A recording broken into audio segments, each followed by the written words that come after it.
decision, cool, I'll wash my hands with it. That's probably step one. So Brownley, a couple things with that. Number one, I think was evident in the action that he got in the game. Anybody that watched, it seems like in terms of his ability to go and get the football, his ability just to catch, like, it seems like he's got good hands. He's obviously got the ability to track the ball in the air. These are things that we've talked about in the past that they haven't had in a couple of years. And my question with him is, yes, he got snaps over Sky Moore and over Jalen Royals on the first spot, but is that because the drive started in the red zone? So, like, I would agree with you on the take that Sky Moore's not making this team. I think none of us thought that when we went to camp anyway. It's now just seeming more and more like it's a lot. But it's just because they were so close to the end zone, they want to see what he can do in the red zone. In terms of, like, getting snaps over Jalen Royals, if they would have started the drive at their own 30, I'm not sure Jason Brownlee's getting the first initial snaps. I think it's because they were inside the 15-yard line, inside the 10, I guess, and it was a red zone opportunity, and much like how they wanted to use in the past, Justin Ross just never happened.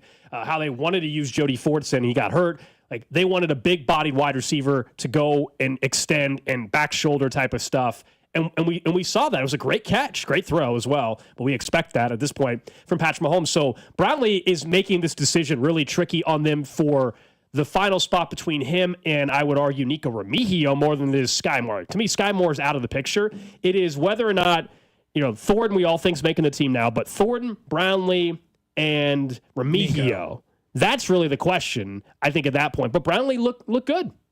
I do like that they're Camp Darling coming up in an hour. I mean, he's got to get some love. He wasn't on the initial list. He might get an invite to Camp Darling Island tonight. Wow. I think it has to happen. An unexpected Camp Darling invite? I think we'll so. See.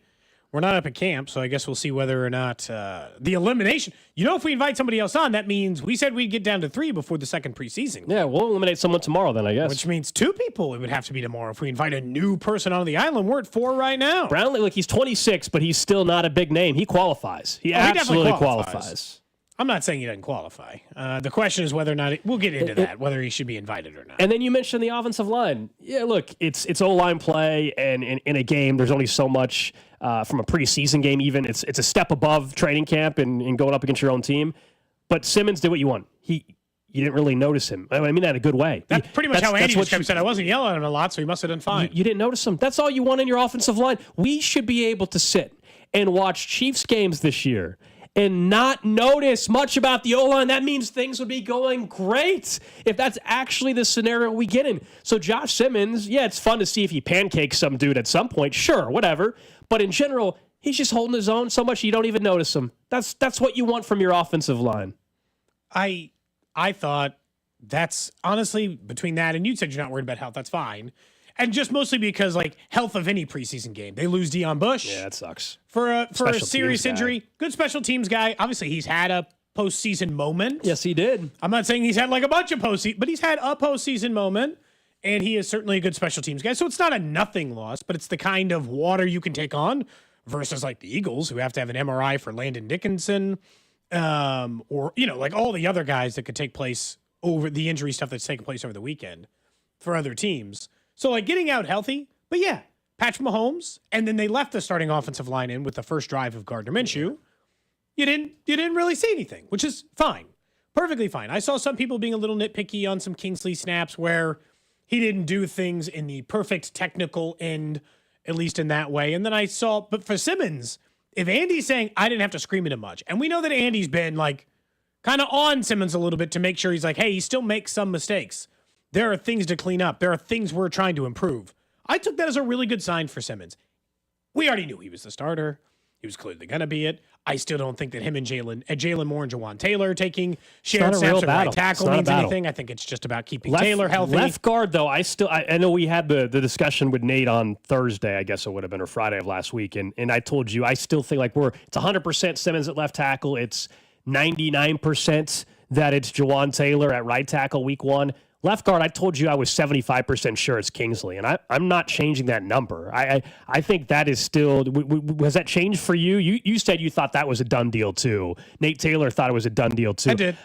I understand that Kingsley would, if they had to play tomorrow, would be the starting left guard. I'm just not sold that it's 100% case closed yet because I don't know if he's done enough to make it where it should be case closed with 2 preseason games to go. He obviously has the inside track, and it would be a good thing if he wins the job. And I would still predict that Kingsley will be the starting left guard week 1. But I still think the door's cracked open a little bit. That's all. The fact that they were willing to, and they have not been that willing with other offensive linemen, they are one of the most patient teams, sometimes to a fault, I think, where you're like, hey, we can all see this guy stinks and the other guy's better. Play the other guy. They do not seem to have that level of patience with Kingsley. They started him at left tackle last year, and they benched his ass so fast. They didn't even get through a month. It wasn't the end of September before the man was out of a job. So I don't disagree with the idea that if he falters at left guard, they might show a willingness to move on with him quicker. But again, I mostly just didn't notice him for that first drive and a half, which is good. And look, it's not that I need a lot of preseason time out of Patrick Mahomes, and the switch from I'm fine 3 to play to 4 another games, does normal stuff. I don't mind a little for the same reason we talk about other teams who have adjusted back to playing some. They run a hard enough camp. I already know they're more up to speed before they even hit a preseason game. But for an offensive line, and all I'm ever told is continuity, reps, time together. I would like them to play some time together out there to kind of get a sense of where they are. Next preseason game, Friday night, they play in Seattle. It's a late kickoff, by the way, 9 o'clock our time. So if you're watching the Chiefs in the fourth quarter in this preseason game, man, oh man, you're a diehard. Grinding tape? No, it was on in the background in the fourth quarter. Full disclosure, I had an iPad in front of me and I was staring at an auction screen during the fourth quarter. That's what I was doing. We'll get to the Caitlyn Clark card at some point, I know, this hour and later on in the show as well. So full disclosure, no, the fourth quarter, I had my attention in other spots. I was watching Esa Pole with Nate because I shouted out Nate. Oh, okay, another offensive lineman. Oh, my. I was right here grinding to him. He goes, stay with me, folks. Keep an eye on number 79, Esa Pole. Actually did a pretty solid job. Practice squad guy is what he's going to be, right? He did a pretty solid job at left tackle. Now, look, it's one preseason game. I'm not saying that we should be freaking out about one of these draft picks I'm about to mention in a negative way, because for the first week of camp, he was one of the best stories. Omar Norman Lott. One preseason game, not much there. It's one game, but not much there. Disappointing only because I wanted to get excited about Smith that. only got 4 carries. Like Brashard Smith was someone going in. I had talked about that. I thought, hey, if he has an like he could be the story by Monday. Obviously not the case. He barely played. Did he hurt his finger again? He did. I don't know about again, but he had a finger injury. They said it was. I think. They said it was dislocated. It was a dislocated finger on the broadcast. Just pop that thing back in, man. You're a football player. Tape it together. That's what Bink was saying back there. Bink is filling in for CDOT today. He's already here. All right, he's already here, and he's got his fingers taped up. He's ready to go. I think he's going to put on one of the Whittison eye blacks as well before he gets on the air. He is fired. He gets to do an afternoon show the day or 2 days after a Chiefs preseason game. Bink is locked and loaded. He got here early. Yeah, by 9 o'clock, 9:15. He's ready to roll. Him and Rob. Rob's not going to have to. Rob's mic is going to be shut off the whole show, I think. Wow, you think so? I think Bink can just Jay Binkley talk for 4 hours? For 4 straight, no commercial breaks needed. He will be breaking down this show. No guests, no nothing. It's going to be Jay Binkley just for 4 Bink hours. breaking down every single snap. You know, like those snap charts that come out after the game? Yeah. That it shows like the exact drive they were in. Bink's going to go drive by drive and mention every player that was on the field in that drive and give a breakdown. I can't wait. 2 o'clock this afternoon.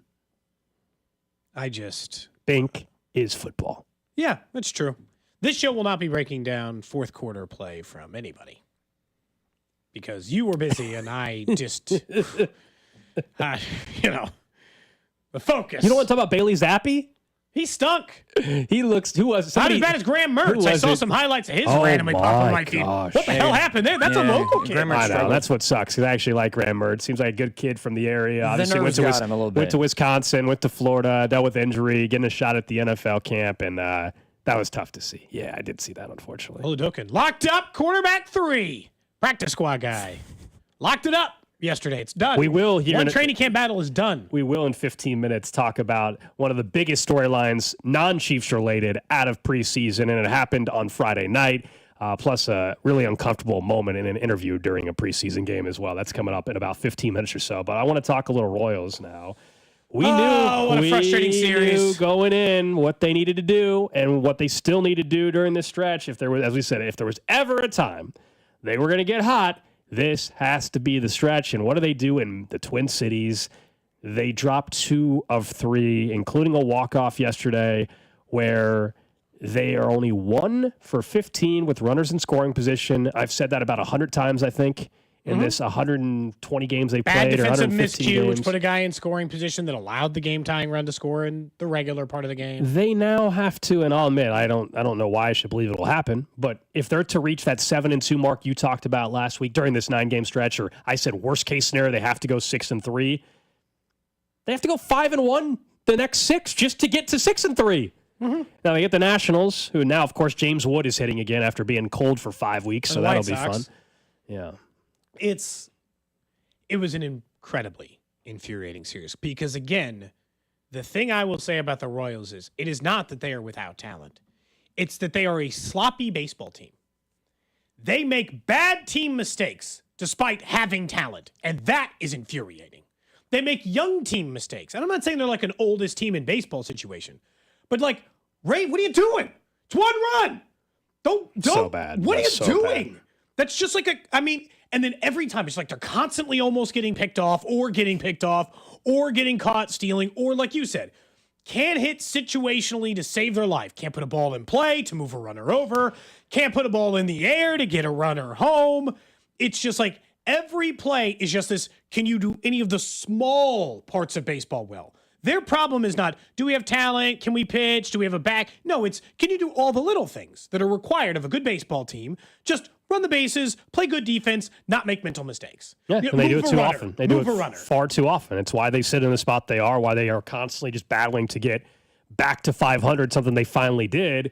And against the Twins team, we kind of warned on Friday, though, like all the Twins, they stink. They have a lot of guys that are trying to prove themselves for next year. And one of their young players is who hit the walk-off home run last night. That wasn't some veteran. And a homer in the night before or the Friday night? Something like that, yeah. But it was a walk-off last night. And like, honestly, it gets to the point where when you're 1 for 15 with runners in scoring position, at some point, your opponent's going to beat you. You're giving way too many opportunities. Like, I know people will be upset with Carlos giving up the walk-off home run, but at some point, your offense, if they're not going to score, they're going to be 1 for 15 with runners in scoring position. You're going to lose the game. You just how many chances do you need to give the Twins to survive? And ultimately, the Twins capitalize with a walk-off. And the frustration continues. And yeah, they're back at home. Unless they go 5-1 here, it's over. Honestly, unless they go 5-1, we can stop even playing if they get hot, because I said this is the stretch they have to get hot in. And so if it's not this 9-game stretch and now you're 1-2 to start it, then it's at that point it's not happening, because the numbers at some point, the math is the math, Drew. And I know you had a tweet over the weekend and you took some heat for it because you were still saying that you think there's plenty of time, but they have to go 29-15 to get to 87 wins. And yes, I think 87 wins is what's going to take to be a wild card team. They have to go 29-15. That'd be a 106-win pace for 162 games. Oh, and maybe it's because I haven't followed baseball enough as you guys have to understand there's still 42 games left, but it's just not how making up 4 games is just not as easy as it seems for all the reasons that it may be the case, whether they're not playing against the teams directly that they're facing to jump them or whatever the case is. It just feels like they have more than 25% of the season left, where I get it. People have responded with, well, they've been this team all year long, and for the reasons you've just said, they've made mistakes. It seems like all year long they can't put it all together. Why do you think they will play 14 games above 500, though, down the stretch, when they're a team that has been consistently 3 games to 5 games under 500? But to me, I'm not focused on the 8. So I think you're focused on the 80. They have to get to this number. Yes. And I think I'm not looking at it from that perspective. I'm not. He's just saying it's 4 games. I'm not chasing a win total. I'm chasing 4 games. That's all I'm doing. That's the perspective that I'm looking at it from. Where, hey, but that's not how 2 weeks it works, from now, though. They might be 2 games above 500. Or 2 games into the wild card, and on the good side, if they get hot, they still have 28 games probably left to go in 2 weeks. But if they're not getting hot during different conversation in 2 weeks. But if they're not getting hot during this stretch, when would they? I'm not disagreeing with you. If you tell me they win, as I said, after this stretch, it's over. It's how they do in this 9-game stretch, and they essentially need to go 5-1. If they go 5-1, then you're right. It will be a different feeling. My point is, if they don't during this 9-game stretch of games against the Twins, the Nationals, the White Sox, if they can't get hot during this stretch, it ain't happening. I think your sentiment, as well as everybody else's, is why should we believe that they'll go? And I think Vern said it as well earlier this morning. Based on what we've seen, what makes me think that they would go 5-1 over this next stretch? And understandably so, you probably wouldn't believe it. And I don't know if that's just I'm just trying to ignore that side of things, but they've got the talent. It's just a matter of, like what you said, Cody, putting everything together where you're not making the mental errors. Like they have it. Well, that's who they've been this year. It's putting the pieces together. Maybe it takes game 119, 120 for it to finally click. I'm still holding out some optimism just because I know that there's enough time to still salvage something if they can just put it all together. I get why you kids are back in school, man. It's just like we've had enough of time. You know what I mean? Like the kids are heading back to school, and like teachers are already reporting back, setting up their classrooms and everything. Like they've had some time to show that this is not who they are. And obviously you guys know, and I think Cody was in the same boat as me for many months when people were calling it over in May. I was like, okay, let's pump the brakes. In June, pump the brakes. But admittedly, it's August 11th. If they don't finish this 9-game stretch at the point where we said, which is 7-2 or 6-3, then it's over. Then we'll be talking about the things we want to see out of the team the rest of the way to feel better about 2026.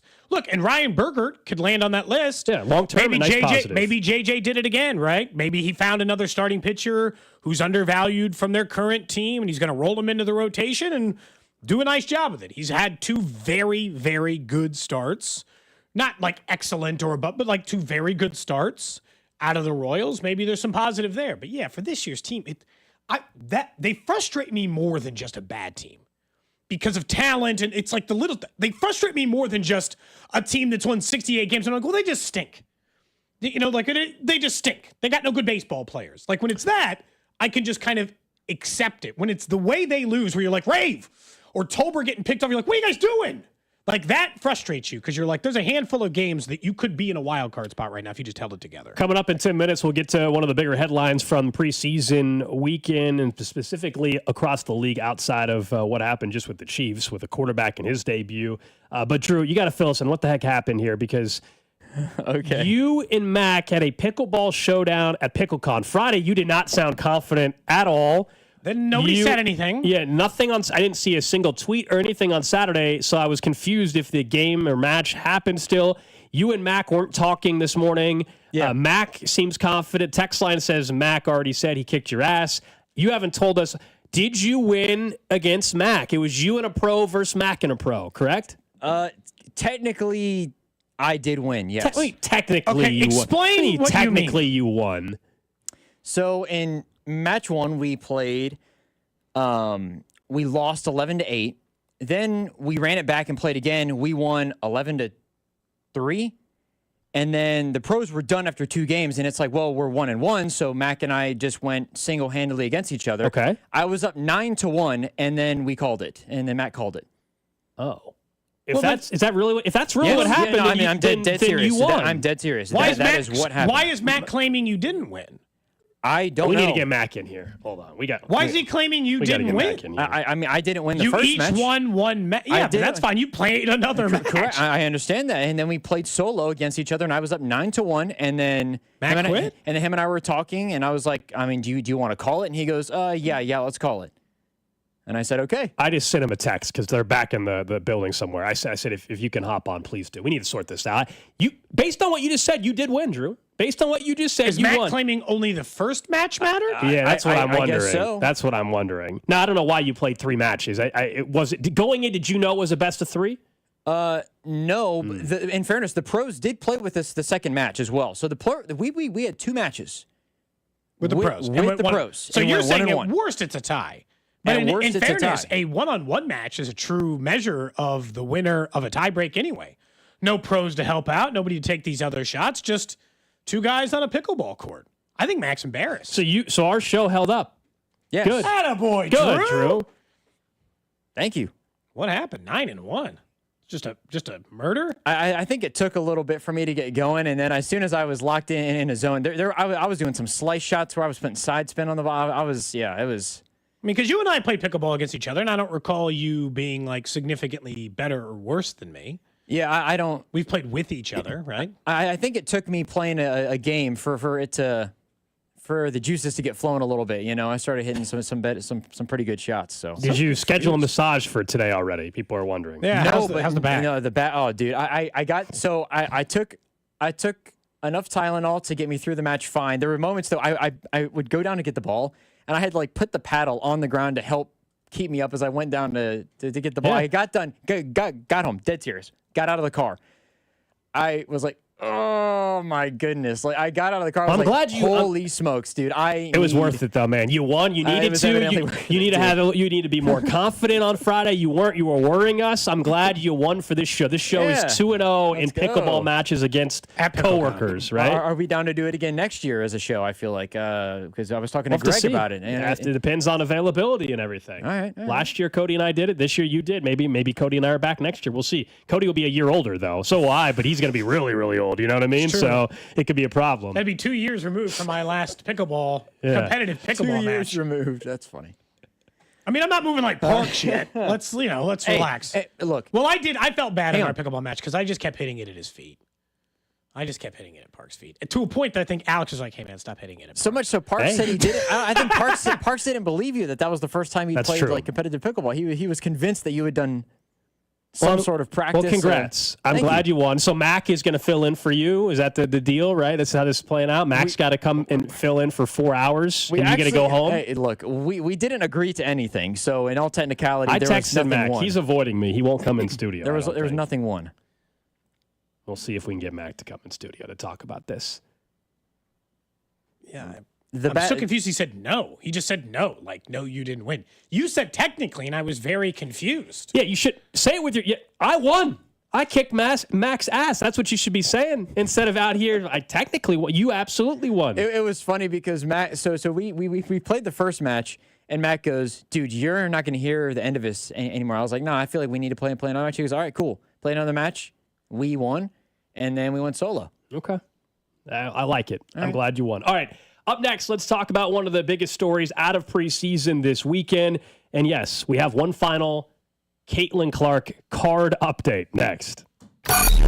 This is Cody and Gold. You will not decorate my balls, period. I will decorate my balls. Brought to you by Heartland Men's Health, the leader in men's sexual health. Thousands of men have been successfully treated for low T, ED, and more, all with discretion and compassion. Make your appointment at heartlandmenshealth.com. 96.5. The Fan. You're wanting to sit outside. I like sitting outside during the little stormy weather on my covered porch. You can have that, any outdoor dream space, all over at All Weather Decks. The right deck at the right price. So let them help you build your dream deck. Check out the reviews.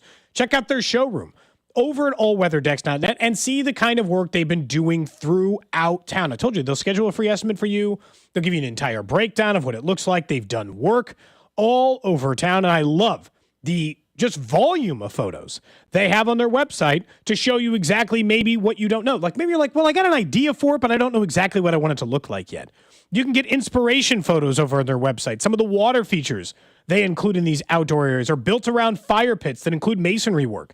If you got an outdoor deck or an outdoor dream project, All Weather Decks is the locally owned and operated company you want to work with. A 24-time winner of Angie's List Super Service Award. Give them a call today for your free estimate, 913-206-1974, or online at allweatherdecks.net. Hi, I'm Dustin, your friend and jeweler at Shane Company. If you're shopping for an engagement ring, we want you to feel like a kid in a candy store. All of our diamonds are in stock, in-store and online, so you get to use your eyes, not your imagination. Come in and look at marquee-shaped diamonds right next to ovals and pears. As your friend and jeweler, you can trust you'll get your dream diamond at an everyday competitive price. We have the widest selection in-store and at shaneco.com, because a friend knows choosing a diamond is personal. Shane Company, your friend and jeweler. On Tuesday, August 26th, it's FanDuel Futures Day, a new holiday for football fans. It's 24 hours of deals on all your favorite season predictions for this upcoming football year. So take a flyer on the MVP race. We know Patrick Mahomes is 6.5 to 1, but maybe you want to go further down the board and take a look at Baker Mayfield, who's 25 to 1. Same thing goes with picking who's going to actually win the Lombardi Trophy. You can take a look at some of the Super Bowl odds as well over at FanDuel. Mark your calendars. This is your day for your hunches, your hot takes, your calls, and your odds. Visit the FanDuel app today and start planning your future bets now, because Futures Day is one day and one day only. FanDuel, play your game. 21 and present in Kansas. FanDuel is offering online sports wagering in Kansas under agreement with Kansas Star Casino, LLC. Gambling problem? Getting help is your best bet. Call 1-800-522-4700 or visit ksgamblinghelp.com.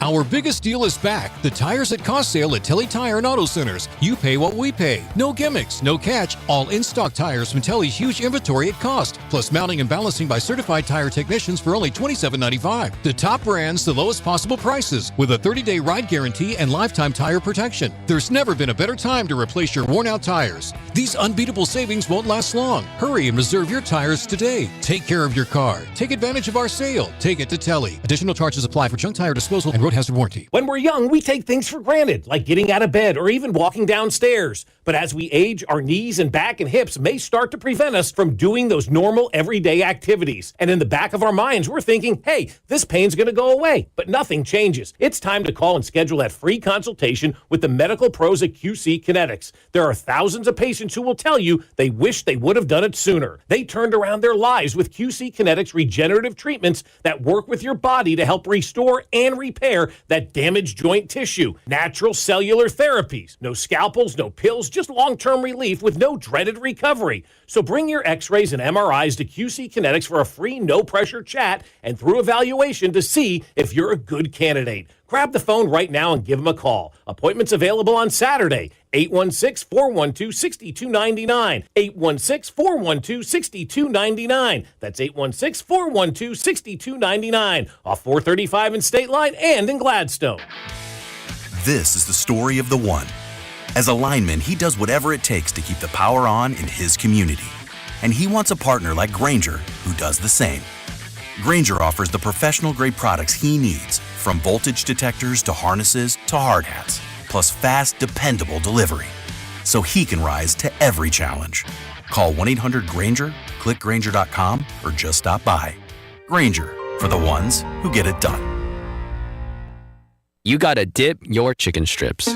Hey, this is Kiani. And this is Tabitha. And a little thing we love about Chick-fil-A chicken strips is all the different sauces we can dip them in. I like to line up all my favorite sauces so that in every bite, I have a different flavor. Then with the tenderness of the chicken, the juiciness of it, it's all there. And for me, I like to mix my sauces so I get a little tang and I get a little sweetness all in one bite. That's what makes it for me. Like, that's what does it for me. That's what I'm saying. It's the summer of Chick-fil-A chicken strips and sauces. Order now on the Chick-fil-A app. Real guests paid for their testimonials. This is an important notice to all U.S. taxpayers.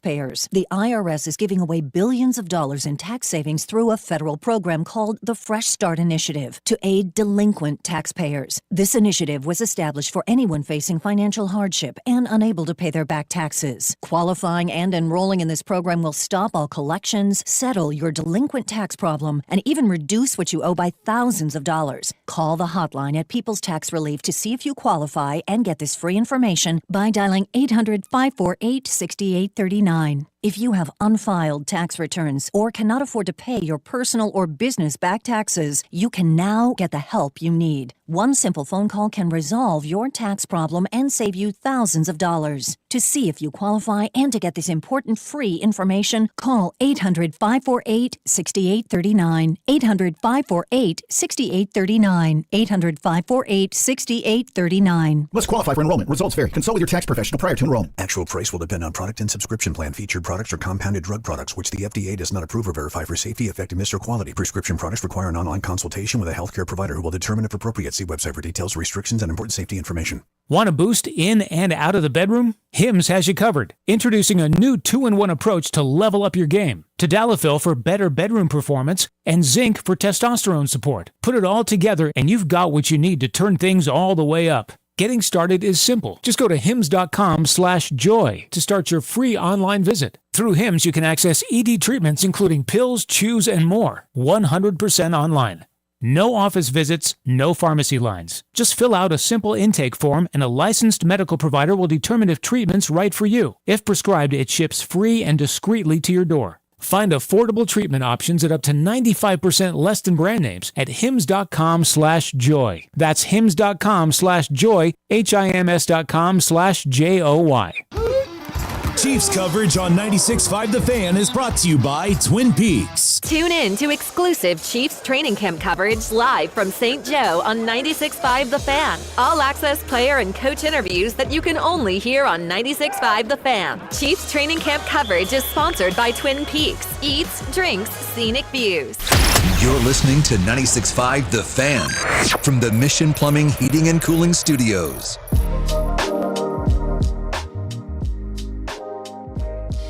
All right, before we get to the headline of the weekend, at least when it comes to preseason football, we got a quick clarification maybe on what actually happened we at hear PickleCon. two sides of the story here. So Drew said he technically won. Then we're like, no, man, it sounds like you won. Be confident.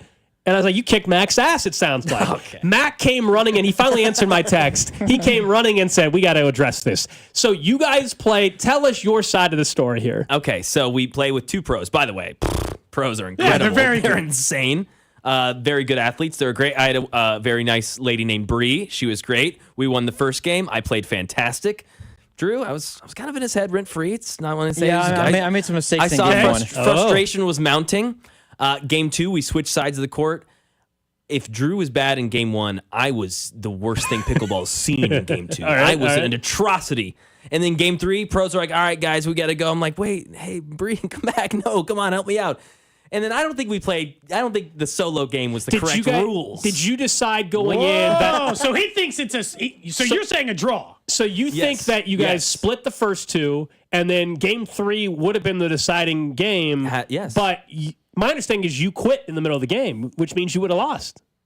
I said we called it at 9-1. We called it at 9-1. And you had 1. No, he was, yes. No, I but you had 1 point, sorry. I had 1 point, he had 9 points. Then he won, right? Yes, but the rules I felt like we were playing with were not the correct single v single Explain the rules. Didn't you just get done playing 2 matches? Didn't you have the rules down at that point? Doubles and singles, though, Gold. So what was the discrepancy? To me, Drew, you can correct me if I'm wrong. This is what I was saying on Saturday. I still haven't looked it up, by the way. I still haven't looked it up either. But this is what I was thinking was once I served to you, okay, or you served to me, right? And I'm in the opposite square. I returned to you. Now, shouldn't you have to return it once more to me in said square? This says serve must be underhand below the waist. The serve must be diagonally cross court and land beyond the non-volley zone. But that didn't say anything about a return. That's it. That's in tennis, a return.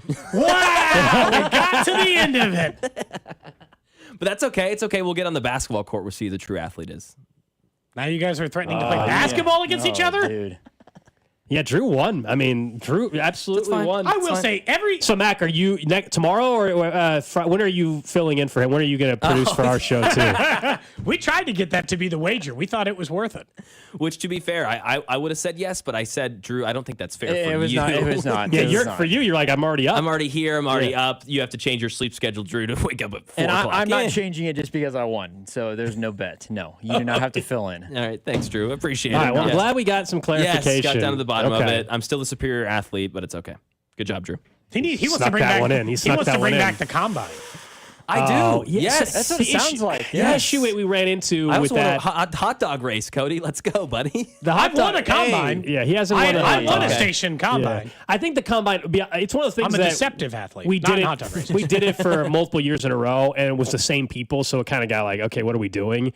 And then now I guess we have 2 new people since we last did it. Drew and Mac have never done it. So that would be the thing. But like everybody else Rob's has never done it, has he? Yeah, he did. Remember, yeah. Oh, yeah, he was That's the only problem is like everybody else has already done it like 2 times at minimum. Rob had like a half-inch vertical leap. Now, It was pretty embarrassing. maybe it's just the I don't know. Maybe we can have it can be the maybe you guys just do a combine. It's just you guys truly like for each producer, the producer of all 3 shows go head to head. That would be great. Yeah. Maybe next year you guys just go head to head. That's going to be the new thing. Mac first drew in every little thing. Yes, Mac. And there will be ultimate bragging rights between the morning show and our show. So thanks, Mac, for coming in. Love it. Thanks, guys. There you go. Drew won, Cody. On Friday, he did not sound confident. We said, got to be confident. Anyway. Sounded like the first match he did not play well. Yeah, but like I said, it took a match to get the juices flowing a little bit, and then we kind of took over from there. All right, let's get to the biggest headline of the weekend outside of the Chiefs preseason game. There's no doubt everybody was kind of keeping an eye on what was going to happen for Shador Sanders and his debut with the Cleveland Browns. He ends up going 14-23, $138, 2 touchdowns. I thought his most impressive play was one where, unlike Anthony Richardson, he recognized the blitz. He moved a little bit to his right. He steps up in the pocket and fires a bullet to his tight end for a touchdown. That was the most impressive play, one of any quarterback of the entire preseason. Now, it's preseason, so I'm not acting like, oh my gosh, QB1 immediately. But we said it was a great opportunity for Sanders, and I thought he took advantage of it. And now he's got a chance. If he can replicate that in the next outing, then there's a real conversation of like, all right, this is a kid that should be starting sooner rather than later. But one game doesn't automatically mean he's QB1 either. No, but I mean, the same thing applies. If you're the Browns, the only upside is Shador. It's not Kenny Pickett. Right. ESPN, we might talk about this. They put out their tier list today of quarterbacks. And for just, I feel like just to bury a person, they only had they had some 4 tiers, 1, 2, 3, 4. They had a 5th tier, and they only had one quarterback in it, and it was Kenny Pickett. I was like, that's kind of rude. Just have 4 tiers and put him at the bottom. Wow. Damn. You got to make a 5th tier? Just be like, this guy sucks so bad, we can't even have him in the category with the other sucky quarterbacks? That's just rude. Yeah. I was impressed, though. I really was. I was impressed.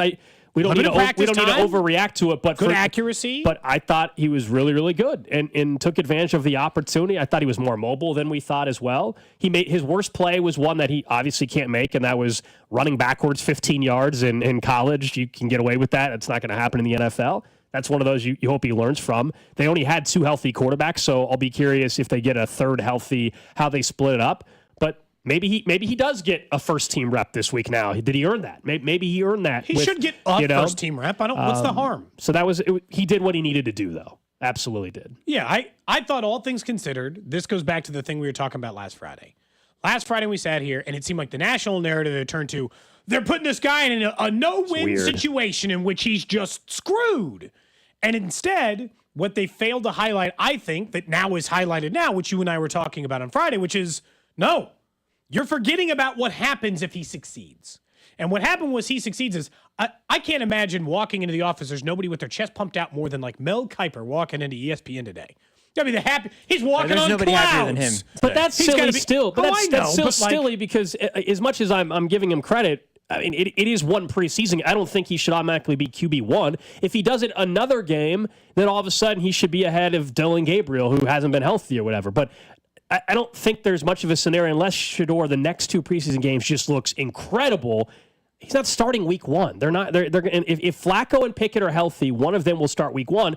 The debate is Sanders putting himself in a spot where he's no longer a practice squad player? Because based on the depth chart, that's where they viewed him as. They put him as the 4th guy. Can he be the number 3 quarterback going into the season, which would put him in position to where he could start maybe by the time we get to week 10? Like, I'm guessing he's still not starting a game for the Browns until it's cold outside. No, probably not. It's still going to be a lot of work for him to like elevate to that level. But he secured the fact that he's like, again, what do the Browns have to lose? They, unfortunately for them, have some other decent football players on their defensive side. That's why the roster is a playoff roster, yeah. And other than the wide receiver room, maybe. But. And again, I'm not. I mean, Tillman and Judy. Yeah. But I'm not saying that this was the most unbelievable preseason performance I've ever seen. But considering the number of reps he had gotten with the ones, the limited amount of time he has gotten on the practice field because he's been dinged up too, honestly, very impressive. And it was the biggest storylines of preseason were that CeeDee Lamb getting run over on the sideline by a referee and then getting flagged for it as a result of it. We can get to that in a second. I know, Drew, you were going to chime in for a second on that. Like, we can get to the CeeDee Lamb thing. But Shador, on Friday, you were acting like he's been so just, the Browns have just ruined his start to his career, and that they haven't been fair to him and all this. What do you make of the situation? I felt the same way as everybody else, as the national narrative was. I think he obviously played really well. For some reason, he just looked cool, calm, and collected, like he wasn't flustered. To me, one thing, like if he really struggled, I think the Browns were going to use that as we tried, and he was never going to get another chance. Now that he played well, I'm intrigued to see what happens next. Where let's say he does start again in preseason game 2 and looks really good again. Mm-hmm.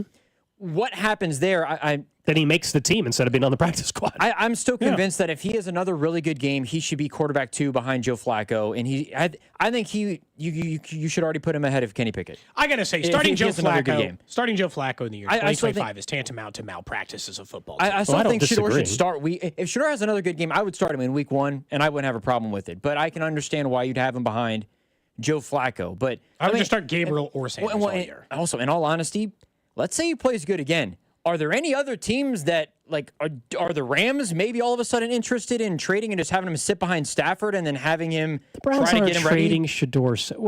Why? I got to ask you. This is what I don't it's get. the Browns. I understand the Browns' track record. They stink as a franchise. They have typically not evaluated quarterbacks well. But you've hinted at it like as you're talking in the last 5 minutes or the last 2 minutes. It seems like you think somehow just talk it out for a second. The Browns drafted a quarterback in the 5th round, and you're acting like if he would have played poorly, they would have said, we're done with him. I'm very confused. The narrative that's out there is if, as bad as the Browns are, we think they draft him in the 5th round to set him up for failure. You're acting like there's some conspiracy to screw him over. It makes no sense to me. I think it's because it didn't sound like, from things that have been talked about, it doesn't sound like they really wanted him like that in the first place. Where to me, and I understand it worked out with the Commanders, but I think it was totally different because it was 1st round and 4th round. But if you took a guy in the 3rd round of quarterback and you already had 3 on the roster, why are you taking another one? It didn't make any sense why they... So they drafted him just to screw him over so he wouldn't play anywhere else. That's the conspiracy I'm supposed to believe? It wasn't to screw him over. It's just that it seemed like I don't know... You just said they're the Browns. They do illogical things. Not to screw them over. They just took extra quarterbacks because they're a foolish organization. Right. If your take is that it's the Browns, they don't know what they're doing, fine. But if your take is like they just wouldn't have given him a chance and they would have just screwed him over like that. That's where I'm taking issue. Plotting. That is to me ridiculous. If you just want to say like they don't know how to evaluate quarterbacks and why do they have 5 on the roster? Fine. I'm not going to get behind the idea that the Browns wasted a 5th round pick just so that they would make sure he doesn't succeed in the league. It makes no sense. I don't think it's not logical at all. They didn't draft him so that he wouldn't succeed. They drafted him for. I don't think they had any reason to pick him in the first place. Where he was already. There was no reason for them to take Dillon Gabriel and then take Shador Sanders in the first place. Why are you taking him? So he was already in a situation. Why did they draft 2 running backs? I think running backs are totally different than drafting 2 quarterbacks. But because took Quinshon Judkins, I guess good thing they did since good thing they took somebody's Sampson got as some well. legal problems. I think that taking 2 quarterbacks is totally different than taking 2 running backs, especially when you already had 3 on the roster anyways. It doesn't, and now they got in Snoop Humphrey. It makes absolutely no sense what they're doing. That's where I was coming from, where I think what the narrative was we're going to give Shador a chance because we have nobody else, everybody's hurt, and if it doesn't happen, then you know what? We tried, we're going to cut him, and he's not going to have a future. That's the way that game felt on whatever day it was, Saturday. Here's the thing, though, is that we're trying to make it seem like he'd still have no chance to be on an NFL roster at all. And Chris Lodokin has been on the Chiefs roster for 4 years. We think he's just out of the league? Gives him a good scout look. If the Browns don't? But good mobile. No, I understand that, but that's what I'm saying. If he has another good game, if you're another team like the Rams who are going to need a quarterback next year, why would you not try to trade for Shador Sanders? The Rams have 2 first-round picks next year. If they want to go get a franchise quarterback next year, and the class is viewed as a better one already, even though we don't know if Arch Manning's even coming out. The Saints. Why would you not try? Why would the Saints trade for Shador Sanders? They had a chance to draft him 5 rounds. They took chose Tyler not to. Shuck. They drafted Tyler Shuck instead. They didn't want him. I think that teams are going to reconsider why they passed on him in the first place, just based because on how of a preseason game. But if everyone gets into the mindset that you're saying, where like 30 teams are like, I can't believe he passed on Shador, then the Browns aren't letting him go anywhere. Like to your point, Drew, if there are 10 teams calling about Sanders, they're not letting him go. They have 4 years of impossibly cheap control. They can do whatever the hell they want with him.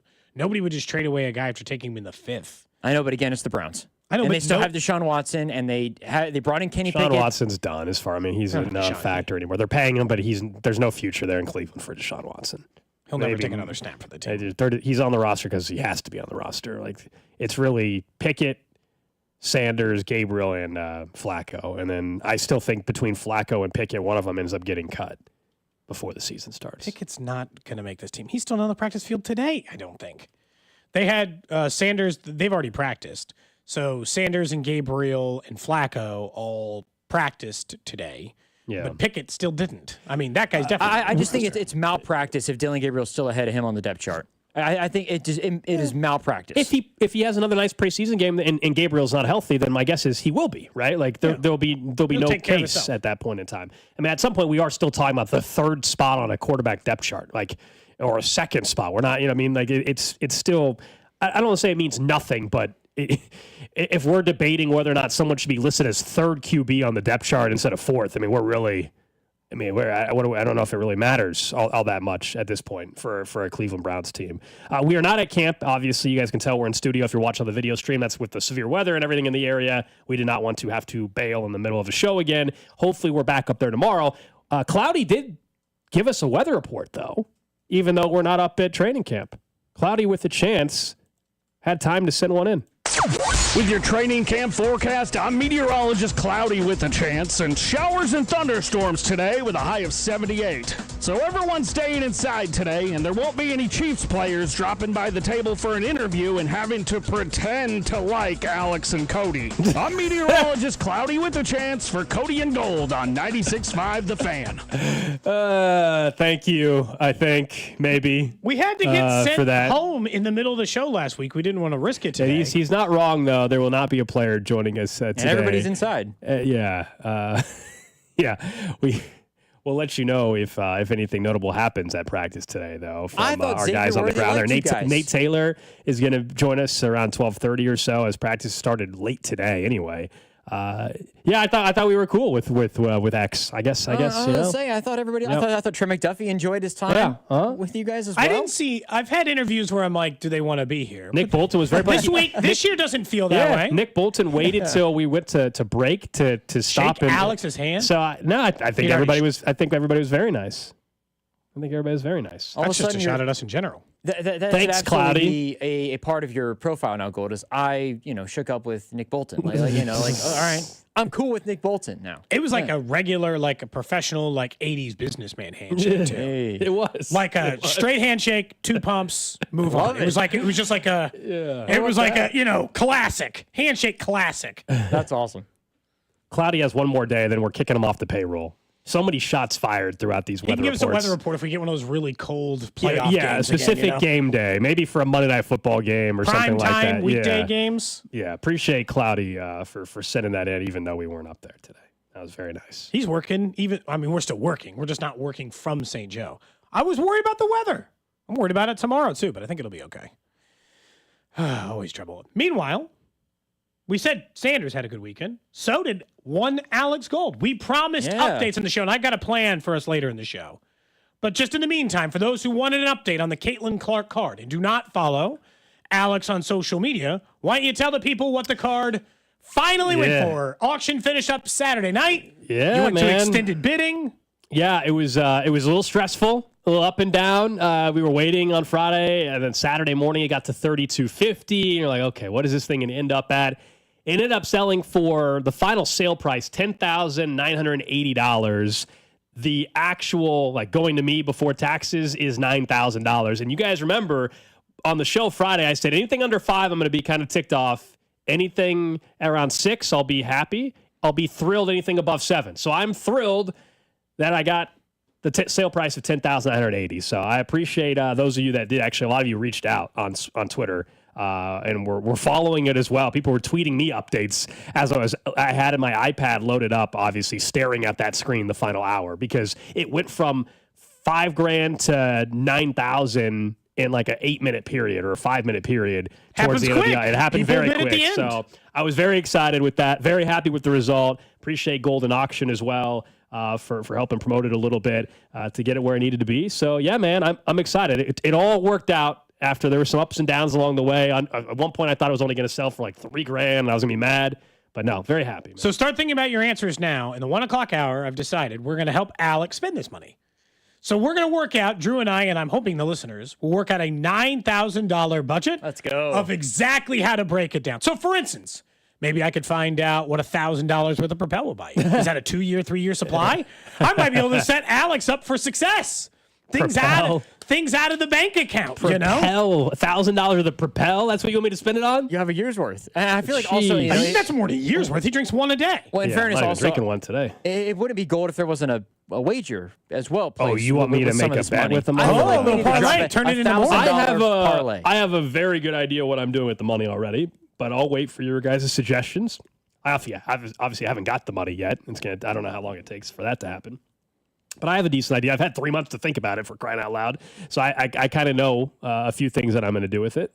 So We've got some plans too. Okay. Later on in the show, I'll tell you how I think it's best spent, you know? We did joke before the show that your nephews are probably very excited now that Christmas might be a little bit better for them. You said it's like Christmas money in August? They definitely Uncle are Alex trying. won $9K. Let's go. The nephews Nobody's are more definitely happy. trying to get Caitlyn Clark cars now. I'm like, you realize that.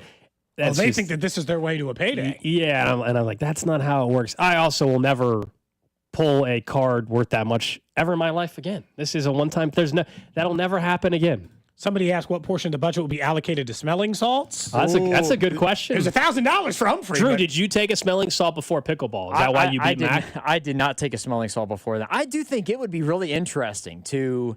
Oh, yeah, people said they thought I was going to bring in the cash. Well, I don't have the money yet. Yeah, that's right. Bring it in. Yeah, Cody, Cody, that's right. I said you should spread it out on like a couch or a bed and lay on it. Cody wanted me to withdraw after, whatever the dollar amount will be. After taxes. And I don't know if they take him out ahead of time or if I have to. Either Set it way. aside, But sure. like, Cody wanted me to walk in with $9,000 and put it on the table, which is bands. ridiculous. Let's go. Yeah, and get it in like small bills so it looks cool. It looks like way more Because money. I'll just tell you right now, you're going to be $9,000 will not disappointed look in like the much. stack of Yeah. cash of hundreds and $9,000. It's not going to be as cool as you want. Yeah. It's going to be kind of a small stack of cash. It's versus true. if you get it in fives, now we're talking. You're going to piss the bank. Fives will be Why would I want it crazy. in fives? The bank would not like that. Would be insane. I didn't win $100,000. I got $9,000. Okay, and it's like it wasn't $100,000. I'm very excited. $9,000 is a little bit different than the $90,000. But yes, very happy with how it turned out. So I do appreciate you. Yes, someone texted and said they saw me at the card show on Saturday. Yeah, I talked to some of you on Saturday. At least someone had a nice card show. People were asking about it there. We had a good time. So it still amazes me at these card shows. Like there's like 12, 15-year-old kids also there. And some of these kids are have thousands and thousands of dollars of cards. Maybe they just got like one Caitlyn Clark like you and maybe or turn it into more stuff. Or their parents jump started it. I don't know. It's amazing some of the cards some of the kids have at these things as well. But we had a good time at the card show as well. We'll spend your money later today. Okay. I am looking. I am pricing some. Doing. I am some pricing of the text some line Propel. suggestions are We'll get to those. interesting. We will get to those. All right, up next, though, it is time for a little Camp Darling update. Somebody new, I think, has to be invited on Camp Darling Island. We'll tell you who it is. You guys probably can guess. Next. Watch Cody and Gold on YouTube by subscribing to the 96.5 YouTube channel. Cody and Gold is brought to you by Heartland Men's Health, the leader in men's sexual health. Thousands of men have been successfully treated for low T, ED, and more, all with discretion and compassion. Make your appointment at heartlandmenshealth.com. Rainy weather like this reminds you to take care of your roof. Don't let small problems become big problems. Century Roofing can take care of those needs. They fixed 2 different leaks in my roof. One on the main part, and then when I had a piece of the back porch roof come off, I wanted to work with a locally owned and operated company that will stand behind their warranty for years. They've been voted Best of Johnson County 4 years in a row. They just got voted Best Roofing Company in Kansas City, thanks to readers over at the Kansas City Star, and they've been doing roofs in Kansas City for 35 years. That means over 30,000 roofs in the Kansas City area. There's lots of people who will come by your door, knock, say they'll take care of it. Smaller, and it just depends on the size of the company or how long they stand behind their warranty. Century Roofing's not going anywhere, which means they're going to be here for the life of your roof. And you know that they do quality work just based on the things I just told you about winning Best Roofing Company in Johnson County 4 years in a row. So if you have roofing needs, trust the pillars of strength and go with Century Roofing. That's centuryroofingkc.com to book your inspection today. Hey friends, it's noisy out there with information coming at us all day, every day. It's hard to know what to trust, and the world of wealth management is no exception. That's why UMB Private Wealth Management helps you tune out the noise and tune into what matters most. They'll create a financial plan based on your unique goals, so it's your voice that comes through loud and clear. Get financial clarity. Go to umb.com/private wealth to schedule an appointment. That's umb.com/private wealth. It's almost Andy Reid. When I landed in KC, I started doing commercials, the whole playbook. That's how I teamed up with Renner Garage Store. For nearly 70 years, Renner has been serving KC with the latest styles, top brands like Delden, Amar, and LiftMaster, and the trusted service of a family-owned team. Get your free estimate today, and if you're looking for work, Renner's hiring installers with paid training. RENNER forward and back. RENNER. RENNER. GimmeTheVin.com's big cash giveaway. I hate games and scams. So when we had the idea to give away $25,000, I was very careful about the way it was orchestrated. Get the top of the market money and enter to be the lucky person to get $25,000. This is no joke. This is no game. This is very real. Just like GimmeTheVin.com. No purchase necessary. For official rules, go to GimmeTheVin.com. Sell us your car. GimmeTheVin.com. So easy you can do it in your underwear. Ain't nothing gonna break my stride. Nobody gonna slow me down. Don't let pneumococcal pneumonia break your stride. If you're 50 or older, you're at increased risk. So be proactive with Capvaxive pneumococcal 21-valent conjugate vaccine to help protect against invasive pneumococcal disease and pneumonia caused by certain types of pneumococcal bacteria. Capvaxive helps protect against the strains of bacteria that cause about 30% more IPD cases than any other pneumococcal conjugate vaccine in adults over 50, according to national-level CDC stats. Regional variations may exist. Don't get Capvaxive if you're allergic to the vaccine or its ingredients. Tell your doctor if you have a weakened immune system. Common side effects include injection site reactions, feeling tired, headache, muscle aches, and fever. Capvaxive does not protect against all strains. For more information, call 1-800-927-8888 or visit capvaxive.com. Ask your doctor or pharmacist about Capvaxive. Need help paying for your Merck vaccine? Visit merckhelps.com. Sponsored by Merck. This is Danon Hughes. In Kansas City football, we honor tradition, but we always look forward to what's next. That's why I'm all in for Flight by Yingling. It's brewed by the oldest brewery in America, but built for today. 2.6 carbs, 95 calories, crisp, clean, and full of flavor, just the way a light beer should be. It's got the legacy and the stats to back it up. Flight by Yingling, the next generation of light beer and the official beer of Danon Hughes. DG Yingling and Son, Pottsville, Pennsylvania. Hey, it's Gold, and Circa Millions and Circa Survivor are back with a massive $21 million in guaranteed prizes. Circa Million, pick 5 games against the spread each week, 126 ways to win with $6 million guaranteed. Circa Survivor, 1 pick a week, no point spread, lasts the longest to win it all. $15 million guaranteed. Enter in Nevada. Play from anywhere, $21 million guaranteed. Visit circasports.com for details. If you're 55 or older and into that whole saving money thing, T-Mobile has an exclusive phone and internet bundle just for you. Right now, get 2 unlimited phone lines plus 5G home internet for just $30 each per month with autopay, plus taxes and fees. And with 5G home internet, setup is easy with just 1 cord and no technician needed, which is great if you're also into that whole keeping it simple thing. Switch now and experience the best mobile network in the U.S. Visit your local store to start saving. T-Mobile, it's better over here. Based on analysis by Ookla Speed Test Intelligence data Q4 2024 to Q1 2025. Ookla trademarks used under license. Unlimited on our network. Customers on voice plan may notice speeds lower than other customers and further reduction if using more than 50 gigs a month due to data prioritization. Video streams and SD on this plan. Home internet pricing after $20 in monthly bill credit plus $5 per line without autopay. Debit or bank account required. See 5G device coverage and access details at T-Mobile.com. This is an important notice to all U.S. taxpayers. The IRS is giving away billions of dollars in tax savings through a federal program called the Fresh Start Initiative to aid delinquent taxpayers. This initiative was established for anyone facing financial hardship and unable to pay their back taxes. Qualifying and enrolling in this program will stop all collections, settle your delinquent tax problem, and even reduce what you owe by thousands of dollars. Call the hotline at People's Tax Relief to see if you qualify and get this free information by dialing 800-548-6839. If you have unfiled tax returns or cannot afford to pay your personal or business back taxes, you can now get the help you need. One simple phone call can resolve your tax problem and save you thousands of dollars. To see if you qualify and to get this important free information, call 800-548-6839. 800-548-6839. 800-548-6839. Must qualify for enrollment. Results vary. Consult with your tax professional prior to enrollment. Listen to the Chiefs and Seahawks on Friday with pregame starting at 8 right here on your exclusive home for Chiefs football. 96.5 The Fan. KFMZ FM and AM HD1 and HD2 Kansas City. An Odyssey Sports Station.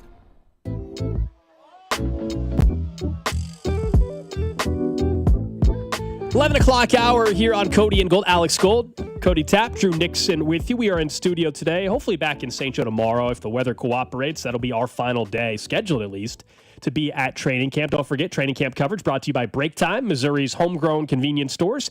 Download their mobile app and find a location near you. We will get to the trash of the day in about 17 minutes or so. A reminder, in the noon hour today, we're expected to hear from Andy Reid. We're also expected to have our Chiefs insider from ESPN, Nate Taylor, call in. So he's at practice. We'll get some insight from him. First practice post-preseason game.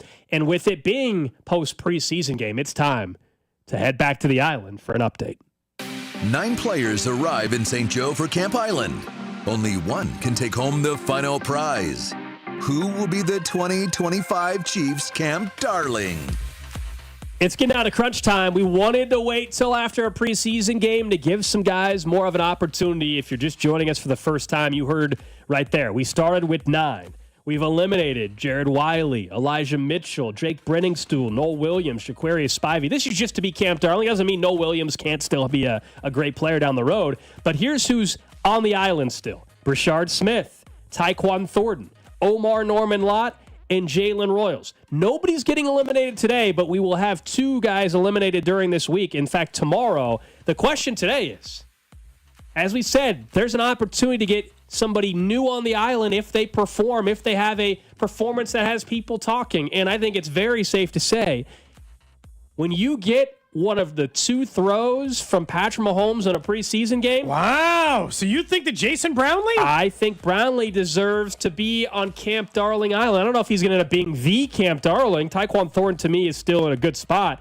But Jason Brownley, doesn't he have to get invited on the island, guys? He apparently played in the NFL. I didn't know if he'd even had an NFL rep.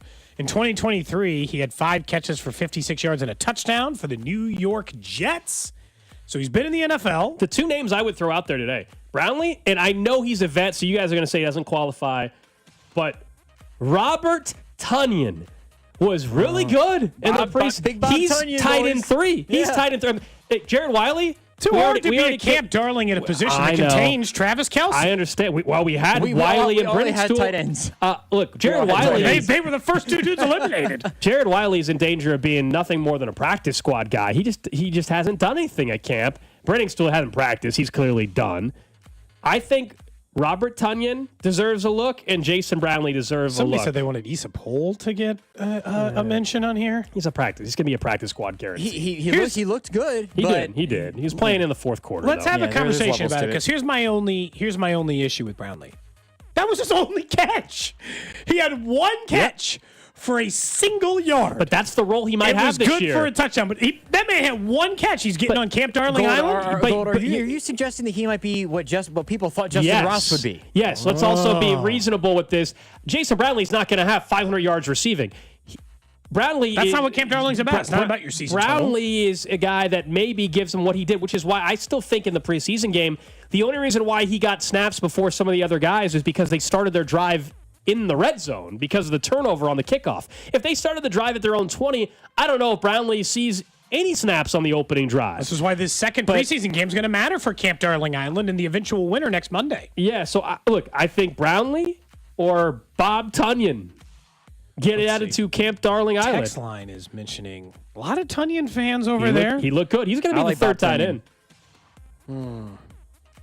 Brownlee, I think. Big Bob. I think. Hang on a second. When we talk about Robert Tonyan, can we please just say Big Bob? Because he's 31, though, is the problem for putting him on camp. Too old. You can't be a darling anymore. I don't know if you can be a darling at age 31. You ever seen anybody at 31 on a dating show? Unless it was the Golden Bachelor. We're not doing Golden Camp Darling Island. Camp Darlings have got to be under the age of 30. That's not fair to him. I mean, this is Camp Darling, not F-Boy Island, Cody. But at the same time, I think you're right. 31-year-old Tonyan can't be a darling. You're probably right. Here, but Camp Darling? Yeah. You can't be in your 30s. No Williams, though, I feel better about my pick there. He's someone that I might make a case tomorrow to put back on the island as well. He had, was it him or CRW that forced the fumble on the return? CRW, right? CRW had a Christian Roland Wallace. He's not a darling candidate, but he actually had a nice preseason game. I think you have a better argument for for Roland Wallace than you do for some other guys, just because of the game that he had. All right, so we got to get down to 3 tomorrow. So if we want to put Brownlee in, How that's are we gonna fine. do this? But Brownlee's up for elimination for tomorrow. Sure. I mean, if we had to eliminate somebody today, I know exactly who I would be eliminating. Omar Norman? Yeah. Him and Brashard Smith. Or Brashard Smith, who did not have a good preseason game, no doubt. So I'm fine with adding. Let's add Jason Brownley today to Camp Darling Island. He's on the island, and tomorrow we'll discuss. Which puts us up to 5 people, which means 2 have to be eliminated tomorrow. That's fine. Hang on a second. Oh, man, they could still be saved by Chief social media. Brashard Smith better catch some diving pass or something today. So I'm curious. When are we making the determination on who wins? Next Monday. Okay. 2 preseason games is enough. Camp is over officially. We give them 1 more game to make their case, and then we declare the winner of Camp Darling. So I'm worried. I want to ask a question regarding this game on Friday. Let's say we get down to our final 3, and somebody has a day who's not on our list. Did they all of a sudden just come out of nowhere and win it? Maybe, yeah. This is reality. If Noah Williams, let's say Noah Williams or Omar Norman is eliminated, whatever the case is, he's not a part of the final 3, but he has 4 sacks on Friday and forces a fumble. All of a sudden, could he come out of nowhere back in and win it? Yes. Or are we stuck to the final 3? No, I do not think we're stuck to anything. Okay. In reality TV, you're not stuck to anything. We can do whatever the hell we want. Okay, that's right. I like it. 5 years from now, we can name a co-champion. Social media usually crowns themselves to Camp Darling. We decided to have Camp Darling Island this year, and it's winding down. You know, as the promos would say, if this was on, The Bachelor, Cody, it would be the most dramatic Camp Darling elimination day yet. Yeah, is coming tomorrow. I think you should get a promo goal for that. You want me to? The most dramatic anticipated Camp Darling elimination in the show's history. Tomorrow when we get down to 3. We'll tell you who's getting to meet the parents or something. Is there like a special thing we get to do for them? We'll tell you who's getting eliminated from the island after this break. Geez, someone said a 31-year-old is damaged goods. And Big Bob is not damaged goods. The whole setup of Camp Darling is not for a vet. It's just not. You better come with that same energy when Big Bob catches a touchdown in a playoff game this year for the Chiefs. Again, that's not what a Camp Darling is. Someone says you can't just bring a new person to the island mid-season. Oh, the Camp Darling is just a training camp thing. There will be no additions in the middle of the season. This is done in a week. This is done this week. On Monday, we'll declare the winner. We'll after the second preseason game. He's been on 4 teams. He can't be a Camp Darling. Can we give the winner a rose? We might get a cheap trophy made. And the trophy, if you guys remember, the cheap trophy would just be Justin Ross.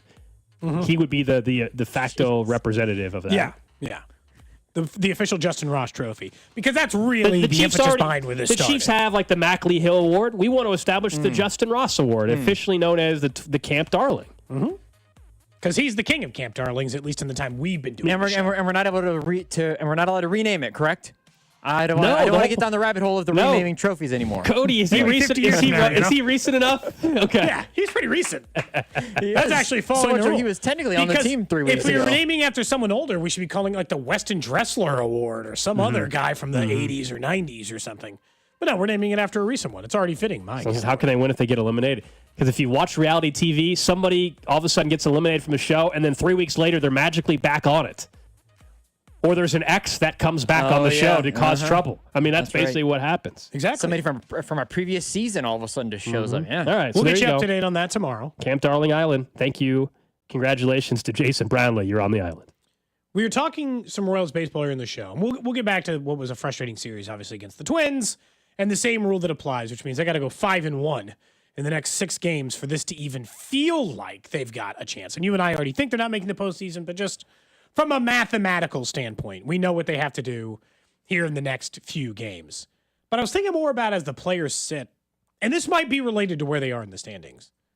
Jack Caglianone's, and this is every player who's been in rehab for them, the slowest injuries on the planet this year.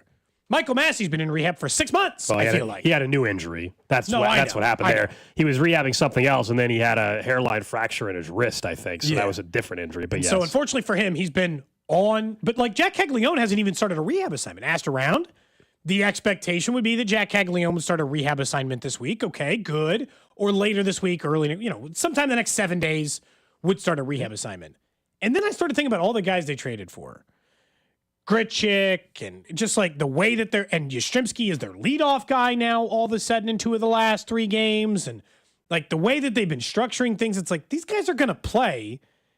Is Jack Caglianone's spot in the lineup safe when he comes back? No, he's not guaranteed an everyday spot. Not this year. We're talking about. So what do they do with him? They play him part-time?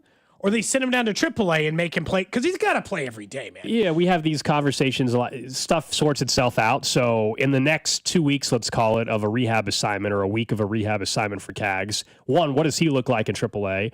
Two, are the Royals still in it on September 1 or August 26th or, whatever time frame you want to give? Are they still in it to where they need Yastrzemski, you know what I mean? Because this year's team is still in it. Where they want to give Grichuk bats, or is it over and it's like, well, might as well give the young kids some at-bats? If it's over August 30th, then Jack Caglione should hit as much as possible. That's what I'm alluding to. 100% with you. Yeah, exactly. So I think some of it sorts itself out. Are there other injuries? Here's what Vern, by the way, said this morning on with Fesco and Dusty about Cags. Andy Rogers reported during the road trip that he could go on a rehab assignment as early as this week. That's been the latest update, but we'll talk with both JJ and Q coming up today at Kauffman Stadium. So, yeah, hopefully he's in Omaha this week, put together a good 2 weeks in Omaha, maybe join this team coming up at the end of the month. That would be my assumption. So that was Vern this morning with Fesco and Dusty. I think he will have to perform well, but also depends on truly where's the team standing in the standings for the postseason push, if Honestly, that's still a push. I'll be honest. Let's say they're 3 games back, 4 games back. They're obviously going to try to make the postseason this year, even if they're 4 games back on August 25th. Yeah, but if the thing goes south and they're 6 or 7. Yeah, but I'm just saying, let's just say they're in the same range they are now. Where technically it's mathematically possible, but things are looking dicey. There's no universe in which I wouldn't just make Jack Caglione the full-time starter again. You've already started that process. I mean, I'll tell you who I wouldn't be playing. I wouldn't be playing, John Rave, and I wouldn't be playing MJ Melendez. It would either have to be Yastrzemski or Cags, and it can be both, by the way, based on the outfield. You can have Yastrzemski play left, right? You could, and you could have Cags be in right field. And Grichuk can just be the Sunday starter or the twice-a-week guy or the move around. There is no universe that I would not be playing Caglione full-time. He is still too important of a player for 2026. And let's just say you are 3.5 games back, 4 games back, August 25th. For all the things that we started the show with, to be like, what makes you think this team could do that? Your best chance still to jumpstart the offense is Jack Caglione just gets white hot and starts plunking the ball over the fence every night. Your better chance of finding all of these things still exists inside that window for me. I was just thinking about it. I was like, man, I don't think his spot's guaranteed. Asking around a little bit, like, hey, would he be? And essentially the answer I got, Gold, was, hey, when Jack Caglione is off his rehab assignment, let's say it's 2 weeks from now, later this week, he goes on a rehab assignment, he rehabs for a week, everything's fine. So 2 weeks from now, Jack Caglione's ready to play. That was the way I phrased it. Is his spot safe? And the answer to that I got was, depends on how other guys are playing. As in, if Yastrzemski and Grichuk are hot, and Rave's hot, that makes sense to me. Maybe not. Yeah, that makes sense to me. I think it should be his spot no matter what. I think that you've just kind of made your bed with this one.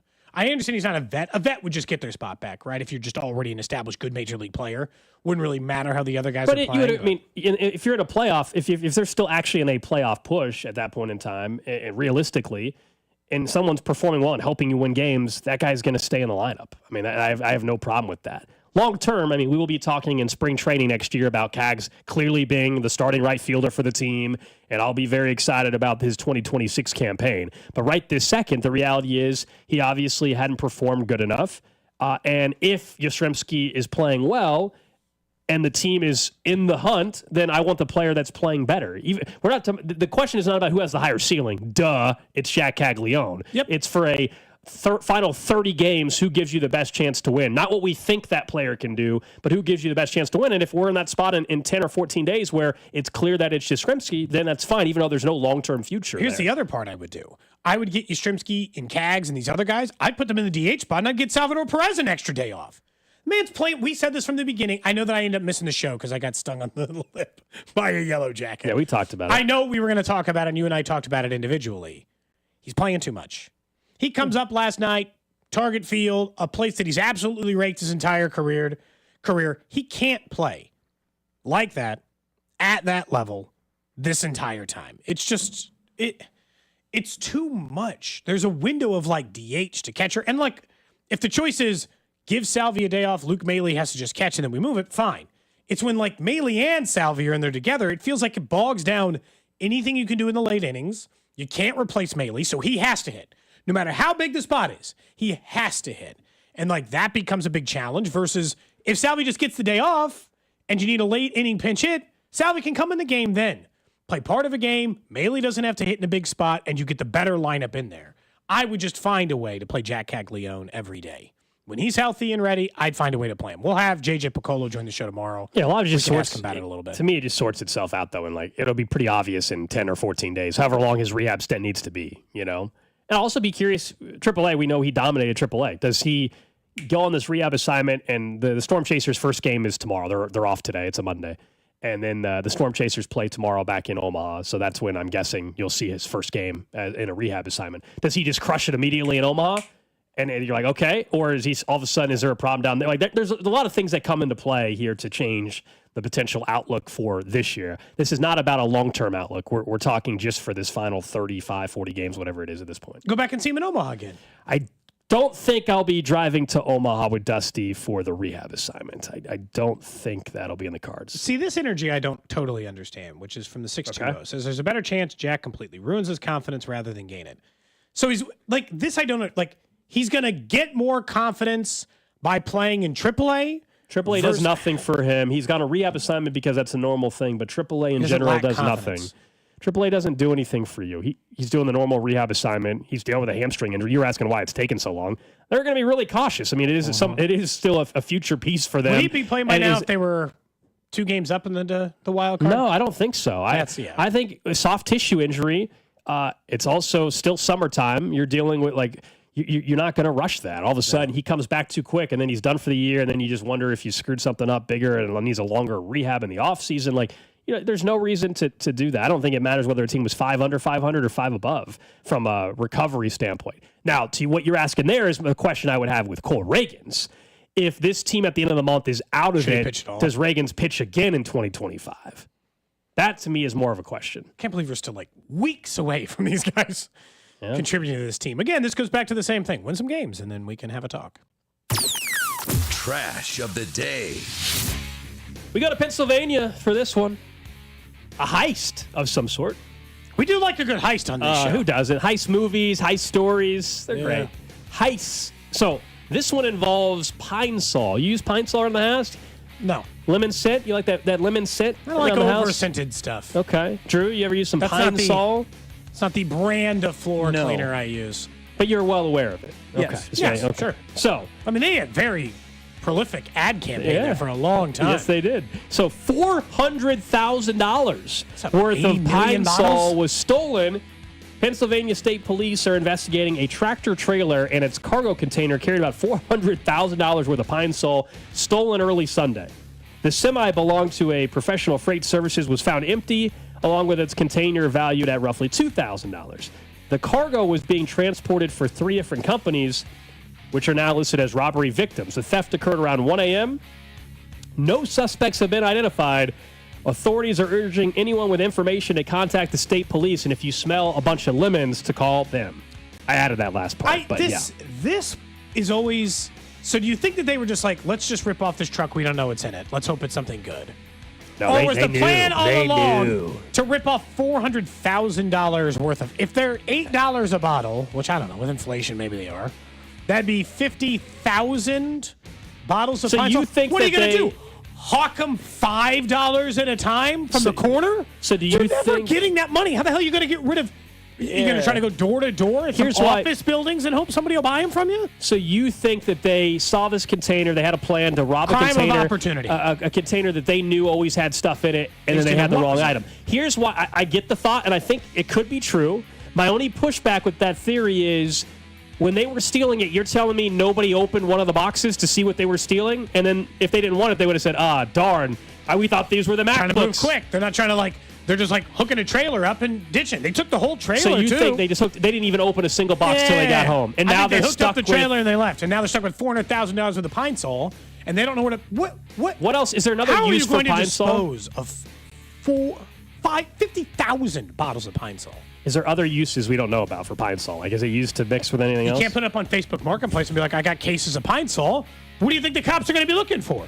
You're the first guy they're looking at when you got. Who else has cases of Pine Sol? Exactly. Yeah, nobody else is doing that sort of thing. So you can either sell them for $5 at a time, like when I buy, illegal burned DVDs from the bus stop, or you're just sitting on $50,000 worth of it. Someone says, is it true that it's illegal in 9 countries? Pine Sol? Is that true? Why would it be illegal? Is there a chemical in there that's just not legal in some other countries? Are they selling it to those? Someone says Pine Sol cannot be traced. Yeah. I don't know what they're doing with the Pine Sol. Someone says they drive trucks. We get training for overnight for things like this. The thief does not know what's in the trailer. They just take what they can get, and they hope that I hope it works. Someone says a scheme to get the product off cost trucking companies millions. Doesn't matter what's in there, they get them. Huh. Okay. Here are 8 things Southern Living says you can do with Pine Sol besides clean. Get gunk off of your hairbrushes. Create a fly or wasp repellent. So maybe I could use some Pine Sol. Yeah. Keep trash cans and pests at bay. Disinfect surfaces during flu season. Someone says, does it smell like lemon or original? It depends. I always remember as the Pine Sol lemon scent, but I guess they do have an original one. The commercials were always about the lemon, the fresh lemon scent. Yeah, the original scent is the pine. Cody, but the lemon was the popular one all of a sudden. What site were you reading those suggestions off of, or those things off of? That was Southern Living. Southern Living, okay. They said you could also fresh up your lawn furniture.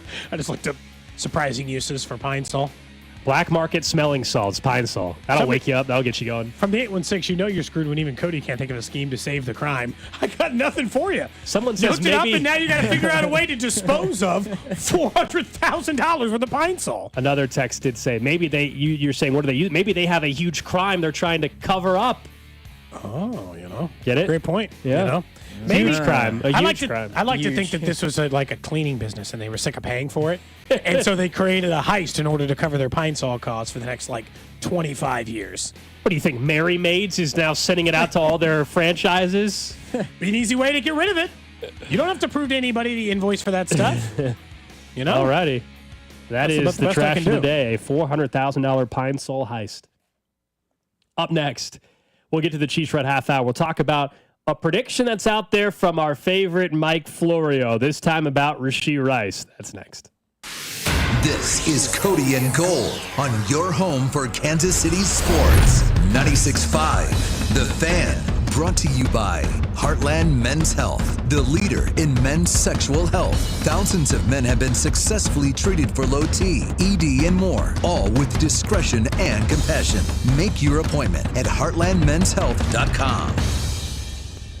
Take a swing at making baseball entries this season over on Underdog. Is a leading place to make all your sports selections that you can play in your state. That's right. Sitting on my couch, watching the NFL game on Saturday from my couch, making those selections over at Underdog. Watch some baseball tonight, making those selections at Underdog. It's because it's one of the fastest growing sports games apps you can play on either side of the state. Millions of fans have already won billions making plays, so why not be next to join their app of over 100,000 5-star reviews and millions of players? Super easy. Download the app, choose which player will go higher or lower than one of their stats. So you can choose home runs, strikeouts, bases, yards, touchdowns. You can mix and match sports as football's around the corner. So it's easy to make those selections, and you can play with as little as $1. Get everything right, you can win up to 1,000 times your money. So download the Underdog app and sign up with that promo code TAPP, T-A-P-P, to unlock a special offer for up to $1,000 in bonus cash when you make your first deposit. That's promo code TAPP. Must be 18 plus and present in Missouri. Terms apply. See underdogfantasy.com/web/deposit-terms. Consider with your play. Call 1-800-GAMBLER. Visit www.ncbgambling.org. Start the school year with hot deals on Lunchbox favorites and snacks. This Friday through Sunday, shop back-to-school must-haves like Hy-Vee cereal, Lunchables, family-size Little Debbie snacks, and Goldfish crackers. Stock up on Coke 12-pack cans just $4.99 and Jack's Pizza only $2.99. Too busy to shop? Order through Aisles Online. Schedule a pickup or delivery and leave the shopping to us. Save time, save money during the 3-day back-to-school sale this weekend only at Hy-Vee. Well, if you're like me, the busy season is here. It's back to school time. It's back to sports time, and that means we are so busy every single day. And Hy-Vee's Aisles Online helps us out so much. It's so easy. Just download the app or go to Hy-Vee.com. Choose your store, select your items, and Hy-Vee does all the shopping. All you have to do is pick up the order or have it delivered to your home. Hy-Vee is taking care of everything as we head into the fall season. Save time, save money. What could be better? Only at Hy-Vee. Don't let clogged drains slow you down. Call Hamilton Plumbing, Heating, AC, and Rooter today for our $79 mainline drain cleaning special. The pros at Hamilton will inspect your drains with video camera technology to pinpoint exactly what is needed to clear those clogs and help prevent expensive drain repairs. The expert technicians at Hamilton are ready 7 days a week to solve your problem the right way, the first time. Over 40 years experience and more than 8,000 five-star reviews ensures your peace of mind. Visit callhamilton.com for details, terms, and conditions. License number 2025-11121. It is out of here. Man, if your stream isn't as strong as it used to be, or you're taking more breaks to the bathroom than the seventh inning stretch of a televised baseball game, We'll be back after this. it's time to get checked. An enlarged prostate or BPH could be the cause, and Kansas City Urology Care is here to help. Fast answers, trusted care. Don't wait. Come see Kansas City's largest, most experienced, and most advanced urology team. Visit kcuc.com today. At KCUC, you see the best in KC. Hi there, I'm Charlie. And I'm Carter. Our dad is Rex with Rex Buys KC. If you're thinking about selling a home in Kansas City and don't know where to start, our dad can help. Sometimes life throws curveballs, like moving for a new job, dealing with a divorce, or inheriting a house you weren't expecting. Dad doesn't just make offers, he talks with people to help them understand all of their options. No pressure, and it doesn't cost anything to talk with his team. He's a local home buyer who really knows Kansas City. If selling to him is the right choice, he'll give you a fair cash offer, and you can close on your timeline even in as little as 7 days. He buys homes in any condition. No need for repairs, no fees, no surprises. Just an honest, easy process so you feel good about your decision. Want to talk to him? Call 816-330-6000 or go to rexbuyskc.com. Rex Buys KC, helping people make smart choices one home at a time. Back to school is on the brain. That means new notebooks, pencils, new everything. And while the kids are getting ready to get book smart, it's time for you to save smart with Straight Talk Wireless. Switch now and get a free Moto G 2025 with 5G when you activate select plans. Now that's a smart call. Get Straight Talk covered by Verizon's 5G network. Available at straighttalk.com and Walmart. Offer valid through 10/19/25. Taxes and fees apply. Purchase of Gold Unlimited plan or higher required for offer. Must activate the plan in-store at Walmart. Cannot be combined with other offers. Moms and dads, do you wish you could know where your kids' shoes are at all times? Now you can with Skechers' newest Apple AirTag compatible sneakers, Find My Skechers. There's a clever hidden AirTag compartment under the shoe's insole. It's sleek, secure, and your child can't feel or see it. Then you can check where your kids' shoes are on the Find My app. Plus, they're available for boys and girls. Get Find My Skechers at Skechers.com, a Skechers store near you, or wherever kids' shoes are sold. Apple AirTags sold separately. Your cold is coming! Your cold is coming! When you feel a cold coming, shorten it with Zicam, the #1 cold shortening brand. Oh no, not before my big trip. The big trip you've been planning is coming up, and so is your cold. But Zicam can shorten your cold and get you back to planning sooner. Thanks, Revere. We really should keep Zicam in the house. Shorten your cold with Zicam. Take it from America's most revered messenger. Shorten your cold at the first sign with cold shortening products from Zicam, the #1 cold shortening brand. Available in stores or see where to buy at Zicam.com. If you didn't think skipping breakfast was a big deal, you'd be right. Before. But now, Wendy's has Buck Biscuits. We're talking sausage, egg, and cheese biscuit, bacon, egg, and cheese biscuit, or even the Honey Buddy chicken biscuit. For just $1 each. Seriously, you can get all 3 if you want. They're just $1. So you'll never skip breakfast again. If you're smart. Breakfast for $1? Gotta be Wendy's. Limited time only. Price and participation may vary. Limit 5 qualifying items per transaction. Not valid in a combo while supplies last. Some people just know they can save hundreds on home and auto insurance by checking Allstate first. Like you know to check your house sitter has the new code first, before leaving for vacation. System lockout. But that's the code! Contacting authorities. I'm out of here. Oh, seriously, the car too? Yeah, checking first is smart. So check Allstate first for a home and auto bundle that could save you hundreds. You're in good hands with Allstate. Not available in every state. Potential savings vary. Allstate Vehicle and Property Insurance Company and affiliates, Northbrook, Illinois. Chiefs coverage on 96.5 The Fan is brought to you by Twin Peaks. Tune in to exclusive Chiefs training camp coverage live from St. Joe on 96.5 The Fan. All access player and coach interviews that you can only hear on 96.5 The Fan. Chiefs training camp coverage is sponsored by Twin Peaks. Eats, drinks, scenic views. You're listening to 96.5 The Fan from the Mission Plumbing, Heating, and Cooling Studios. Welcome in to the Chiefs Red Half Hour. Every day at 11:30 with Cody and Gold on your new home for Chiefs football. 96.5 The Fan. A full half hour of Chiefs talk coming your way. We're going to hear from Andy Reid in just a second. Chiefs Red Half Hour brought to you by All Weather Decks, Kansas City's most respected deck builder. Check them out at allweatherdecks.net. Practice in St. Joe has just wrapped up. Nate Taylor's going to join us within about half hour, 45 minutes or so, as practice ended actually a little bit earlier, we thought, despite starting later. Head coach Andy Reid addressing the media from St. Joe. Right. As far as the injuries go here, Breen Stool did not practice today. Hollywood didn't practice. Deion Bush had Achilles tendon rupture. We'll get that fixed. Driscoll had the appendectomy. He got it fixed, so we're doing good there. Janarius Robinson ended up having a foot fracture right on his little toe there. And then Jalen Watson had a concussion. Other than that, everybody got out there and moved around. So we had a 10-10 practice today, working some situational things, and it was good work. As far as the game goes, very similar to what I mentioned to you after the game, that too many mistakes. As far as penalties go, you have 108 yards of penalty. That's, like I mentioned, a good rushing day for a running back.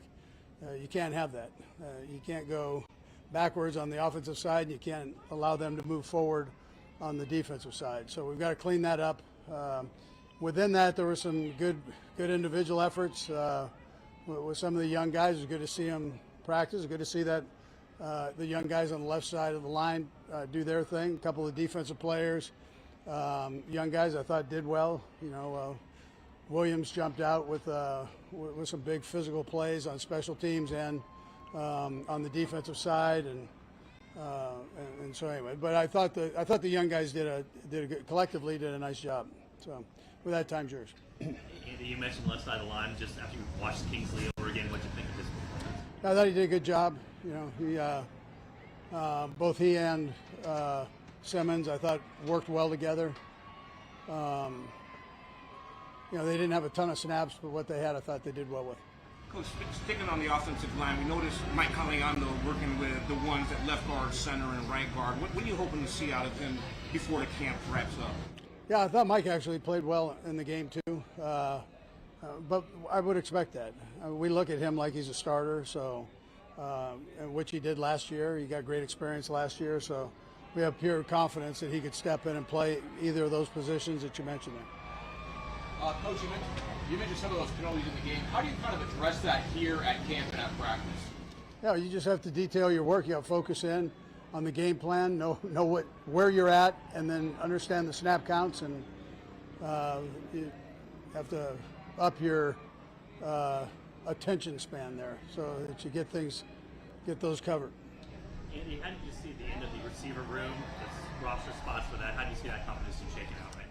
Yeah, listen, we'll have a tough decision to make. Brett will and the coaches. So there's some good players there, and we'll just see how it sorts out here. We got a couple more games, a few more practices, so we'll see how it all sorts out before we have to make those cuts. But listen, I'm pleased with what we have there, and some of the young guys and how they're going out here and producing. So. Coach, with Hollywood. What's kind of the state of that ankle? Did he end up having a high ankle sprain, or is it something you feel? Yeah, it's not really a high ankle sprain. It's more ankle foot area. He's making great progress, so he's up and he's running now a little bit, so that's a positive. I don't think he's too far off, but we'll see. Yeah, he's doing good. Yeah. Coach, can you talk about what Robert Conyon's bringing to the table? He had such a good game. Yeah, Robert did. He did some good things. There's some things he's got to work on. He's a veteran guy. He knows that. more in the run game than probably the pass game. But I thought he caught the ball well. He had some big catches, and then he had the one drop. He'd like that back, but he'll figure that one out and get it taken care of. But this guy's been productive in the league, so he gets it. And he's been banged up a little bit, and he's been able to keep himself healthy and on the field, which has been probably the issue over the last couple of years. Yeah. Thanks, Chris. All right, thanks. All right, so that was Andy Reid. Obviously, a couple updates on the injury front. A few of them we kind of knew about on Saturday night. Confirming, though, Jalen Watson dealing with a concussion. Obviously, Deion Bush, that was a bummer to see. Everybody knew it was serious right away. An Achilles rupture, so he's done for the season. You heard Driscoll, just from offensive line depth, had an appendix rupture, or needed his appendix removed, I should say. Good. So never a good thing there. At the end there, he was asked about Hollywood Brown. Let's start there, because it went from a week or so ago, like, if it was serious, that'd be like if it required surgery or something, and it's not serious. Then you heard him say, like, he's about to start running, or is starting to run. And so you're telling me after 2 weeks, he's just now running. He's getting close. Still sound like it could be a few weeks. I want to say, we're not seeing Hollywood Brown in preseason. And by the way, I'm fine with that. I said that before he got hurt. So I'm good with that. But the opener is what, 20, what are we now? Like 25 days away, something like that? Yeah. He needs to be set up to be practicing, obviously, more than a week out of the game. I'll have to go find one of those. Knowing that Rashi Rice is probably getting suspended week one. You have to have Brown, and that's, by the way, why they're going to be very cautious with this, my guess is, but have to have Brown and Worthy available week one if you're not going to have Rashi Rice, which we're still waiting for the suspension news. We're 4 days away from the deadline that you and I always set for NFL suspensions. Got to let us know on the 15th, otherwise it's absurd. I'm waiting. 4 days. Like, do you want to let me know at some point? Yeah, I saw Mike Florio's most recent guess, which is he said he expects it to be between 6 and 10 games, and that some people are going to be upset when it's on that higher end of the range. Okay, so there's two things going on here. Florio's sourcing on the Chiefs has been ass, and I think that we should acknowledge that as we talk about this. It feels like he's mostly just been guessing. Yeah, now the suspension he wouldn't need it Chiefs inside. He could get that from the NFL side. But he spent like 3 years trying to tell me Andy Reid was getting ready to retire. Right. And that obviously was just not accurate. Second is this feels like a setup just so he can throw a fit when he gets 4 and say, they took it too easy on the Chiefs, only gave Rashi Rice 4 games. Bum, bum, bum. I still think, even though he's reporting he thinks it might be between 6 and 10 games, I still think it's between 4 and 6. I guess I'd just be surprised if the NFL decided to make a point on Rashi Rice because of something that multiple players have done. Now, his caused an accident, caused bodily harm, the things that we know took place that don't happen, and every time somebody did, but we just mentioned this. Jordan Addison was going 140 miles an hour a year ago and then got caught with a lesser than, but a DUI-like charge on his end, and he only got 3 games. I'm not saying it has to be 1 for 1. One guy was a misdemeanor. The other guy got a couple of felonies. But I don't think they're just going to hammer him with 10 games to make a point over this. Well, it's the NFL, so sometimes there's no rhyme or reason. I mean, I don't think it's a 0% chance. I would be floored if they gave him a 10-game suspension, and I would question it quite a bit, given some others, but they don't always have a rhyme or reason how they do it. I'll still say the 4 to 6 range. If it's 7, I'll say, well, that's a really strong punishment. Won't be shocked. Anything above that to me would be ridiculous, just considering, and that's not to downplay the severity of what Rashi Rice did. It's just the reality of how the NFL handles punishment. You know, they're not suspending guys for full seasons. They're not. That's the stuff. You know, the weird part you get into they is didn't give Deshaun a full season. You get into this weird moral stuff because Tucker and Deshaun were never convicted of a crime. They weren't. There's civil suits and certain very serious allegations, but they got 10 games or 11 games, and there wasn't a criminal conviction. Criminal charge, yeah. So do you care about the level of penalty or not? And so you get in this weird area. Like, are you going to give Rice the same amount of games as you gave Justin Tucker?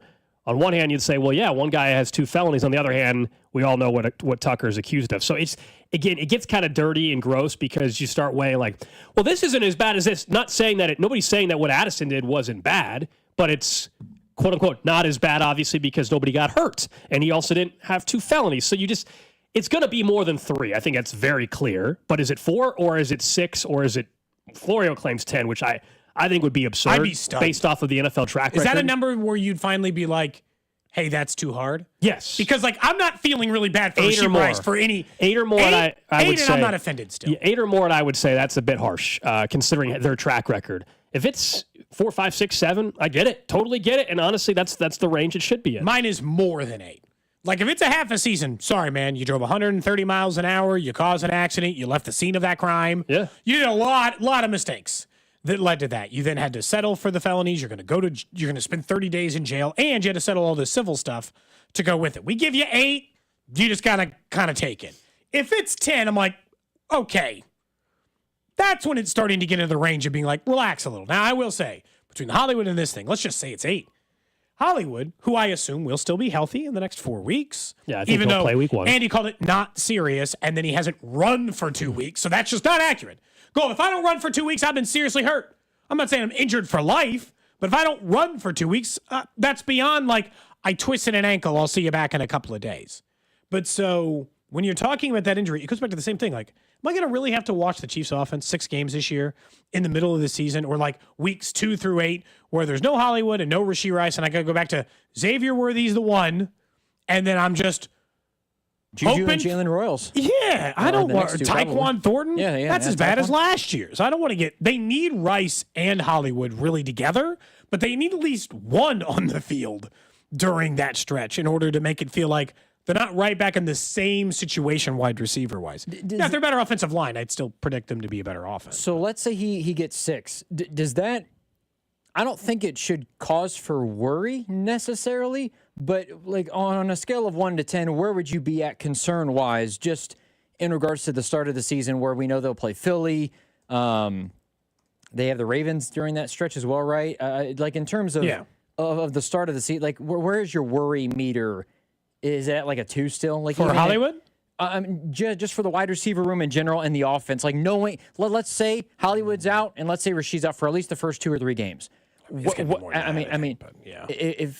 we're looking at a 6-game suspension for Rasheed and then questions are on Hollywood, does that concern you for how they start the season, or are you still just like, oh no, it's going to be totally fine and it's going to work itself out? Just for the sake of conversation, because they play Philly, they play Baltimore. I mean, there's some tougher games. They still have Mahomes, and I do think that their offensive line is improved. So I'm not going to be here. Should it change anything you're saying? But it changes what we were discussing Friday, which is the idea if you think they're going to be this top 5 offense, that's not happening without Rashi Rice for 8 games or Hollywood Brown missing, only playing in 10 games. Like that scenario is not going to work. I think we've gotten a little spoiled the last 2 years on how quickly Rice and Worthy picked up the offense in their respective rookie years, and they were forced into bigger roles. Like asking Jalen Royals to do that, I think, understanding where he was drafted compared to those guys, I would not expect the same ability if all of a sudden they had multiple injuries that Jalen Royals were talking in week 13 about being one of the best wide receivers on the team or available on the team at that. I don't. That's a big problem if that's the case. But I think the scenario that for week 1, and this is why they're going to be very cautious with Brown, not only with his track record, but knowing that a Rice suspension is coming. You just have to make sure Brown is available week 1. And your hope is you would love for Brown to play in all the games. Obviously, that's probably not going to happen. But can you at least you tell me that Rice is gone for 6 games, week 1 through 6? Can Hollywood Brown play? Can you get him to stay healthy? Can he find a way to stay healthy weeks 1 through 6 at minimum until Rice comes back? Obviously, would like him healthy all year. But if you're asking for the perfect timeline, Hollywood Brown, if you're going to miss time, can we get 2 months out of you, please, while we're waiting for Rice to come back? If you're going to be not healthy, can it be Halloween or later before that becomes an issue? Thanks. But yeah, Drew, because of that, am I worried that they're not going to have enough weapons on offense again? Sure. Mm-hmm. Because then they're relying on the same thing. 100 billion targets for Travis Kelce. And, you got to couple that with the fact that you've got to take another leap from Xavier Worthy or need him to be last 6 games of the season Xavier Worthy, or you're counting on another rookie to develop in Jalen Royals or Juju. It's just asking a lot. And look, Juju's just got limitations, okay? Like that's counting on him. I'd almost rather count on Tyquan Thornton to be just like the random X guy than Juju at this point. It's not a knock on Juju. he's the Justin Watson of the group. I think Thornton is down. If Brown misses time and Rice, Brown is going to be Tyquan Thornton more than to me Rice. If Rice is gone for a certain amount of time, that's where Royals and Juju fit that. Like if we're just asking type of receiver, watching them run, Juju, Royals, and Rice are all the same type of receiver. Not saying they're all near the same level, but the same type of receiver. Whereas Thornton, to me, is more the Worthy or Brown type of receiver. Yeah, from the 785, Royals are going to be a beast. I'm not worried. Now, look, even if you think that's the case, and I'm not saying he can't be. He might be a very good NFL player. He's a 4th-round pick. I don't think it's happening his rookie year. Odds suggest it wouldn't happen that early. I would remind you that the last 2 wide receivers that you really like in Kansas City, in Xavier Worthy and Rashi Rice, took at least 8 games before they turned into that. And in Xavier Worthy's case, it took 8 games, and he still only finished with less than 700 yards. It was also receiving. a first-round pick. And Hollywood Brown finished with like 800 yards. And they were a first-round pick and a second-round pick, and it still took them more than half of the season. Rashi Rice, yeah. Yeah, that's what I'm saying. You said Hollywood Brown. Sorry. Yeah, you're good. Rashi Rice, a second-round pick, and it still took them half of the season in Rice and Worthy to come around on it. Yeah. So even if you think Royals is the goods, the odds that he's the goods in the amount of time we're talking about, the part of the season in which they will be without Rashi Rice due to the suspension, that's just incredibly unlikely. It's already unlikely that he's that guy anyway. It's an even more increased unlikelihood if you said, but he has to be that guy in the first 6 weeks of the season. Because Worthy wasn't that guy in the first 6 weeks of the season. They were thrown to all kinds of other random people before he came around. And he still finished with less than 700 yards. Isn't that crazy? Like, you look at Rashi Rice and Xavier Worthy's rookie years, and in your head, they did these like, oh my God, what do they get in a rookie receiver? And it's like 650 yards for Xavier Worthy. And like, 850 or 9 for Rashi Rice's rookie year? He was more, but I mean, it wasn't 1,000. I don't remember the exact number now. God, this is the sucky part about Rashi Rice. You get a second-round pick right. You have a nice rookie year out of him. You win a Super Bowl. There's no complaint about the way the season ended. Then you get nowhere close to a season at all. And now you might miss a whole nother half of the season. You only get the guy in a 4-year contract. You're going to blow 2 of those 4 years. 1 on his own doing. The other one just because of a freak injury. But it's that's a tough spot. 938, actually. It's closer to 1,000, I thought. Yeah, Rice, we knew at the time, last offseason, when he made the decision that he made, a terrible one, that resulted in multiple people being injured and then obviously criminal consequences. The day, maybe it's today, maybe it's in a week or so, it certainly will be by week 1, there will be football consequences to that as well. And you're about to have to pay that part of the punishment off. And that hurts everybody involved. No question. Himself included. That's the reality of putting yourself in the spot and making that decision. Maybe it's going to throw to Jason Brownley a lot, That's right. We've already decided he's been added to Camp Darling. He is on the island. I've heard Andy now talk about the offensive line play a couple of times. I went back. Somebody posted some highlights, so I didn't go back and watch the first quarter of a preseason game. But I tried to watch some of the way I thought the offensive line moved in that first drive with Gardner Minshew. I don't know, man. They look pretty stable right now. I think Kingsley looked acceptable. I'm not saying he looked like a monster. Simmons looked like he essentially just made no mistakes. So a mistake-free Simmons and a only kind of notice Kingsley. I think what you pointed out is kind of where I am. I don't want to spend every game noticing the offensive line. And between Juwan Taylor's 70 false starts over the last 2 years and bad left tackle play and all the stuff they had to do to move left guard to left tackle and all that stuff, feels like all we've done for 2 straight years is talk about the offensive line. And at least for 1 quarter of 1 preseason game, I didn't have to. Yeah, and that felt like a nice win. Really good offensive line play from your tackles means you don't talk about them. And if you do, it's because they pancaked somebody and it was a ridiculous block and put someone on their ass. That's it. Otherwise, you don't want to talk about your tackles. And it's 11 snaps for Simmons in a preseason game. I don't want to overblow it, but it was 11 snaps that you love to see because you didn't really think much about it, which means he was out there doing what he should do and holding his own and hopefully building Mahomes' confidence even more in what he's going to be able to do for him. And that hopefully opens some things up elsewhere in the offense. Simmons did what you wanted to see. Kingsley, mixed bag, I guess, at left guard, but it's also difficult, I think, if we're being honest, unless you played the sport, to give a full-blown breakdown on left guard play in a game. When it's really bad, you notice it, but if someone's just average or whatever at left guard, it's not the most obvious thing. People, as I always say, because you paid $19.99 to subscribe to the All-22, doesn't mean you're suddenly some film expert, even though people think they are. I'll trust what Mitchell Schwartz tweeted out about it. I'll trust what Jeff Schwartz and other former linemen tweeted out about what they saw from offensive linemen before the random guy that's just subscribing for $19.99 a month and is a film expert all of a sudden. So I was going to talk about the video. I think it was Jeff Schwartz that did this one, but he was talking about Josh Simmons, and in the video he mentioned how his stance is a lot like Juwan Taylor's, where his left leg is back. It is back. Not that it would be a problem. It's not uncommon. There's lots of guys that do that. But I Just wonder, by not starting early. Yeah, I wonder if that's how much of an advantage that actually plays, where when he was going through it, he talked about how quick Josh Simmons was off the ball, where it seemed like at times Kingsley and I mean, even Tooney, to some extent, Tooney was better, but it would be right after the snap. And somebody mentioned on the text line, Mahomes is having to almost run right after the snap was there, where it feels like he'll at least, Patrick Mahomes will have that comfort of knowing, I at least have a little bit of time. Even if Josh Simmons gets beat, I know that he's going to have some space covered where he's just not going to get blown by. I mean, that obviously is something comfortable to have, where we talk about the offense, and if you have that offensive line playing better and smooth, the offense is already technically upgraded to a degree anyway. Like the text line, this is how bad it's been for Juwan Taylor. The text line said, wait, is it actually 70 false starts? It can't be that bad, right? That's not the actual number, is it? No, it's not. It's not quite that many.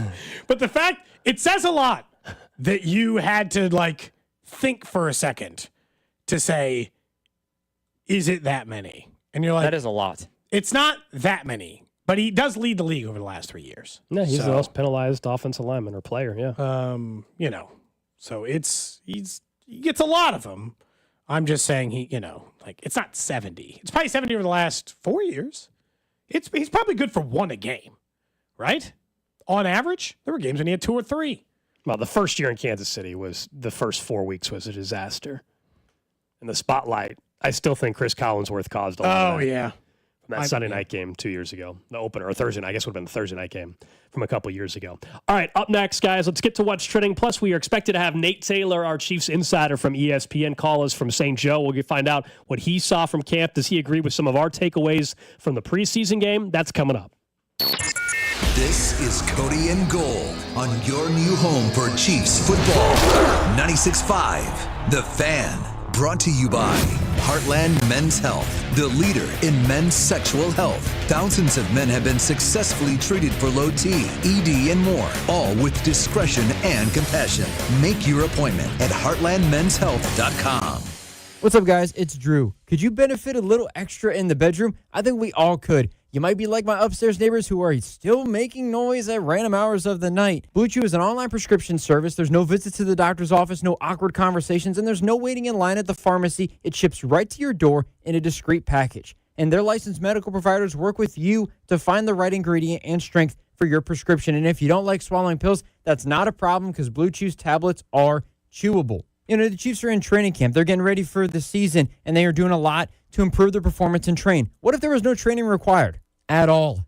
Turn oh no into oh yes with Blue Chew. Your partner wants you to do whatever it takes to make your sex life better, and Blue Chew is your secret weapon for the bedroom or wherever you decide to get it on. Ready for a great offer? How about free? Go to BlueChew.com and get your first month free when you use our promo code KFNZ at checkout. Just pay $5 for shipping. That's BlueChew.com, promo code KFNZ to receive your first month free. Then you'll be ready to chew it and do it. MIAA fans, it's that time of year. Beginning August 19th, you can purchase 2025-26 MIAA Network monthly subscriptions, annual all-access passes, and individual broadcasts at fan-friendly rates. All MIAA conference regular schedule contests across 7 sports and other select contests will be streamed live on the network. Don't miss the 48-hour flash sale from noon on August 19th to noon on August 21st for $10 off the annual subscription rate. For more info and to sign up today, visit the MIAAnetwork.com. The MIAA. Bring your A-game.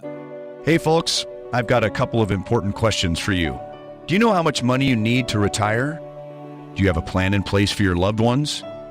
If your answer is no, it's time to get your financial planning on track with UMB Private Wealth. It's never too late to start.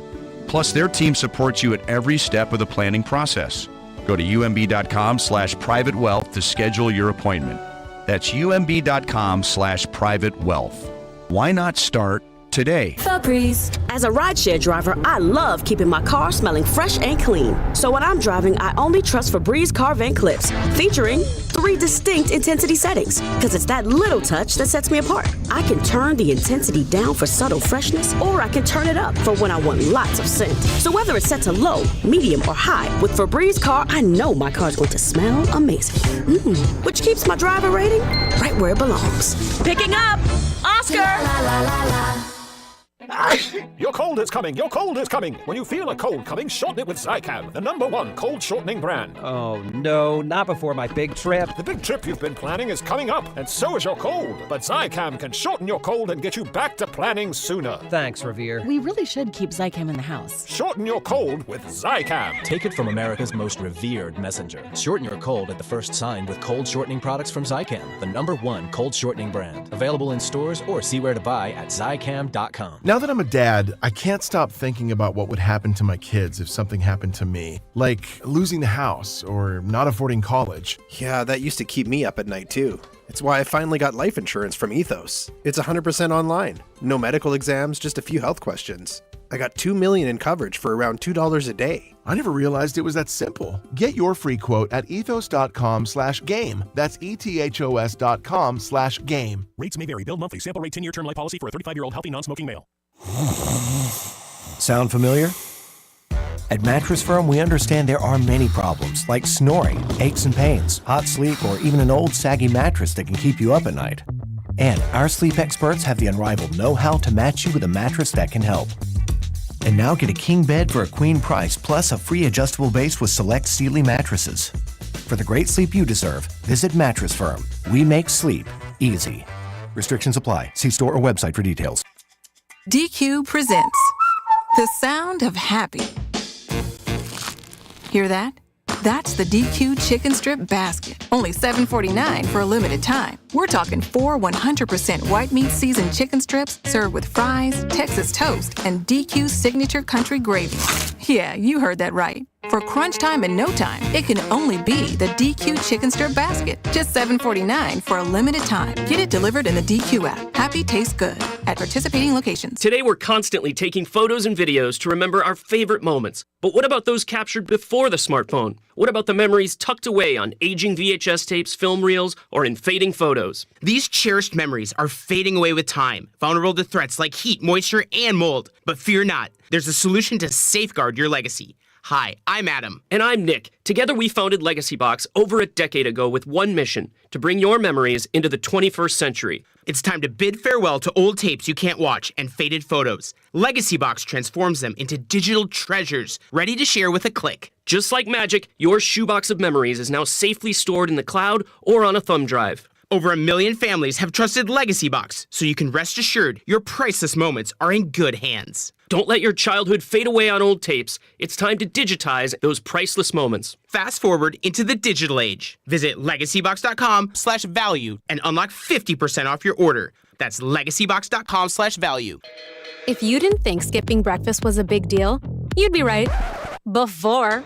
But now, Wendy's has Buck Biscuits. We're talking sausage, egg, and cheese biscuit, bacon, egg, and cheese biscuit, or even the Honey Buddy chicken biscuit for just $1 each.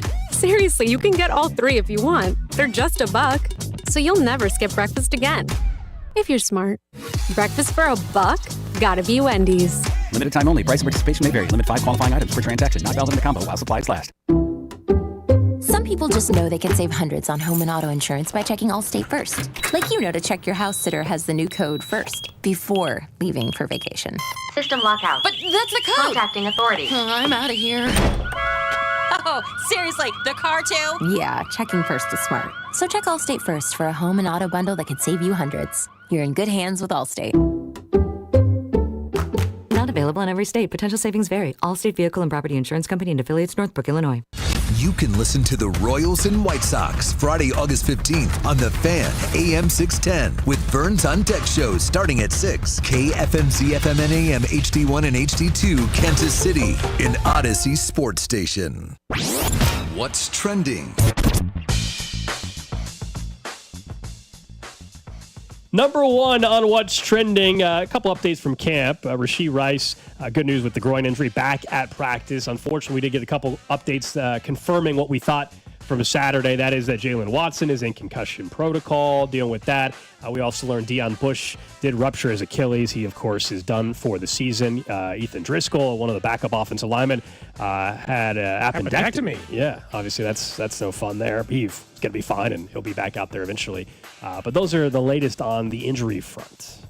Next up on what's trending, the Royals dropped 2 of 3 against the Twins over the week and got walked off in the 11th inning of the game last night. They'll begin a homestand against the Nationals tonight. 6 against the Nationals and White Sox. The next 6 games.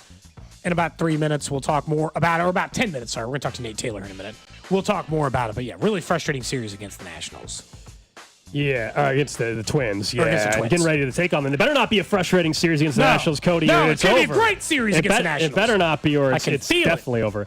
Elsewhere, some news in sports media. I think this is pretty significant. It does show that, unlike boxing, UFC and MMA is willing to evolve. The UFC announced today they're leaving ESPN, which means no more pay-per-views. You guys know for the normal fight night stuff, you can just watch on ESPN Plus or ESPN, but if you want to watch the main events, you got to pay.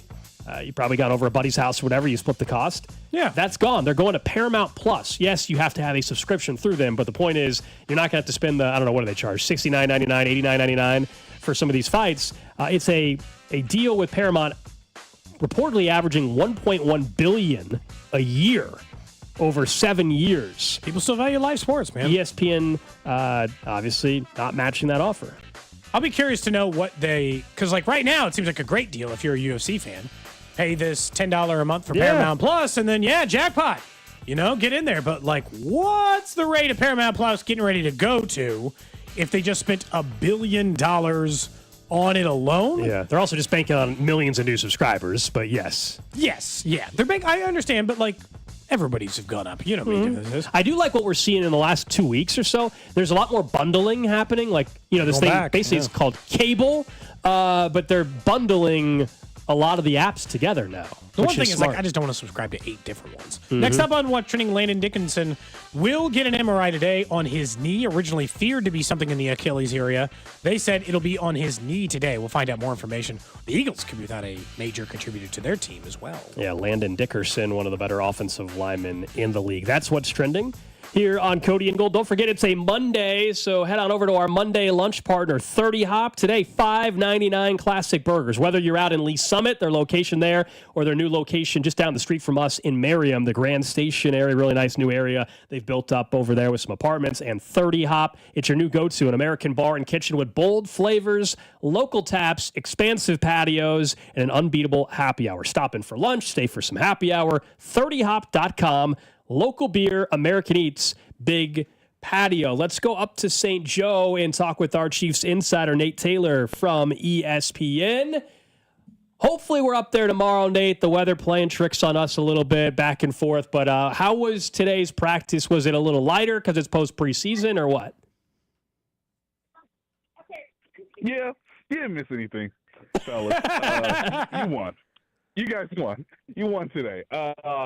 Now, obviously, I have to be up here because it's the mandatory part of the job. But no, today was a light practice, a little bit of a 10-10-10 short special. We did see Christian Fulton out there with the team, so that's cool. So by Friday, he'll be in uniform, playing with the first team defense. But yeah, I mean, I think the biggest thing we learned today is, and I'd kind of heard about this, but I'm just glad that Andy acknowledged it. Like, it's not a high ankle sprain. I think that was the first fear with Hollywood Brown. He says today it's more lower ankle foot area, which is not great. But look, he is running, that being Hollywood Brown. Not sure we're going to see him on Friday, which is a bit tricky because, of course, you wouldn't normally play Patrick Mahomes and Travis Kelce and the rest of the first team offense in the preseason finale. So, again, we'll monitor that. But I just think the biggest thing today was hey, the guys are back in St. Joseph for one more week, and then we'll see how much adjustment to the depth chart we actually get to see Friday night in Seattle. God bless everyone who has a parent who today had the first day of school like I did, realizing that, like, to watch the football team that you root for, you got to stay up Friday night. Jason Brownley, obviously a name a lot of people now know after Saturday night's game. We've seen him up at training camp a little bit. Did he get the snaps above everybody because they just started the drive in the red zone, or is there something more there? Is he just going to be a red zone target? Now, I was interested in that too, Alex, and it did not appear that way today. So I don't know what happened. Of course, I did not go to Arizona, so I didn't get to talk to Mr. Brownlee in the locker room. But I think because he is such a big target, because it was perfectly executed by both him and Patrick Mahomes on the back shoulder throw to the front pylon, is he in the mix? I would have to say he's in the mix just because he really did play well. And I know everybody on Twitter, I did see that, was like, no, it's a catch. Like, what are we doing? Okay, replay system, preseason game 1. Remind me to not get upset unless it's September 5th. Okay, so when you put everything together, I mean, he wasn't running with the ones today, but I did think it was fascinating that they said, hey, let's see it at least, practically against a opponent. Against their ones, by the way, I want to make that clear. Like, the Cardinals did play most of their, starting lineup on defense on Saturday's game. So a great catch. Had a nice moment. I thought his catch in the intermediate area was good with Gardner Minshew. But he did not seem to rise up the depth chart today to where it was like, hey, we're going to get you in the mix. It was still a lot of Rashi Rice, Xavier Worthy, of course, sprinkling Juju. Hey, here's Jalen Royals, who I thought had an quietly under the radar type of performance himself. But who knows? If Brownlee gets more run in the second preseason game against the Seattle Seahawks, then he will add more validity to, hey, maybe he's the last guy on the receiving room with Nico Remigio. Who do you take? Who do you value more on special teams? But, hey, great moment for him on Saturday. When you look at what that said, I just looked at it as, boy, that means bad news for Sky Moore. Forget, what it means for Brownlee. I'm just like, if he can't even get on the field ahead of Jason Brownlee, what does that say? You want me to say it now, Cody? You want me to say it now? Yeah. It's over. It's over, guys. That's it? It's okay. The end of the end of the run? That's it. That's it, guys. And this is just another reminder that, football is incredibly hard at this level, okay? It don't matter what pick you are when you actually start playing football at this level. And unfortunately for Sky Moore, I can go through a number of scenarios. I think what is instructive to me, and I did think about this Saturday night, fellas, is everything Nico Remigio is what Sky Moore is supposed to be. And that tells you how hard it is to draft and develop over the course of multiple years and to make sure a guy is still consistent enough to be valuable on the roster going into year 3, year 4. He's had multiple injuries. I want to make that very clear. Unlike Nico Remigio, Sky Moore has dealt with the knee. He's dealt with the hip. He's had a core muscle injury.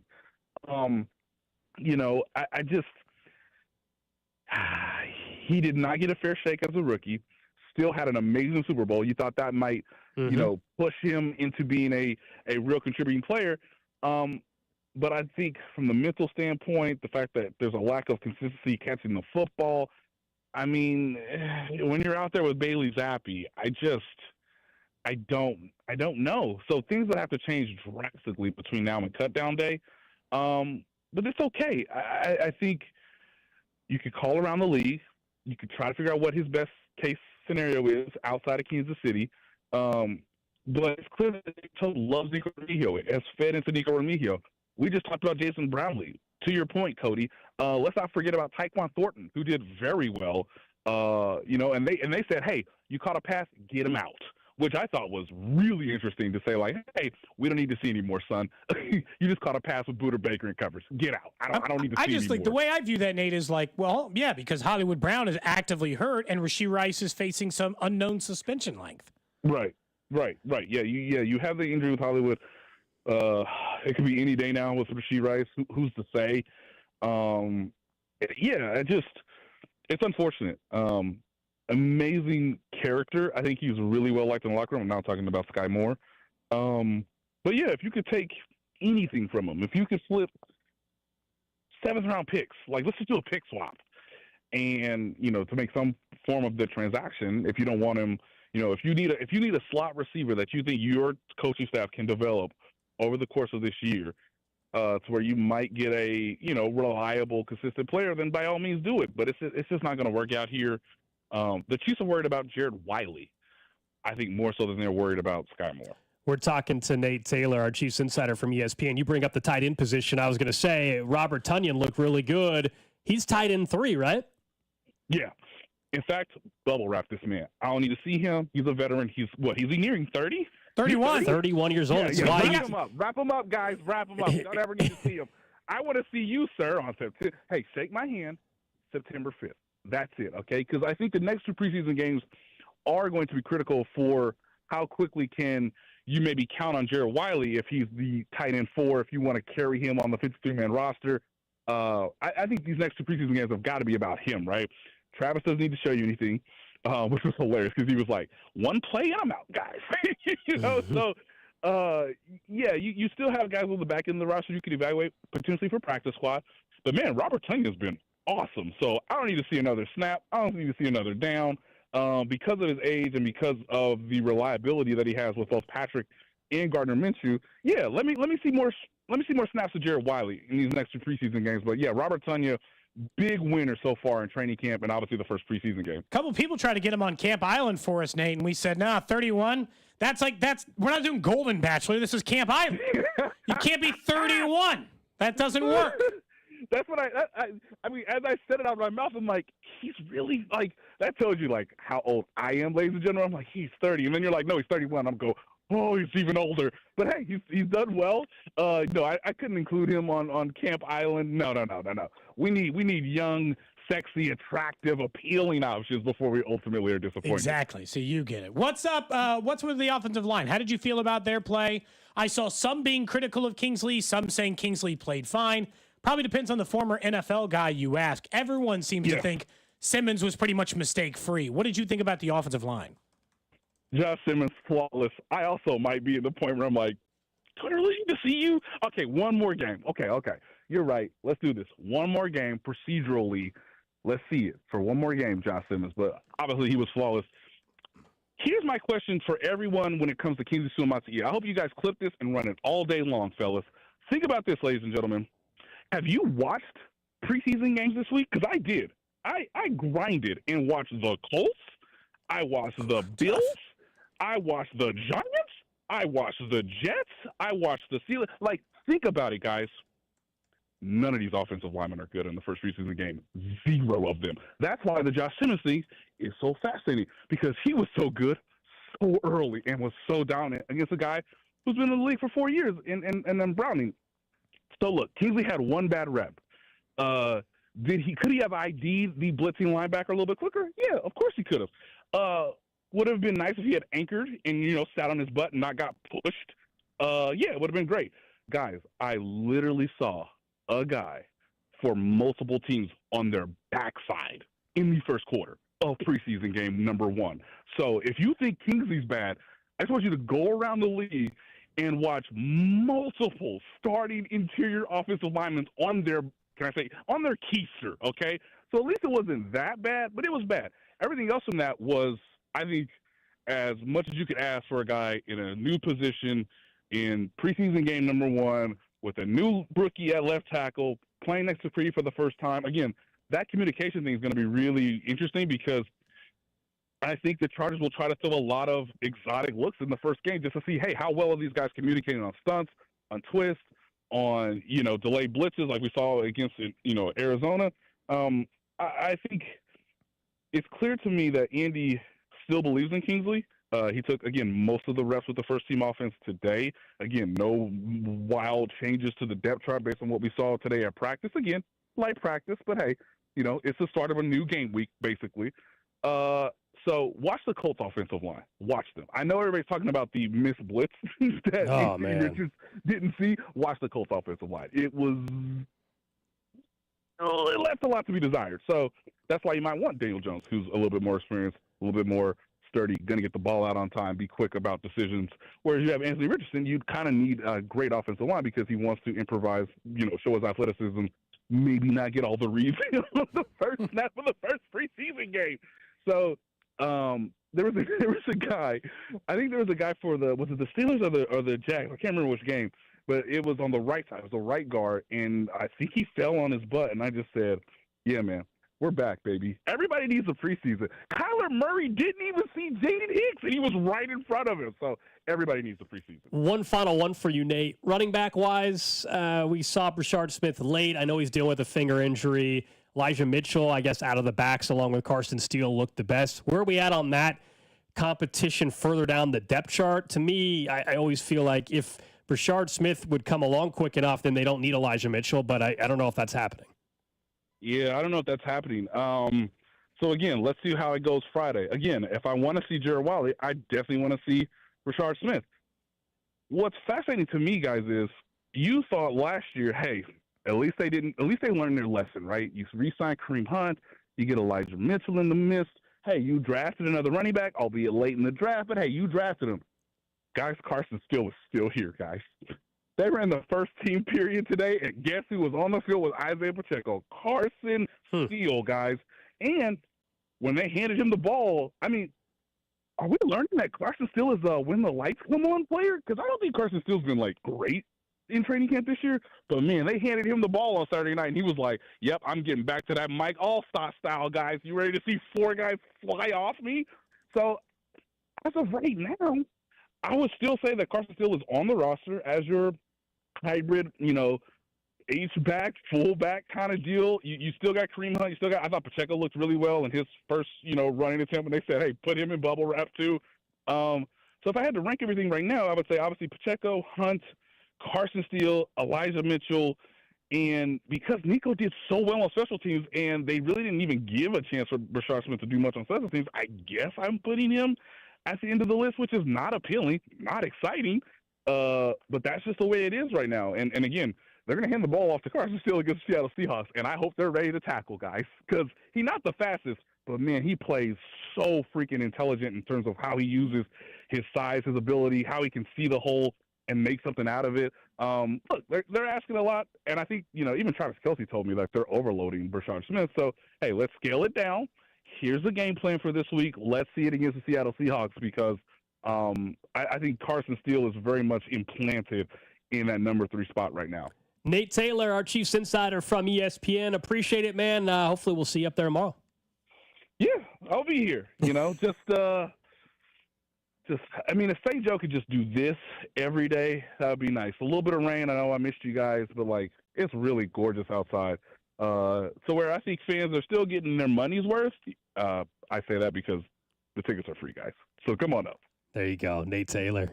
Good perspective as always. So Carson Steele's not back? humid, not hot up there. Yeah, I mean, look, he was the story at camp last year. He looked great in preseason, as Nate was kind of saying. In a preseason game, he takes advantage of that. Fumbled. And then in the Chargers game, they gave an opportunity. It was go time for him before they had brought in Kareem Hunt, remember? Or they had just brought Kareem Hunt in, I guess. And he fumbled, and he was in doghouse the rest of the season. So he flashed. He's showing why people got excited about him again. But it's just the running back room. Honestly, it's a weird running back room. Pacheco's clearly the number 1 guy, and he did look good in the 1 carry he had. Kareem Hunt, we'll see what's left in the tank. And then it's Elijah Mitchell and Steele, and Brashard Smith just really hadn't done anything yet. The thing is, the 2 players that interest me the least are Kareem Hunt and Elijah Mitchell. It's I got enough of, and Kareem Hunt probably the least. And it's not even meant to be a knock, but it's just a volume guy last year. I feel like most running backs could get you 3 yards a carry. Now, the problem is he was really good in short yardage, and they do value him, but they don't value him to the point that he's not cuttable from a price point perspective. But I just don't think they would get rid of a player like that if they thought they could. And this goes back to Brashard Smith.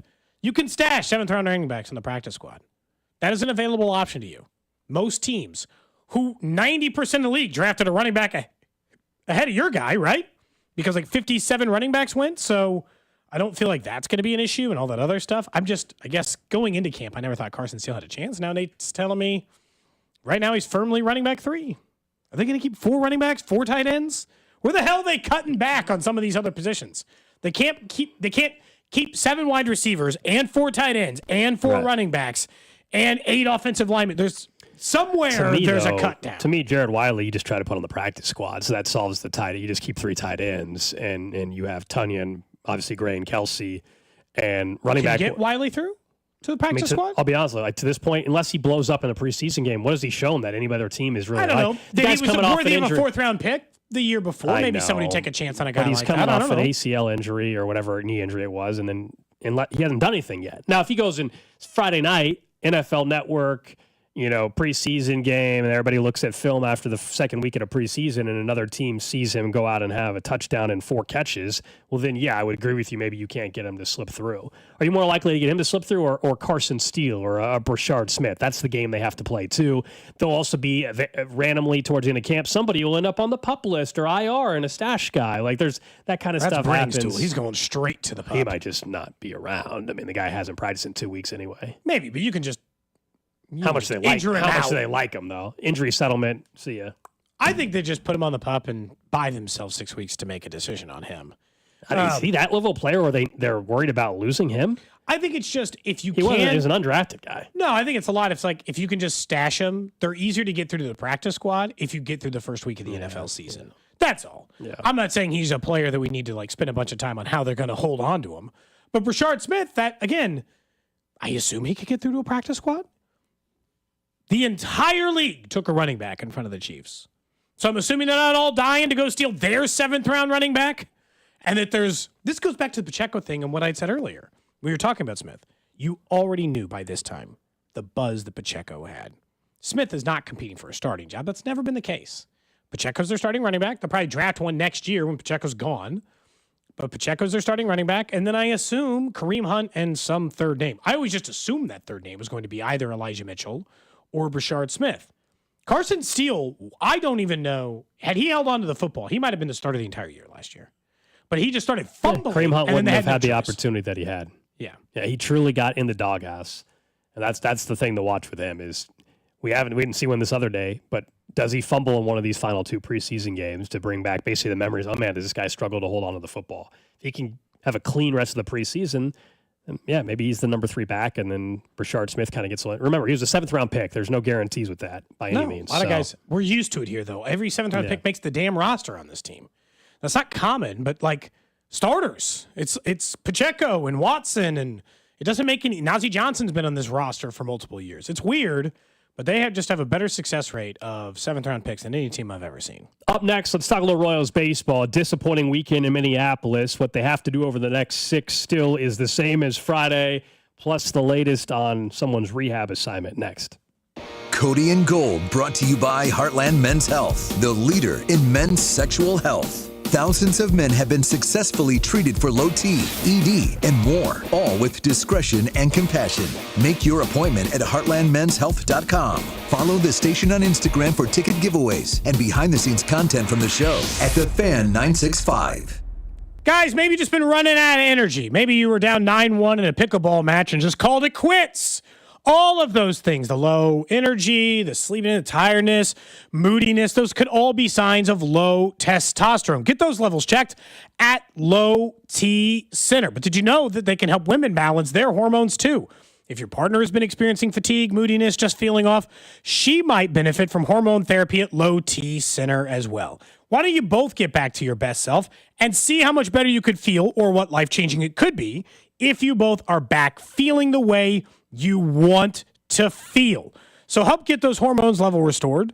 And if you haven't taken your T-test yet, guys, what are you waiting for? Take control of your health with Low T Center. And for more information about men getting their lives back or balancing women's hormones for a better you, book an appointment. Head over to fixmylowt.com today. That's fixmylowt.com today, and be glad that you did. Start the school year with hot deals on Lunchbox favorites and snacks. This Friday through Sunday, shop back-to-school must-haves like Hy-Vee cereal, Lunchables, family-sized Little Debbie snacks, and Goldfish crackers. Stock up on Coke 12-pack cans just $4.99 and Jack's Pizza only $2.99. Too busy to shop? Order through Aisles Online. Schedule a pickup or delivery and leave the shopping to us. Save time, save money during the 3-day back-to-school sale this weekend only at Hy-Vee. Well, if you're like me, the busy season is here. It's back to school time. It's back to sports time, and that means we are so busy every single day. And Hy-Vee's Aisles Online helps us out so much. It's so easy. Just download the app or go to Hy-Vee.com. Choose your store, select your items, and Hy-Vee does all the shopping. All you have to do is pick up the order or have it delivered to your home. Hy-Vee is taking care of everything as we head into the fall season. Save time, save money. What could be better? Only at Hy-Vee. Flooded bathroom? AC on the fritz? When things go wrong, you need reliable service fast. Call Hamilton Plumbing, Heating, AC, and Rooter and take $50 off any HVAC, plumbing, or electrical repair over $200. The pros at Hamilton are ready 7 days a week to fix the problem. Over 40 years experience, more than 8,000 5-star reviews, plus our exceptional service guarantee means you can trust Hamilton to bring comfort and calm back to your home. Visit callhamilton.com for details, terms, and conditions. License number 2025-11121. On Tuesday, August 26th, it's FanDuel Futures Day, a new holiday for every single football fan. It's 24 hours of deals, and you know I love a deal, on all your football season predictions. So take a flyer on who you think is going to win MVP. Take a flyer on who you think is going to win the championship this year, and you can parlay your division dark horse candidates. Mark your calendars. This is your day for your hunches, your hot takes, your calls, your odds. You guys always tell me what you think. This time, put your money where your mouth is. All you need to do is visit the FanDuel app today and start planning your futures bets now. So if you like Patrick Mahomes to win MVP, this is the time to take him. Or if you think the Chiefs are heading back to the big game, August 28th is a day for you. Because Futures Day is one day and one day only. FanDuel, play your game. 21 and present in Kansas. FanDuel is offering online sports wagering in Kansas. Under agreement, Kansas Racino, LLC. Gambling problem. Get up with your best bet. Call 1-800-522-4700. It's KansasGamblingHelp.com. In a world parched for excitement, one drink will emerge. Twisted Tea, the refreshing thrill ride of flavor.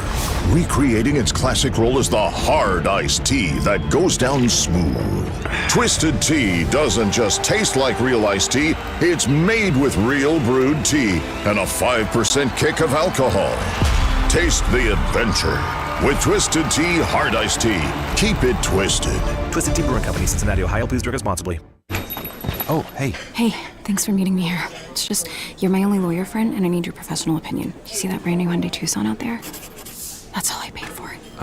Let me get back to you on that. Deal's so right, it almost feels wrong at the Hyundai Getaway Sales Event. Get 0% APR for 60 months, plus 0 payments for 90 days on all Hyundai Palisade, Santa Fe, and Santa Fe hybrid models. And check out our other great deals at your Hyundai dealer today. Offer ends September 2nd. Call 562-314-4603 for details. Actual price will depend on product and subscription plan. Featured products or compounded drug products, which the FDA does not approve or verify for safety, effectiveness, or quality. Prescription products require an online consultation with a healthcare provider who will determine if appropriate. See website for details, restrictions, and important safety information. Want a boost in and out of the bedroom? Hims has you covered. Introducing a new 2-in-1 approach to level up your game. Tadalafil for better bedroom performance and zinc for testosterone support. Put it all together and you've got what you need to turn things all the way up. Getting started is simple. Just go to hims.com/joy to start your free online visit. Through Hims, you can access ED treatments including pills, chews, and more. 100% online. No office visits, no pharmacy lines. Just fill out a simple intake form and a licensed medical provider will determine if treatment's right for you. If prescribed, it ships free and discreetly to your door. Find affordable treatment options at up to 95% less than brand names at hims.com/joy. That's hims.com/joy, HIMS.com/JOY. Hi, Zoe Saldana. Welcome to T-Mobile. Here's your new iPhone 16 on us. Thanks. And here's my old phone to trade in. You don't need a trade-in. When you switch to T-Mobile, we'll give you a new iPhone 16. Plus, we'll help you pay off your old phone up to $800, and you still get to keep it. There's always a trade-in. Not right now at T-Mobile. I feel like I have to give you something in return for karma. That's okay. I don't really have much in my purse. Oh, let's see. Juice box. I'm a mom. I'm good. Seriously. Let me check. Oh, hot sauce. Take it. Really, I'm fine. Oh, I have raisins, a balloon. Wait one sec. I've got cupcakes in the car. Switch to T-Mobile. Get a new iPhone 16 with Apple Intelligence on us. No trade-in needed. We'll even pay off your phone up to $800.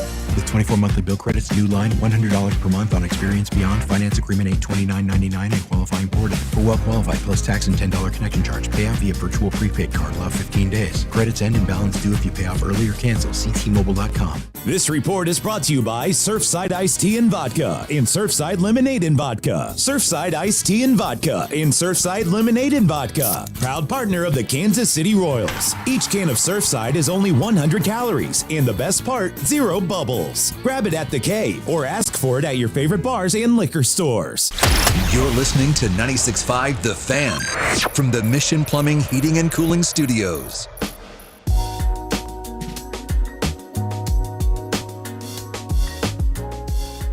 Coming up in 8 minutes, we'll get to the random question of the day. Don't forget, if you're trying to figure out what to have for lunch today or maybe just a great dinner, head over to 30 Hop. They're our lunch partner on Mondays, and today, get a burger for $5.99. 30 Hop is a new go-to. If you haven't checked them out, their new location in Merriam, Grand Station, also out in Lee Summit.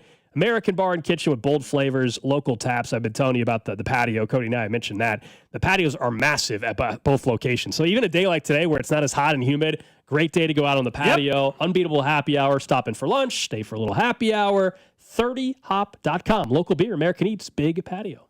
Looking forward to heading out there again soon. It's a great time out there. But let's talk about where you can watch the game tonight. So you want to catch a baseball game out there on the big patio tonight. Want to watch some Royals baseball against the Nationals if you aren't going to the ballpark, of course, as the Royals will be home tonight. That game and the way that they have been playing, they are playing good, winning baseball, really, for the most part, since the All-Star break. Had they played that record the entire time this season, they'd actually be in a playoff spot, is the truth. Had they played the way that they've played since the All-Star break the entire year, they'd be in a playoff spot. But the problem is that even when they're playing okay baseball, like winning baseball, the mistakes they make in these games infuriate me because they are all, in my opinion, correctable things. Base running errors, bad dives by John Rave, and then, bad situational hitting. Straight up, just bad situational hitting. Not just bad offense.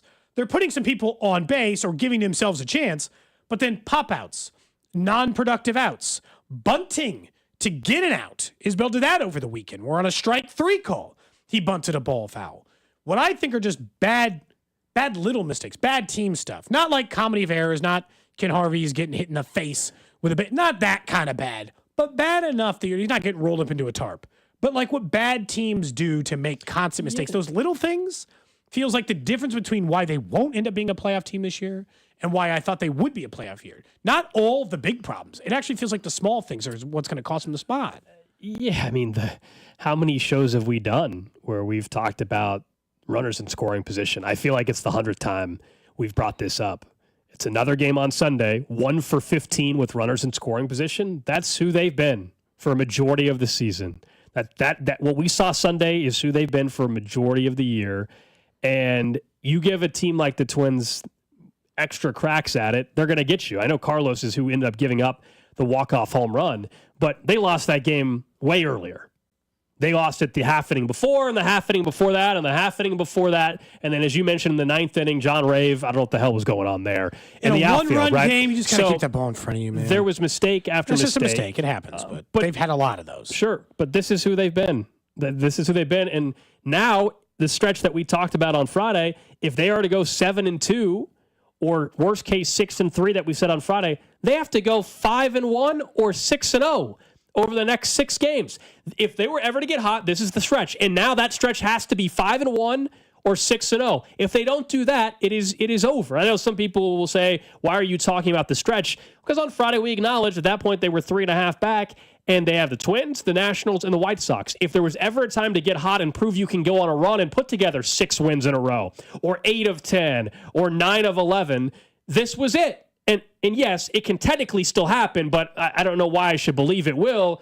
But that's what has to happen in the next 6 games. If they go out there and lose 2 or 3 to the Nationals, or they win against the Nationals, but then against the White Sox they lose that series or don't sweep one of these teams, then the hot streak is just not going to happen.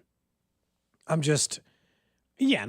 you and I have been long since on this. I don't think that that's the case. I don't think that's going to happen anyway.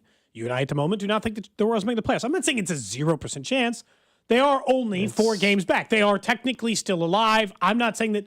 I hope that the players, I hope Vinny and Bobby and Salvi and all these guys sit in the clubhouse and say, oh, no, we're not out of this thing. Because they shouldn't feel that way. This team bought in an attempt to not just win this year, but to win this year, next year. And look, there are good signs. Bergert once again had another good start. He did. And this time, Angel Zerpa didn't allow the runner to score. And that's what gave them a chance to get the lead. But the little things have added up so many times on this team. 4 games back of a spot, I can easily find you 4 games where someone got picked off, they couldn't move a runner into scoring position, or they couldn't get him. I can get you those 4 wins, no problem. Not revisionist history. Not even like an issue if they had just played moderately clean baseball. I'm not saying anybody goes through an entire 162-game season without making mistakes, but the little ones have piled up on them this year. That's what was frustrating about that Twins series. Yeah, man, we've seen it time and time again. I still think, though, the math gets really challenging. It sounds like, oh my gosh, there's 40 games to go. It's a lot. They have to go basically 29-15 to get to 87 wins. Now, maybe you're sitting there saying, 85 gets them in a wild card. I don't believe so. I think they're going to need to get to 87, so that's why I say 87. They have to play 14 games, 15 games or so, above 500 the rest of the way. What have I seen to suggest that can happen? Nothing. I mean, I don't know. Now Bobby's got some back tightness. Hopefully he's back in the lineup tonight. We'll see. That's why, for those that were freaking out that he wasn't pinch hit, he had back tightness. It's your franchise player. I have no problem with him not coming in the game late. That to me is not like there's a lot of things to be upset with Q or players about. That to me is a responsible way to handle a franchise piece. In a long season. I understand every game is must win. I totally get that logic.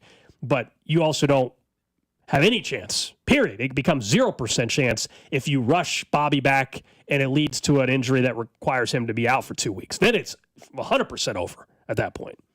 Yeah. I mean, it's just, you can't risk it because it's not worth the risk at that point. But it's just, they're really stuck in a weird spot. Gold, you're saying what this year has made me think, because essentially what they got to play the rest of the way, Drew, is a 106-win baseball team kind of play. That's a lot easier. Not what we've seen. But that's a lot easier to do in a 5.5-week time frame. But they did that one stretch this year where they played at that level, at that winning percentage for the number of games they have remaining on the schedule. And it included a 14-2 stretch.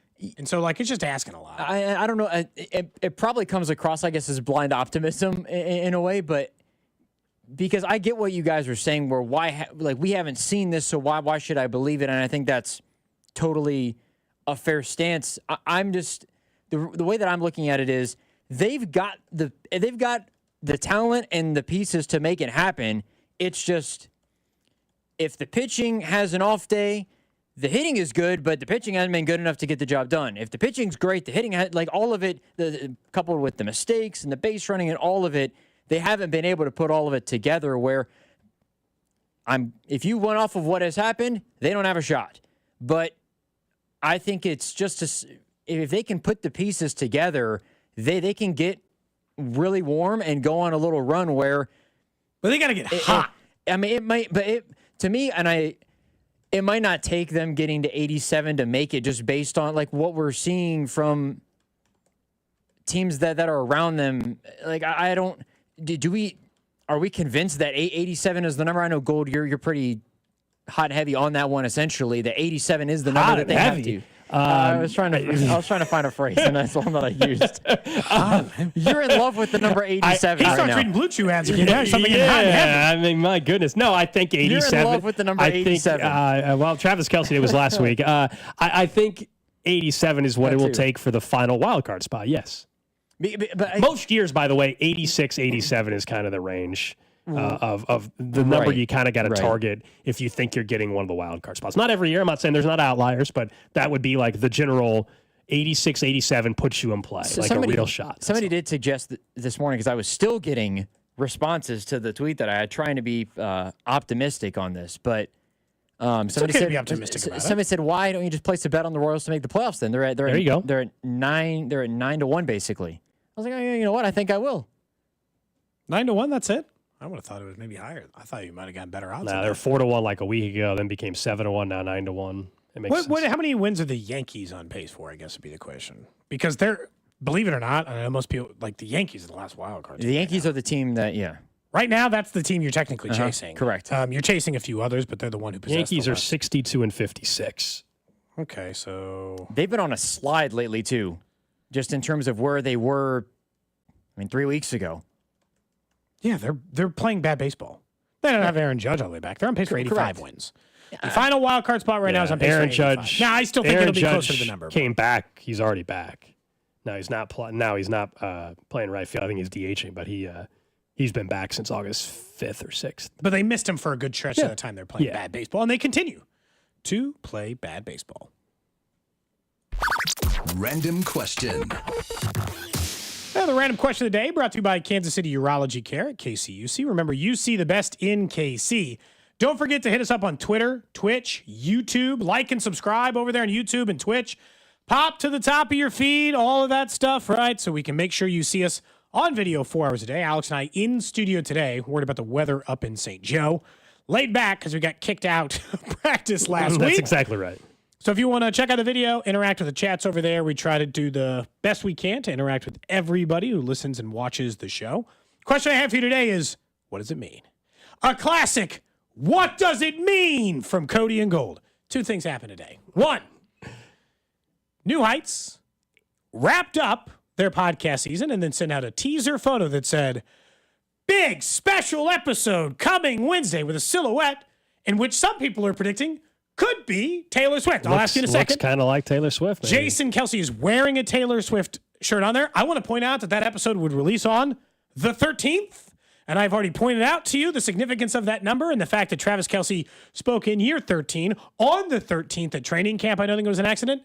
And then Taylor Swift herself sent "See you in a new era" in a cryptic Instagram post today that other Taylor Swift fans in a tizzy. What do they both mean? Are they related? Are they unrelated? Is Taylor Swift going on new heights? What do you guys make of the current tease? Is she also due for a new album?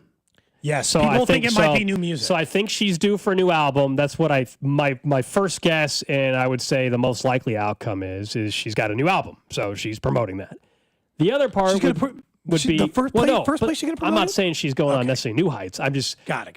That she might have a new album, but maybe this is how they get her on New Heights for the first time. New album. Is there something else to announce? I don't know. Hold on. Can you say her Instagram post again? See you in a new era. I'm gonna be honest. A little bit of a reach. She's in all orange. All right, well, go ahead, Drew. She's Let me hear your I don't take think the orange here. matters. The orange matters. A little bit of a reach. A new era. She's engaged. They're engaged. A new era. That's what I meant by there could be another announcement. I think on the ship. I think that might be the. Oh, see you next era. I apologize. See you next era. I don't know if that matters. I just think that might change it a little bit. I wanted the exact A wording, new era sorry. is a Travis or is a Taylor Swift Kelsey era.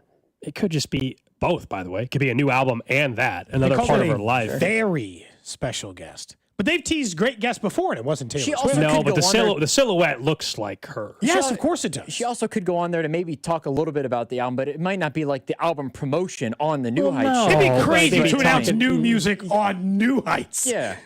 Talk about doing your boyfriend Would a they huge announce? favor. Would they announce an engagement on that kind of show though, or would they just keep it quiet until Would as they as possible? tease an engagement announcement? But that's not the full announcement. It's just there are other stuff Hang to on, go hang with on. it. Her photo, it's just her in orange on Instagram. Do I need to go? Because It's all orange colored, all orange. It's not. She's not in the image. She is in the image. She is turning around, looking at. There's like a double image, like kind of like those '90s, like remember you go to like JCPenney and they put like a photo of you behind a photo of you. Kind of looks like that. She's in the foreground holding a microphone, all in orange. Then her in the background in the full shot, and it says thinking about when she's or this was someone else. It just said see you next year. That's how she posted it. So I don't know. I'm just asking you what Cody's it means. algorithm is all screwed up. This guy's digging into Swiftie stuff all last I'm night. in deep Clearly, now. I Well, I think, didn't see this till this morning. I like this text. This is deep. Someone says maybe she just working on a new hat deal with New Era, and she's going to launch a Taylor Swift line with New Era, and it's going to be NFL for women. Someone said a couple people saying hats. she's pregnant. Pregnant? Okay. I mean, I'm not going to get into details on all that, but I have no. I mean, that's okay. Here's the thing. That's definitely one suggestion. I don't think she's announcing a new album on their show. I do not think they're announcing their engagement on the show. I do think she's coming out with a new crazy. album, like very soon, though. But I do think she's coming on their show, and I do think she's coming out. Like, I think that she's coming on the show as a way to like pump up all this. She will not announce the new album on the show. But it'll be the day the album comes out. But she will eventually announce, maybe even that morning, or maybe like next week. She will eventually announce the new music. I think she might announce. I could see her announcing the album on the podcast, but not like talking about it. I could not like promoting. I could see the announcement happen. Pregnant guesses. Someone said she's switching to being a Bengals fan. Is that why the orange? Drew could only dream. Because then everything would be rigged for them too, right? That's what you should hope. Because then everything, I'm told it's rigged because of Taylor. So then Cincinnati might actually make the postseason again. She can go ahead and stay on the Chiefs side. It's fine. It's just she's too smart to go root for the Bengals anyway. The Bengals have Kay Adams. It's all right. She's in By the way, town Kay today. Adams, shout out Kay Adams. She doesn't She's have in any town. Cincinnati people on. She She's has in none of town. the Chiefs. I think she was at Bengals camp like last week or something. But yeah, she's in town. She's in Kansas City or St. Joe, and now Kansas City. Someone check on. Can someone call Dusty? Someone keep an eye on Dusty today. Make sure he's not just driving around. Like, we know which hotel she's staying at, which is creepy. But can someone make sure Dusty's not just driving in circles around the hotel she's staying at? Jeez. So we'll talk about that in just a second. I do want to point out one other thing about this post that somebody pointed out. That for whatever reason, New Heights background, which is normally yellow, was also orange. So because people love digging into this nonsense, Drew, they see all the correlation. What color is it? So it's going to be Taylor Swift on the show on Wednesday is what I think. Dusty sent out a... Did you see the tweet he sent out? About Taylor? About Kay Adams. Yes. Kay Adams posted... Is this a new one? I'm in KC. She said, I'm in KC. What's good? And Dusty's response to that, so we can ask follow-up random question, fair or foul. Dusty's follow-up or response to that tweet was, Green Lady Lounge tonight? So Dusty... He had his shot, though, during the draft, and he blew it. I know. He had his shot to bring her Excedrin, and he didn't get there in time. Remember? He also was. got there late. Hang on. They also were at the Super Bowl where she was probably doing her show, and I gave him I gave the contact info and everything. Yeah. And they didn't make it happen. And she went on. So Dusty's shooting a shot on... This is like the fourth on Twitter, attempt. trying to see if he can get her to Green Lady Lounge tonight. Good luck. Can you imagine? Can you imagine? You're giving him a 0% Green Lady chance? Lounge is a great spot. I'll give him a 0.5 chance. Dusty's persistence gives him... 2% chance that he... higher than me. 2%. Okay. All right. Yeah, I'm more in the Drew range, like 0.5%. 0.5. You know? It's not 0. You need a miracle. For her to even respond, actually, would be pretty epic in the first place. Then to get her to say yes? Yeah, I mean, that... you know, like, if I were her, Dusty and this needs is a nothing miracle. against Dusty, you meeting a strange man on the internet? A strange man on the internet. As far as she's concerned, that's what he is. Yeah. I'm not saying that's who Dusty is. I'm saying from Kay Adams' perspective. Yeah. She's meeting an internet stranger? Not everybody can just touch your body, man. Like, I don't know, man. That's an all-timer. That's just a risk. I don't know, Cody. You know, sometimes you got to just... Find a partner that likes your freak. Maybe that's Kay and Dusty. I'm rooting for him, to be honest. But I don't think that's... Oh, my goodness. But Dusty, you know, there's also... There are other ways that we can get somebody to touch you. That aren't Kay Adams? Yeah. Nate's giving Dusty a lot of advice in this situation. Yeah. Kay Adams gets a disproportionately Unbeknownst to high Nate. number of Chiefs people on her show. Oh, our friend Aussie just texted in. He said, I got to say hey to her. Obviously, I had to let Dusty know. So he had a chance to say something to her today. Well, Jesus, for the 816 says Dusty's like Carson Steele. Drops the ball in crunch time. Damn. Wow. See, that's unnecessary. Yo. Someone said fourth time's the charm. Good luck, Dust Man.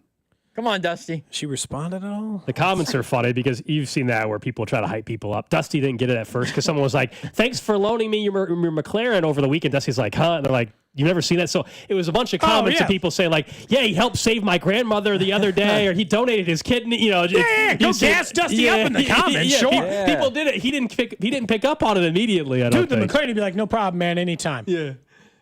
It's like, yeah, he paid for my grandmother's, operation or whatever. Dusty, when you found my lost dog and cat in your Ferrari a few weeks ago, my Nana embraced you like a lost grandson. Good work.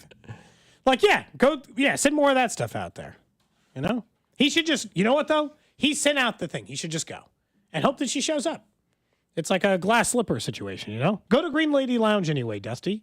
And to see what happens. Because what would happen if she didn't respond to you when she did go? It's right there, Alex. Touch it. No, Bink. Was that the day I was gone? Yes. Yeah, I was. What were you even talking about? You know me, I'm usually pretty gentle. I just grab it from this little knob here. They love when you do that. I don't even remember what that was for.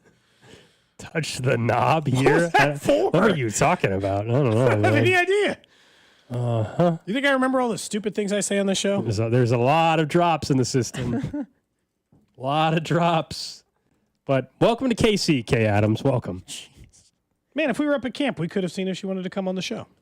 Could have, yeah. Weather, you know? Can't risk it sometimes. I'm not kidding. Last Monday, the guy hit us with the like umpire Angel Hernandez at you're out. You're out, yeah. I mean, he tossed us like we were a out-of-line dad in a youth baseball game. They threw us out. They were like, you can't sit out here. There's a bunch of lightning. It's not safe. Hop in the cart. You would have thought there was a tornado on the ground right there. Get in the cart. It's a good thing Drew and Mac were here because you and I had a whole hour drive back last week. We were trying to avoid it. Our last day up at camp, if you guys are going to be up there, we will be up there. Tomorrow will be our final day at camp.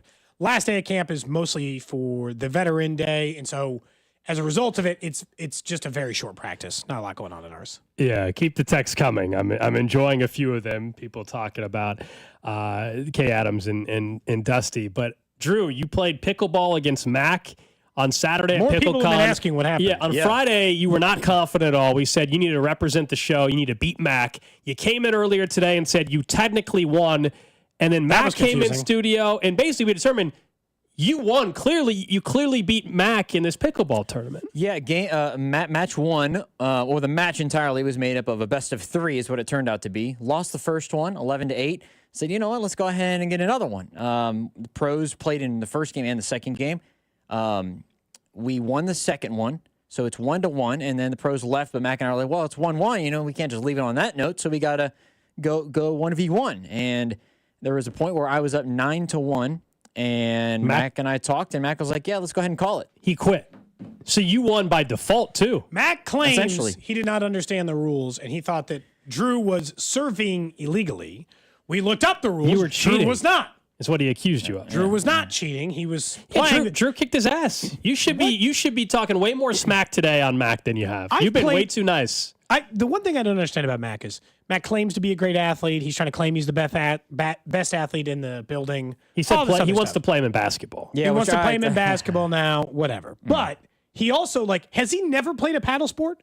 His understanding of the rules was that after Drew served to him in the opposite side of the corner. On his side. But that's how it works in every paddle sport. Ping pong, tennis, you serve to the opposite corner. He then thought that the return had to be into the same box that the server was hitting. I'm like, and I can't go cross court, yeah. That's not the rule. No. That's never been the rule for any paddle sport. You were at PickleCon. You don't think you could have got clarification from somebody there very quickly? You guys were literally at the largest pickleball convention every year. Look, I didn't say anything because I knew that I was winning and I wanted to keep, look, I didn't say anything beforehand because I needed to make sure I showed up with a level of focus. And I showed up with a level of focus and I won. And if Mac wants to play basketball, let's play basketball. And now Drew said he's getting a massage again after the show. Because of this? Yeah, my back is killing me. He tried to make excuses. They each won one with the pro. They then played one-on-one, and Drew waxed him. Yeah, Drew held on to the undefeated record in pickleball at PickleCon for this show. Plain and simple. And there was part of me that felt bad, but at the same time, off the court, I'm cool with Mac. We're best friends. Did you talk trash? I did not talk a single thing of trash while I was playing at all whatsoever. I just played. I was in a zone. I was locked in. Mac and I are hosting on Labor Day. For those of you who are going to be listening on Labor Day from 10 to 2, we're covering this slot on Labor Day. But on the court, I'm going to try to beat Mac. That's the way it is. Mac's trying to beat me. Didn't happen. Okay. Didn't happen. 9-1. Things were going good. And of course, I don't want to say the best part of it was the most awkward part. I would score a point. We would score a point, guys. No cheers. Mac would score a point. Crickets. Oh, everybody The was crowd going was on his side. Oh, yeah. Mac had about 10 people It's a there road to see game him. for Drew. Oh, You should have talked way more smack. It was a road then. game. When Mac and I were going 1v1, it was pretty silent. Pretty silent, boys. All right, up next, we get to the 1 o'clock hour. One of the big headlines in the NFL over the weekend, what it actually means for week 1. And Cody and Drew figured out how they want me to spend my money from the Caitlyn Clark card. I have no idea what they think I should spend it on, but we'll all learn that together next here on Cody and Gold. What's up, Kansas City? This is Bobby Witt Jr., and you're listening to Cody and Gold, weekdays starting at 10 on 96.5 The Fan. Brought to you by Heartland Men's Health, the leader in men's sexual health. Thousands of men have been successfully treated for low T, ED, and more, all with discretion and compassion. Make your appointment at heartlandmenshealth.com. 98 years. That's how long Overhead Door Company of Kansas City has been repairing and replacing garage doors. Locally owned and operated since 1927, headquartered in Olathe. Always look for the iconic red ribbon of the genuine, the original Overhead Door Company of Kansas City. For same-day repair service 24/7, call Overhead Door Company of Kansas City, 816-221-0072, or schedule online at ohdkc.com. When businesses thrive, communities score. That's why Bank of America is the official bank of FIFA World Cup here in Kansas City. And our more than 30 local business specialists are ready to help your business win. What would you like the power to do? Learn more at bankofamerica.com/local business. Bank of America, official bank of FIFA World Cup 2026. Bank of America Corporation, all rights reserved. What we've been doing is pulling one of the people that sells the car every month and giving them a prize. Give Me the VIN is giving away $25,000 in cash every month. David Ling sold your car last week. I sold a 2020 RX 350. Yep. Yeah. Open that check up and tell me what it says. $25,000. $25,000. Give me that. David Ling of Claremont, California is the latest winner in GiveMeTheVin.com's big cash giveaway. $25,000. What am I getting for being here? No purchase necessary. For official rules, go to GiveMeTheVin.com. Sell us your car. Men, summertime is here, and that means vacations, summer barbecues, outdoor parties, camping, beaches, and so much more. This is Jeff for Heartland Men's Health, and if you're like many men, you may not be feeling like yourself this summer. Perhaps your energy is low and you aren't sleeping well. Maybe your workouts aren't as good as they used to be, and if what I'm describing is you, it's very likely you're suffering with low testosterone. But low T doesn't have to affect you anymore. Just call Heartland Men's Health, get treated, and see how it changes your life. If you're like most men, you'll feel so much better. Deeper sleep, improved vitality and clarity, greater strength and energy, and an enhanced sex drive as well. So call us. Just $99 gets you a PSA and T-test and a medical consult. And if you start on testosterone the day of your appointment, your visit is free. Call 844-447-6600. That's 844-447-6600. Or go to heartlandmenshealth.com. We have 3 offices, Overland Park, Independence, and North Kansas City. And Doug. Limu and I always tell you to customize your car insurance and save hundreds with Liberty Mutual. But now, we want you to feel it. Cue the emu music, Limu. Save yourself money today. Increase your wealth. Customize and save, we say. That may have been too much feeling. Only pay for what you need at libertymutual.com. Liberty, liberty, liberty, liberty. Savings vary. Underwritten by Liberty Mutual Insurance Company and affiliates. Excludes Massachusetts. Missouri sports fans, I got great news for you. Underdog is now available to play in your state, and you can go yard all baseball season long with Underdog's Champions Game. As we get ready to roll into the 4th of July holiday, the baseball action is heating up, and Underdog is a leading place to make all of your sports selections. To play, all you have to do is download the app and choose whether a player will go higher or lower on one of their stats. You can choose from things like home runs, total bases, and so much more. And once that entry feels good, you can play with as little as $1, and if you get everything right, you could win up to 1,000 times your money. Maybe it's time for Vinny Pasquantino to start heating up, and you love the over on his total bases this weekend. Download the Underdog app and sign up with promo code BOB to unlock a special offer of up to $1,000 in bonus cash when you make your first deposit with promo code BOB. Must be 18 and present in Missouri. Terms apply. See UnderdogFantasy.com/web/deposit-match-terms. Concerned with your play? Call 1-800-GAMBLER or visit www.underdog.com. www.ncpgambling.org. MIAA fans, it's that time of year. Beginning August 19th, you can purchase 2025-26 MIAA Network monthly subscriptions, annual all-access passes, and individual broadcasts at fan-friendly rates. All MIAA conference regular schedule contests across 7 sports and other select contests will be streamed live on the network. Don't miss the 48-hour flash sale from noon on August 19th to noon on August 21st for $10 off the annual subscription rate. For more info and to sign up today, visit the MIAAnetwork.com. The MIAA. Bring your A game. Actual price will depend on product and subscription plan. Featured products are compounded drug products, which the FDA does not approve or verify for safety, effectiveness, or quality. Prescription products require an online consultation with a healthcare provider who will determine if appropriate. See website for details, restrictions, and important safety information. Want to boost in and out of the bedroom? Hims has you covered. Introducing a new 2-in-1 approach to level up your game. Tadalafil for better bedroom performance and zinc for testosterone support. Put it all together and you've got what you need to turn things all the way up. Getting started is simple. Just go to hims.com/joy to start your free online visit. Through Hims, you can access ED treatments including pills, chews, and more. 100% online. No office visits, no pharmacy lines. Just fill out a simple intake form and a licensed medical provider will determine if treatment's right for you. If prescribed, it ships free and discreetly to your door. Find affordable treatment options at up to 95% less than brand names at hims.com/joy. That's hims.com/joy, hims.com/joy. Actual price will depend on product and subscription plan. Featured products are compounded drug products, which the FDA does not approve or verify for safety, effectiveness, or quality. Prescription products require an online consultation with a healthcare provider who will determine if appropriate. See website for details, restrictions, and important safety information. Want to boost in and out of the bedroom? Hims has you covered. Introducing a new 2-in-1 approach to level up your game. Tadalafil for better bedroom performance and zinc for testosterone support. Put it all together and you've got what you need to turn things all the way up. Getting started is simple. Just go to hims.com/joy to start your free online visit. Through Hims, you can access ED treatments including pills, chews, and more. 100% online. No office visits, no pharmacy lines. Just fill out a simple intake form and a licensed medical provider will determine if treatment's right for you. If prescribed, it ships free and discreetly to your door. Find affordable treatment options at up to 95% less than brand names at hims.com/joy. That's hims.com/joy, hims.com/joy. You're listening to the all-new 96.5 The Fan, your new home for Chiefs football. KFNZ FM and AM, HD1 and HD2 Kansas City, an Odyssey sports station.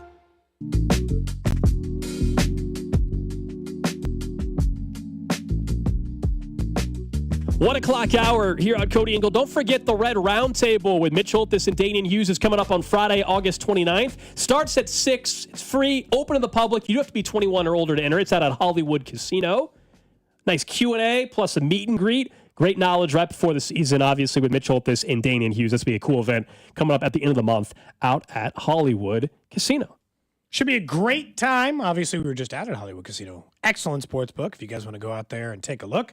That's as good a time as any for your first visit. If you haven't been, if you have been, you know what you are getting in going there. In about 15 minutes or 10 minutes, Drew and I have both worked out, and we'd like you guys to answer as well, a $9,000 budget. If you missed it, Alex's Caitlyn Clark card sold for $9 with buyer's premium, so closer to $11,000. $11,000, but I get $9, yeah. He gets $9. We're doing pre-tax budgeting. So pre-tax budgeting from Drew and I coming up in 10 minutes for the Caitlyn Clark card. So we'll talk about that here in just a few minutes. Cody wants to spend my money. Yeah. And before I wanted to, you didn't want a down payment of a house, so I got a different plan for you. Oh, gosh. Do I have a plan? You know what? I'll take your advice seriously, I'm going to improve your life in so many ways. Cody's going to have you spend all $9,000 on one of those boxes from Amazon. Cody's going to have a 30 line item budget for me, acting like I want $100,000 when it's $9,000. To be fair, my item list is 1, 2, 3, 4, 5, 6, 7, 8, 9, 10 things long. Okay. Drew has a list as well. About $1,000, a little less than $1,000 an item. Someone already chiming in with their thoughts. Okay. I can't wait to hear you guys. Obviously, I'm excited. I've got a really good one for you that fits you, Gold. Okay. It fits you. And I think it's one that you actually would be willing to do. The card did very well, and it sold for nearly $11,000. That was way above, obviously, what we were talking about. So I'm very excited, but not excited for Cody to try to pressure me into spending money on certain things. You'll see. You'll see what my options are here in about 10 minutes. But preseason, obviously, over the weekend. Chiefs game is super late on Friday night. Starts at 9 p.m. That news is you only need to watch a quarter or so, probably, truly. Yeah, half. maybe, depending on how long Andy leaves the starters in. But easily one of the biggest stories out of the preseason was Shador Sanders, because going into the preseason weekend, that was one of the biggest stories. Everybody thought they were setting up Sanders to fail. Everybody seemed to work on this conspiracy that is either they're doing it intentionally or they're putting him in such a bad spot, the man has no case to succeed. He succeeded.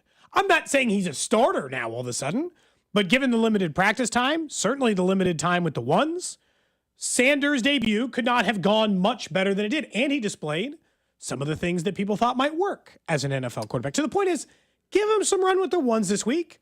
Give him an honest-to-God chance to win the job before the beginning of the season, because you shouldn't just gift wrap it for Flacco or Dylan Gabriel anyway. So, yeah, he had an opportunity, and it was a good one, and he took advantage of it. I thought he looked sharp. There was a couple plays in particular. I was impressed when he was under pressure. He stepped to the right, stepped up in the pocket, and fired a bullet to his tight end for a touchdown. To me, that was his best play of the entire game. It was pretty obvious just watching that casually on Friday night. He needed to take advantage of the opportunity. They didn't have many healthy quarterbacks, so he got to play a good chunk. He played into the third quarter, a good chunk of the game before Snoop Huntley got in, and maybe that causes the Browns to give him some additional reps. And then let's see, can he take advantage again? If he stacks 2 preseason games together, then things can change. But one preseason game doesn't mean, oh, well, he should be QB1. Because what we don't know is what would a healthy Dylan Gabriel have looked like against the number 2 and 3s for their opponent on Friday night. That's the one thing we don't know. But give him his props for taking advantage of the situation. We don't need to act like, oh my gosh, can you believe this guy's not starting week 1 yet? Let's see some more. But he did what he needed to do. That's all you can ask for. And the Browns should be happy with what they saw. I also thought he was impressive in his post-game comments. Maybe he was humbled a little bit and now is going to end up being much better for it. That's awesome. So let's see what he does in the next preseason game, and he probably will earn himself some more reps with the ones. I still think he's not starting week 1. He would have to go. Do you think Flacco is? One of the vets, whoever makes the team. I mean, Kenny Pickett's not making the team, Shador right? Sanders would have to look even better for 2 more preseason games for there to be a real debate about him being QB1. Because I know from the outside, it's very easy. We're like, well, there's no reason to start Joe Flacco. He has no future. Might as well just throw Shador Sanders in the fire. He was a 5th-round pick. That's just not how this works. If he was the number 1 overall pick, then yeah, obviously he'd be this is not how teams operate. And I know the Browns have a terrible track record. I'm not saying they're great at evaluating quarterbacks. No, my biggest gripe has been I didn't get the reaction last week and even post-game from some acting like the Browns are intentionally trying to screw him over. It makes no sense. There's no logic behind that. We can say they don't operate like a smart organization. Fine. Why they would spend a 5th-round pick only to put him in bad spots makes 0 sense. Like this idea like, yeah, if he would have had a bad performance, they would never have given him an opportunity ever again. Like, they didn't waste a 5th-round pick for the hell of it. Deep down, there were things they liked about Shador Sanders. There are things that they didn't. That's why he's a 5th-round pick, not a 1st-round pick, not a 3rd-round pick. But he looked better than a 5th-round pick on Friday night, and he gets credit for that. My whole thing is that I thought way more than it was a disservice to him. 5th-round picks do not get that kind of opportunity very often. He's in a non-competitive quarterback situation. So most 5th-round picks, Gold, they don't even have a chance to compete for the starting job. Like, that's just not on the table. They're up against established starters who already have the job, long-term veterans who already have the job. There is no actual competition for the starting job. So the fact that he got to start a preseason game in which there was a chance he could earn more chances towards that gave him a better chance to start as a 5th-round pick than pretty much any other. And that was the way I was viewing it, is that was an opportunity. I thought he looked pretty good. I don't know. Drew, you seem like people really thought you were like too positive on him somehow just because you said that was one of the nicer throws of preseason. It was a nice throw in traffic for what it's worth. I mean, look, it doesn't matter if the guy, like, Daniel Jones could have thrown a dot, and if it's a dot, hey, it's a dot. It's a really good throw, and Shador had a really good throw. I mean, I thought one of the things that stood out, I guess, is it didn't seem like he was flustered in any way. Like he was pretty cool, calm, and collected about how he handled things.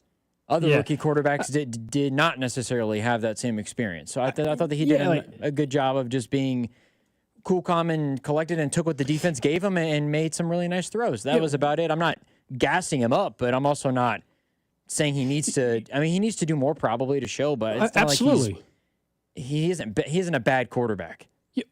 Yeah, he's got a chance to prove that he's not a bad quarterback. He might be a bad quarterback. And that's like, I mean, he didn't look like one on Friday. I'll give you that. He has to continue to prove people. He's a 5th-round pick. He has to prove to people that, and more importantly, the Browns organization. Like this text, though, I don't get. Someone says, this is fine. I'm not a fan. He's smug, entitled. A lot of people don't like that and shouldn't be told to do so. I'm not telling you, and I don't think even Drew's, even though he's clearly a bigger fan than I am, trying to tell you have to like the guy. We're just talking about from a football end. Is he good enough to be a starter at some point for the Browns this year or beyond? And I'm saying Friday night, he took a step forward for that to become reality. Nobody's saying you have to like him. Just like there's 32 other quarterbacks that are going to start week 1 of the NFL season. Nobody's saying you got to like all 32 of them. Very rare. I might like 14 of them. There's plenty of quarterbacks. There's plenty of quarterbacks that I don't like, but just because from a football end, if I think they're good, like Joe Burrow is an amazing quarterback. I don't like how his mentality doesn't mean that, and I'm definitely not a fan of his, but I can still, I think, honestly talk about him being one of the best quarterbacks in the league. There's plenty of QBs in history that people didn't like, but were awesome at their job. A lot of people don't care for Aaron Rodgers, but Aaron Rodgers is one of the best quarterbacks to play the game of football. I think that... Not currently, but yes. Well, in the history of the sport, he is. Is he one of what, the 15 or 20 He's going to be best? a Hall of Famer, yeah. He's definitely a Hall of Famer. There's a lot of jerky athletes who are great. Sure. Of course. You know? Absolutely. Or flawed human beings, if it's not just the way you like they carry like this text, themselves. like now you're moving the goalposts, though. You're talking about something completely different. Someone says a 5th-round pick shouldn't get this level of coverage. If his name wasn't Sanders, no one would care. Prove me wrong. Again, I don't disagree with that point, but that has nothing to do with what we're discussing about his performance on Friday. If you're saying that, like, we're talking about him because his last name is Sanders, well, no bleep. Obviously, that was the whole thing around the draft as well. Yeah. Like, it's not the first time someone's fallen from maybe being projected as a late 1st rounder to a 5th rounder. It's one of the biggest drops in NFL But it's history. happened before. Aaron Rodgers obviously fell later than everybody thought when he was drafted. And like moving the goalpost, though, we're talking about on Friday night, did he move himself in a better spot to potentially start this year for the Browns? And I think the answer is yes. That's all. Plus, I think the fans, obviously, I mean, they're already full on into the whole Shador thing. They got jerseys custom made and everything. I mean, they're already his family is polarizing. Yeah. Deion Sanders and Shador are there. This is also what happens in sports all the time. Like, you're right. If his name was Brian Steven, 5th-round pick out of Tulane, you're right. We wouldn't be talking about him. But if he performs well in preseason, I thought for sure you were going to say Rutgers. Yeah, if I'm just throwing stuff out of waiting on it. But what Tulane do? If that Brian Smith or Steven, whatever name I came up with, performs well in preseason and there's a number 1 job maybe up for grabs, we would eventually say, oh well, maybe they might have a different starting quarterback. All these things can be true. Also, if Shador was on a team, if he was on, let's say he was on the Chiefs and he played well, it doesn't matter. Because they have Patrick Mahomes. Exactly. The fact that the Browns stink as an organization and have stunk, and they have Joe Flacco, who's 40 Correct. whatever. He's got an easier path to start at some point this year. Yeah. That's all it is. Pretty much better than almost any 5th-round picks do. Yes. Like Brock Purdy had to have 3 quarterbacks go down in front of him before he got the job. Like Tom Brady had to have Drew Bledsoe get hurt. Normally, somebody has to go down for you to have any chance. If he plays good, he might actually have a chance to start. All right, so remind everybody the Caitlyn Clark card was up for auction. It was up for auction for a month. Eventually closed on Saturday. How did it finish? Yes, very happy with it. It's been a full month of auction, and Saturday morning was only at $3,250. It ended up closing with the final sale price $10,980, which I was thrilled with that, especially since it's not a PSA 10. The actual amount that I will get before taxes is $9,000. So I'm happy, very, very happy. I told you on Friday, anything below 5 and I'd be upset. Anything above 6, I'd be really happy. Anything above 7, I'd be thrilled. So I'm thrilled with the result of that. And yeah, man, it worked out after all that. Pulled the card from a break end of April. Here we are, August 11th, and it's finally over. Waiting for the money. Feel good for it to be over? Yeah. Feels good to be over? I don't know when I get the money. Somebody was asking. I have no idea. It could be a week. I have no idea. Could be a month. They're supposed to wire it to me. The person has to pay the auction house, obviously, and yeah. Anyway. Then you'll get the money. So as a part of this, I figured, look, maybe you're just like, you probably have some ideas, but maybe you're open to some new suggestions on how to spend that $1,000, because I think mine is going to be a little more unhinged. Oh, gosh. True? Do you have your list of how you think? I spent I'm close to the $9,000. It's a ballpark, but I'm pretty close.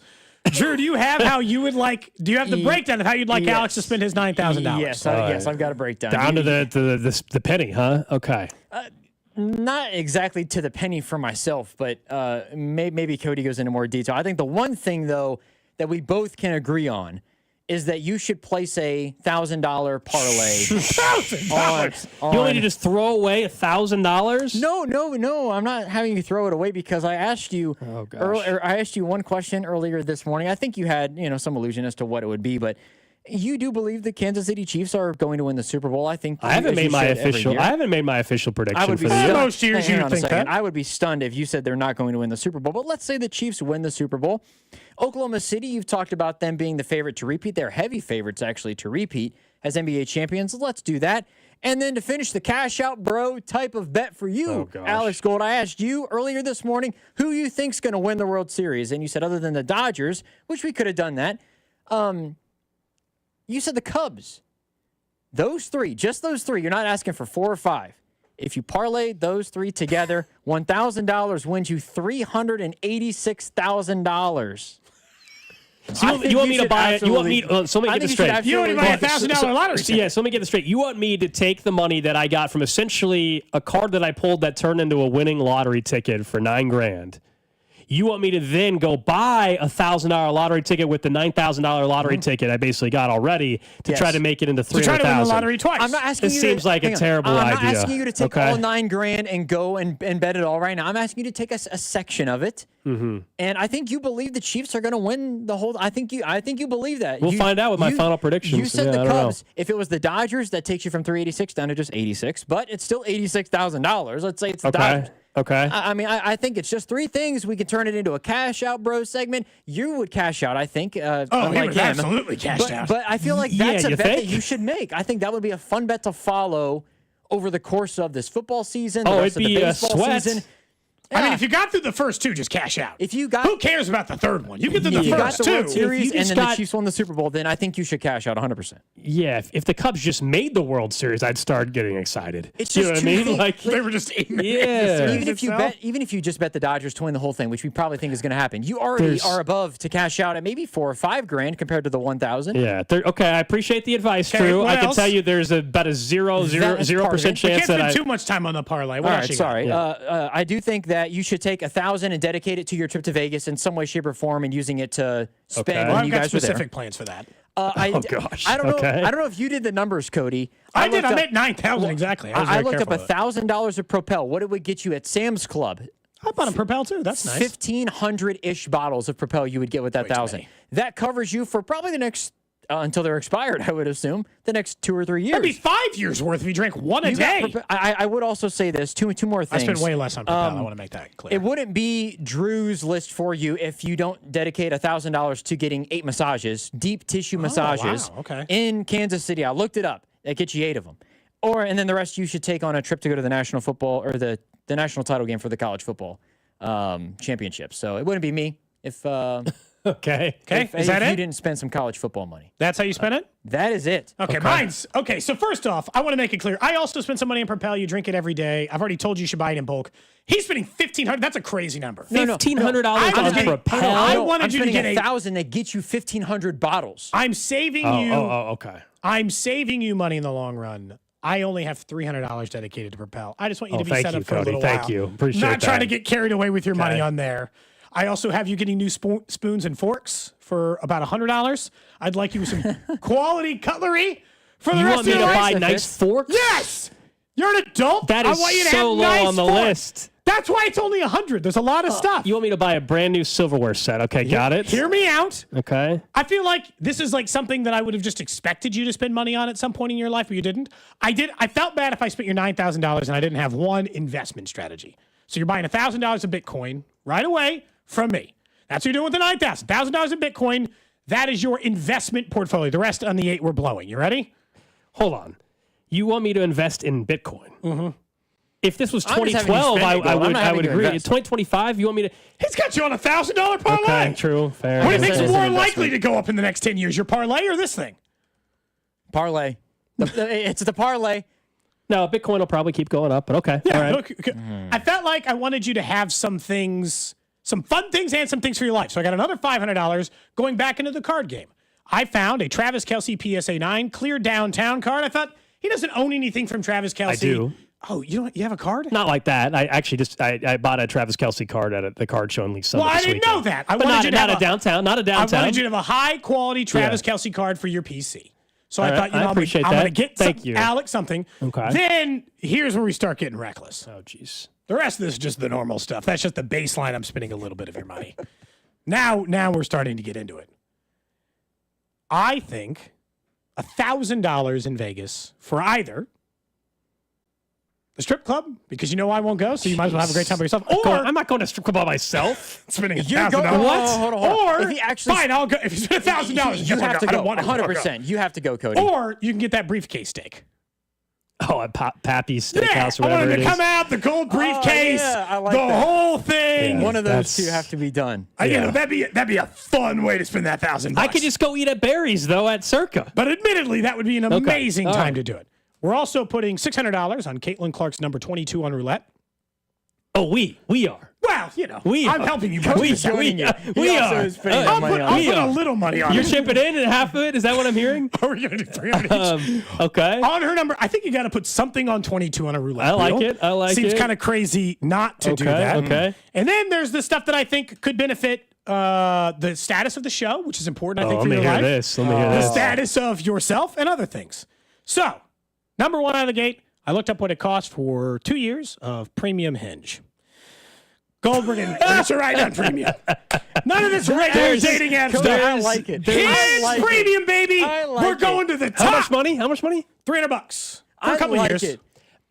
Why would I ever pay for a premium of a dating app? That's so unnecessary. It just means I think because you can. we're- I think that Cody only wants you means to you get your can match, swipe Gold. more or something. I think that's all you're great. getting. Swipe more, I better don't need to matches. swipe more. Open up the possibilities. You know, the apps haven't worked great. Let's see if a little Cody Hinge is your premium. matchmaker I'm not now, actively yes. on the apps right now, but okay, all right. I got forgot you. it's football season now, Cody. So that's on there. Then I think that we should, to add to the dating game, I looked up what it would cost for a day's worth of skywriting.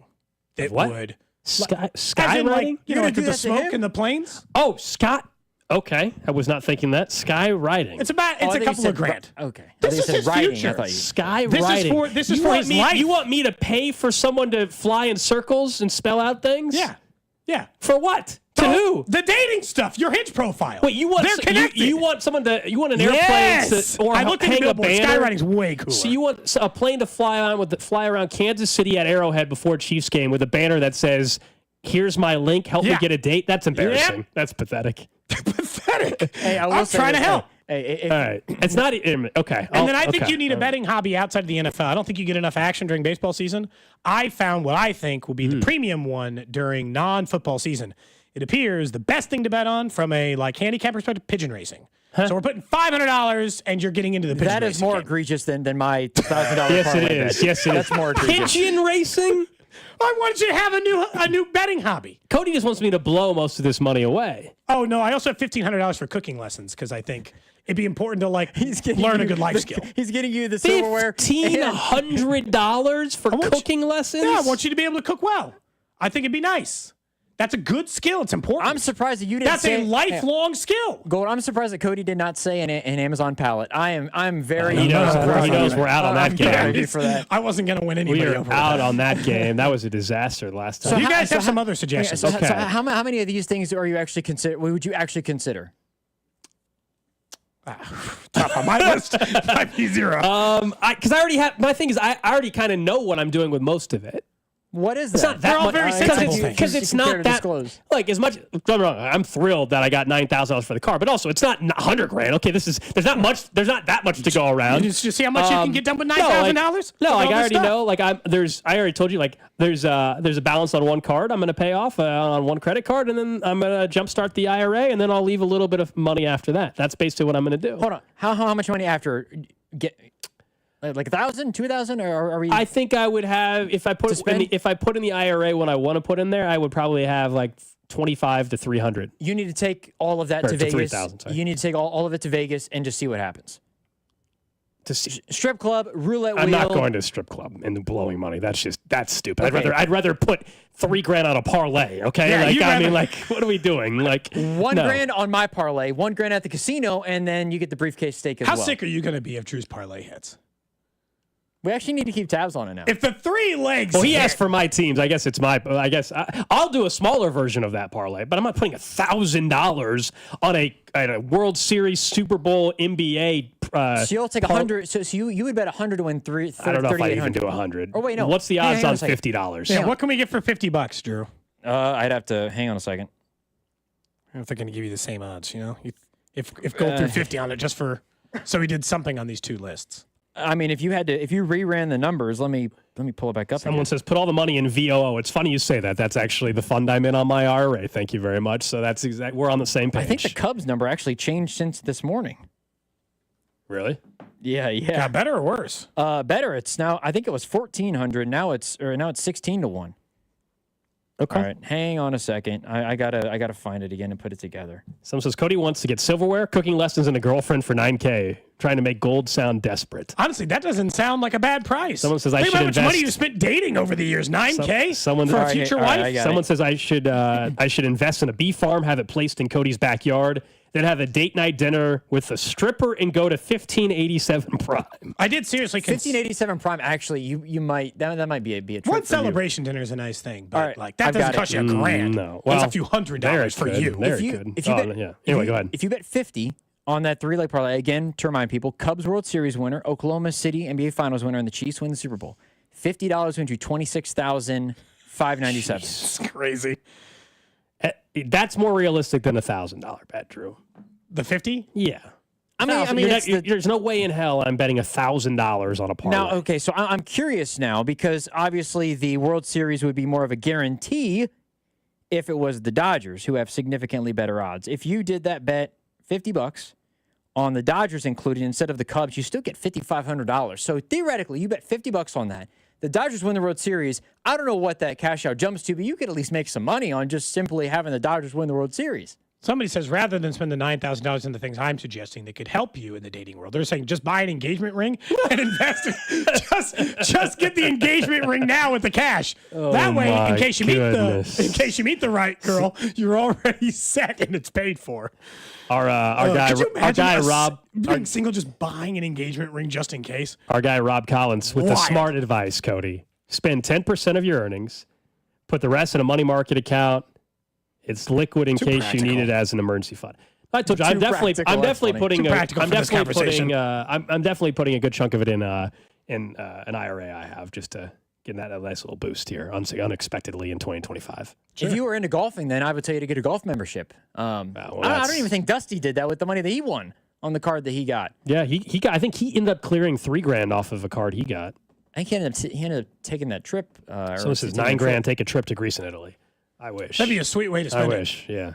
That'd be a nice trip for one person. I have a trip planned during the Chiefs bye week, but that has nothing to do with Greece or Italy or whatever, and that's not going to cost anywhere near $9,000. I hope not. I appreciate these suggestions. Take them into go to Chicago to hang out with Chiefs players. The Propel just buying in a book should happen anyway, I think. I don't know about $1,500 worth, but yeah. $1,000 gets you 1,500 bottles. I don't know if you'd be able to go through all of them before they expired. It's probably two years ahead, those bottles. Say it again? If you got 1,500 bottles of Propel, I don't know if you drink an average of 2 a day. I don't know if that's obviously not enough. I mean, it'd be 2 years. I don't know when they expire. You might not be able to even clear the entire bottles. All the bottles. Where am I going to store it? I have a storage. I do actually have a storage locker or whatever. Could you imagine how crazy your neighbors would think you were? Are they one of like the public ones where you can kind of like see through them? Like the storage? Yeah. No, it's at a storage mart facility. It's like it's I indoor. Thought you meant like at your apartment. No, I mean I pay a monthly thing at a facility. You store it. I've moved a few times. I got stuff in there. Oh, okay. Yeah. And you're just storing Propel? You got to go over there once a month to reload? Oh, if I store it. No, right now it's got. That's actually what he's doing now, Cody. He actually is storing Propel there as well. Yeah, it's got stuff I couldn't fit in my apartment, and some other stuff. Some. I will say this: TVs. I'm not even kidding. I have 2 TVs in there. If you were the best uncle ever, you would get both your nephews Nintendo Switches with some. They already have a Nintendo Switch. They already have one. Oh, or I meant the new one, but. They have. Oh, they have the new one too. They're spoiled. Never mind. I'm still like stuck in being forced to get bananas every second of my life for my kid. He goes to bed at night and he's like, hey, I'm going to need 18 bananas tonight. And then he wakes up in the morning and asks whether I've got them. On the Donkey Kong game? Yes. Yeah. Like, dude, I don't have all day. You just constantly search for these things. We are way late for break. way late for a break. That's going to cost us some money possibly as well. We'll get to what's trending next.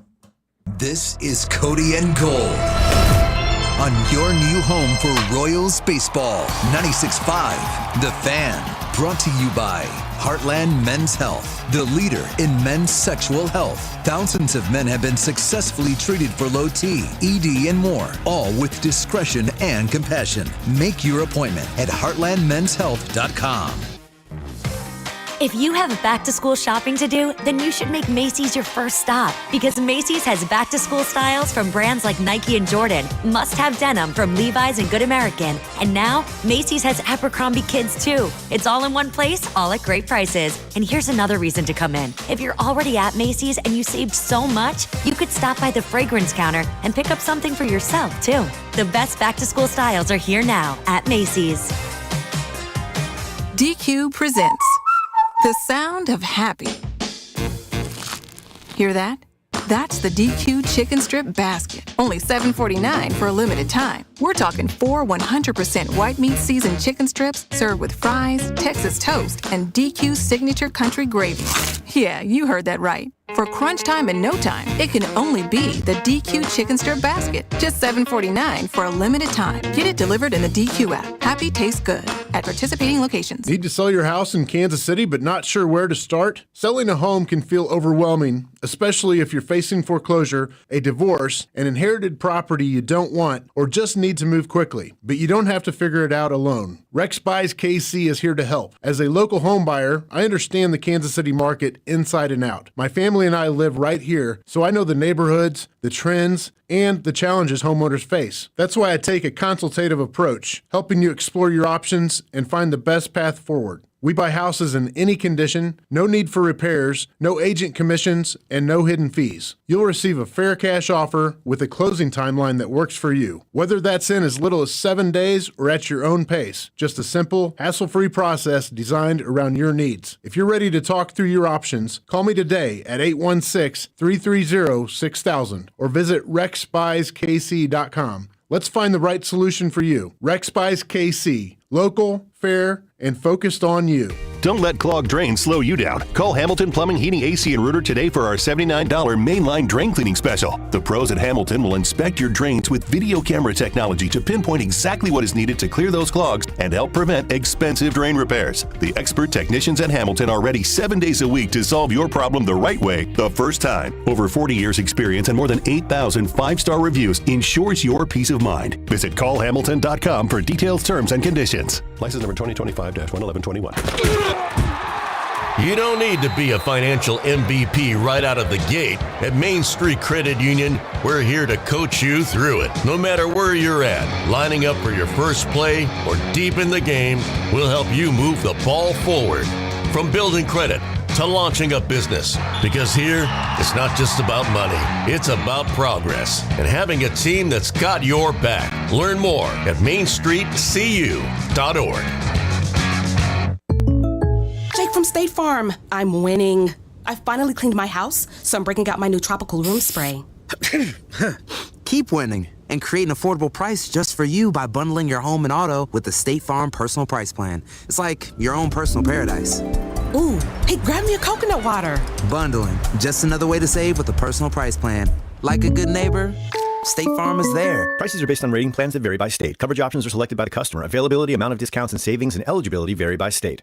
Hi, Zoe Saldana. Welcome to T-Mobile. Here's your new iPhone 16 on us. Thanks. And here's my old phone to trade in. You don't need a trade-in. When you switch to T-Mobile, we'll give you a new iPhone 16. Plus, we'll help you pay off your old phone up to $800, and you still get to keep it. There's always a trade-in. Not right now at T-Mobile. I feel like I have to give you something in return for karma. That's okay. I don't really have much in my purse. Oh, what's it? Juice box. I'm a mom. I'm good, seriously. Let me check. Oh, hot sauce. Take it. Really, I'm fine. Oh, I have raisins, a balloon. Wait one sec. I've got cupcakes in the car. Switch to T-Mobile. Get a new iPhone 16 with Apple Intelligence on us. No trade-in needed. We'll even pay off your phone up to $800. With 24 monthly bill credits, new line, $100 per month on Experience Beyond. Finance agreement $829.99 and qualifying ported. For well-qualified plus tax and $10 connection charge. Pay out via virtual prepaid card. Allow 15 days. Credits end and balance due if you pay off early or cancel. See T-Mobile.com. This is the story of the one. As a lineman, he does whatever it takes to keep the power on in his community. And he wants a partner like Grainger who does the same. Grainger offers the professional-grade products he needs, from voltage detectors to harnesses to hard hats, plus fast, dependable delivery, so he can rise to every challenge. Call 1-800-GRAINGER, click Grainger.com, or just stop by. Grainger, for the ones who get it done.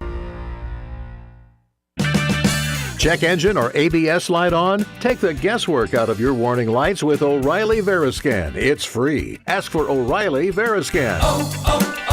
O'Reilly Auto Parts.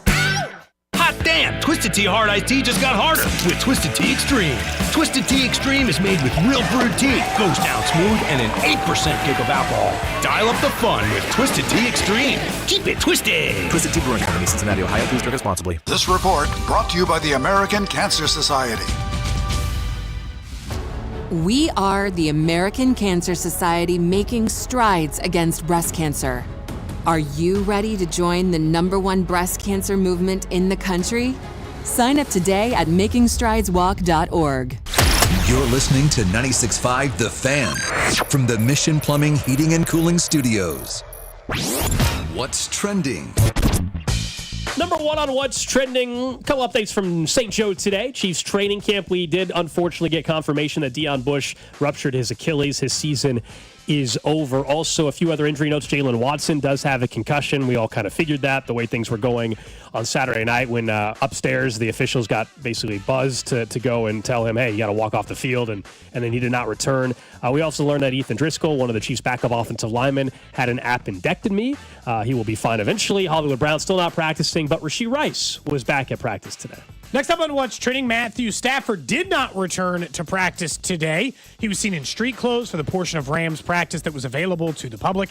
He was, according to Sean McVay, kind of expected back for the beginning of this week, or at least that's the way he was talking about it. Said he had a great workout on Saturday and feel good. Did not feel good enough to throw on Monday. Still think that they're still hoping he'll be ready for the beginning of the regular season, but still no Matthew Stafford at practice. Yeah, it's one definitely to watch leading into week one, and then also can he make it through a full season? Up next on What's Trending, UFC announced they're leaving ESPN. That means no more pay-per-views. This is a big shift for MMA. It's going to Paramount Plus. Yes, you have to have a subscription, but you're not going to have to pay, $90 or whatever it is for a fight. The deal with Paramount reportedly averaging out to $1.1 billion a year over a 7-year contract. This is why, boxing, though, I think, is also struggled. Boxing has so many different promotions and promoters, I should say, that they couldn't probably all agree to sign a deal because they don't have the ability to do it, and so yet they still do pay-per-view. There's a lot of reasons why boxing has lost plenty of traction and MMA has taken over. But this is a good move, I actually think, to potentially get new people involved in UFC. No matter how you feel about UFC as a whole, I've gone over buddies' houses to get a fight, and everybody chips in, or somebody just pays for it. It's nice enough to do that. Now you won't need that. You won't have to chip in unless you want to pay them $2 for their subscription fee. We can talk more about it after the break. I do think that there's some interesting angles in the way that that's headed. Although I do think that there's a trap maybe played in there as well. Next up on What's Trending, the AP Top 25 preseason poll is out. Maybe have a little bit more fun with this tomorrow. We know Alex hates the AP Top 25 preseason poll. Texas, number 1, only local team ranked is Kansas State at number 17. Good spot for Kansas State, I'll say.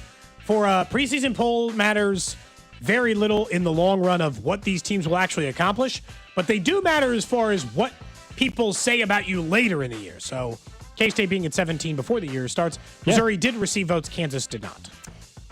That's What's Trending. Obviously, Vern's On Deck show tonight, by the way, starts at 5:30. Royals Nationals, 6:40. First pitch from Kauffman Stadium this evening as they begin a series against the Nationals, and then the White Sox coming up later on this week. Tonight will be Bailey Falter.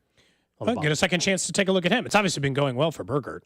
There is an update on Landon Dickerson's injury. Adam Schefter reporting that he's thought to have suffered a torn meniscus in his right knee, getting additional options to determine the next course of action and how long he might be sidelined. That is still somehow better than the original thought on that injury, I believe, as they were kind of fearful maybe it might be one of those season-long ones, Gold. So Landon Dickerson, they are saying a torn meniscus is what they're saying in his right knee. Okay.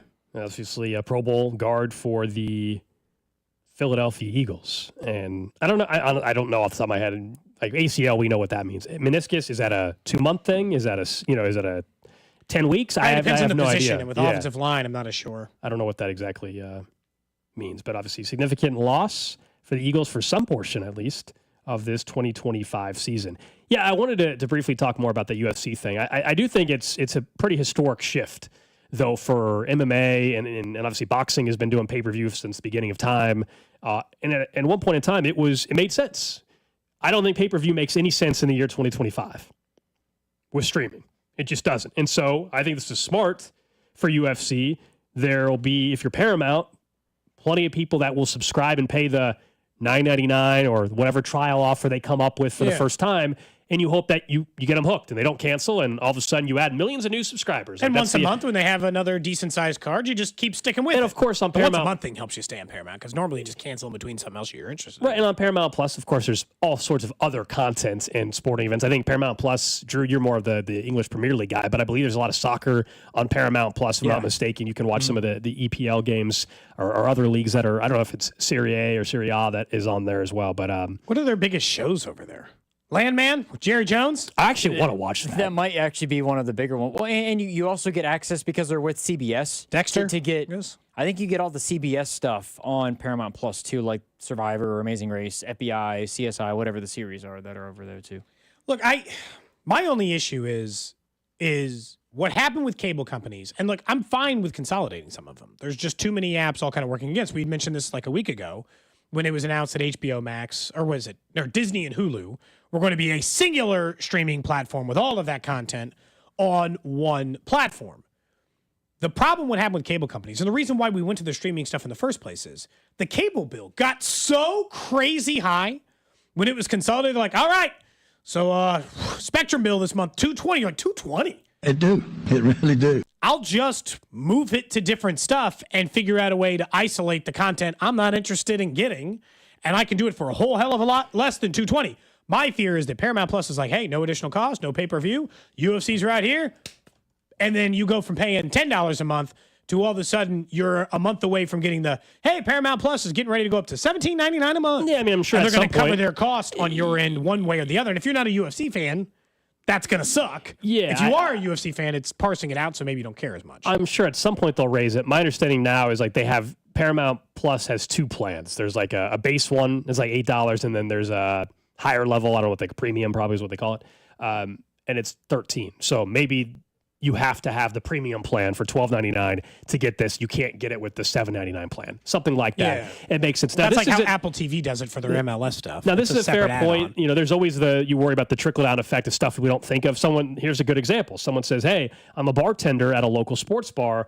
No more pay-per-view fights will kill our fight nights. It's a big deal. We offer I can think of a name of a bar off the top of my head right now. I know they offer the fight for free on Saturday nights or whatever, and it gets packed because of that. People aren't paying pay-per-view at home. Sure. So that's going to kill their business. So there's a trickle-down effect. Not everybody's always going to be happy, and not everybody's going to always be taken care of. But if you're the UFC, this gets your product in front of more people, and it breaks down, eliminates a cost barrier, I think. There's still a cost, but not, what do they charge, guys? You guys, I honestly haven't paid for one myself in a while. Was it $70? $80, $80. I haven't for paid for one in pay-per-view? a long time. I don't know. But there is a $70 or $80 charge. You know that for the big boxing matches too. Mm-hmm. And this is like, I don't know, man. It has to be one of the biggest fights for me to be the person shelling it out. Now, that doesn't mean it's not popular. This goes back to the wrestling conversation from the week before. Just because you don't or I don't watch something, and this is not speaking to you, but like, I don't watch wrestling. You're right. Doesn't mean that it's not popular and that there aren't lots of people who pay for this service. So I imagine if you're a UFC fan, this feels like a pretty big win. This feels like a pretty big win to get it this way. It's definitely popular when they're getting a deal for $1 billion a year. I think what stands out is that for these lesser leagues, the play seems, let's get everybody on one platform, one place to watch it all. And for Major League Baseball and the NFL, they're going the opposite way. If you wanted to subscribe to every place an NFL game will be streaming this year, and look, this is the one good news about the NFL locally is that the Chiefs, you don't have to do that. You can just watch it on the antenna, like I do every time the Chiefs play a football game. But if you wanted to watch every streaming service the Chiefs will be on, you wanted the Netflix game, the Peacock game, the Prime game, the YouTube, whatever, I mean, you'd be at like 8 subscriptions. The minor sports should do it this way. MLS should all be in one place. If I want to watch any MLS game, this is why Major League Baseball should Most MLS is on Apple TV. Yeah. This is why Major League Baseball should take it in-house. Give me a single platform and make me pay, and I'll pay. Give me a single platform to watch baseball, and I'll pay. I don't know why they've complicated these things, and it's like if you're a fan of the Red Sox, you got to pay for one app. If you're a fan of this one, if you're a fan of one, you might get some on local T, some on others.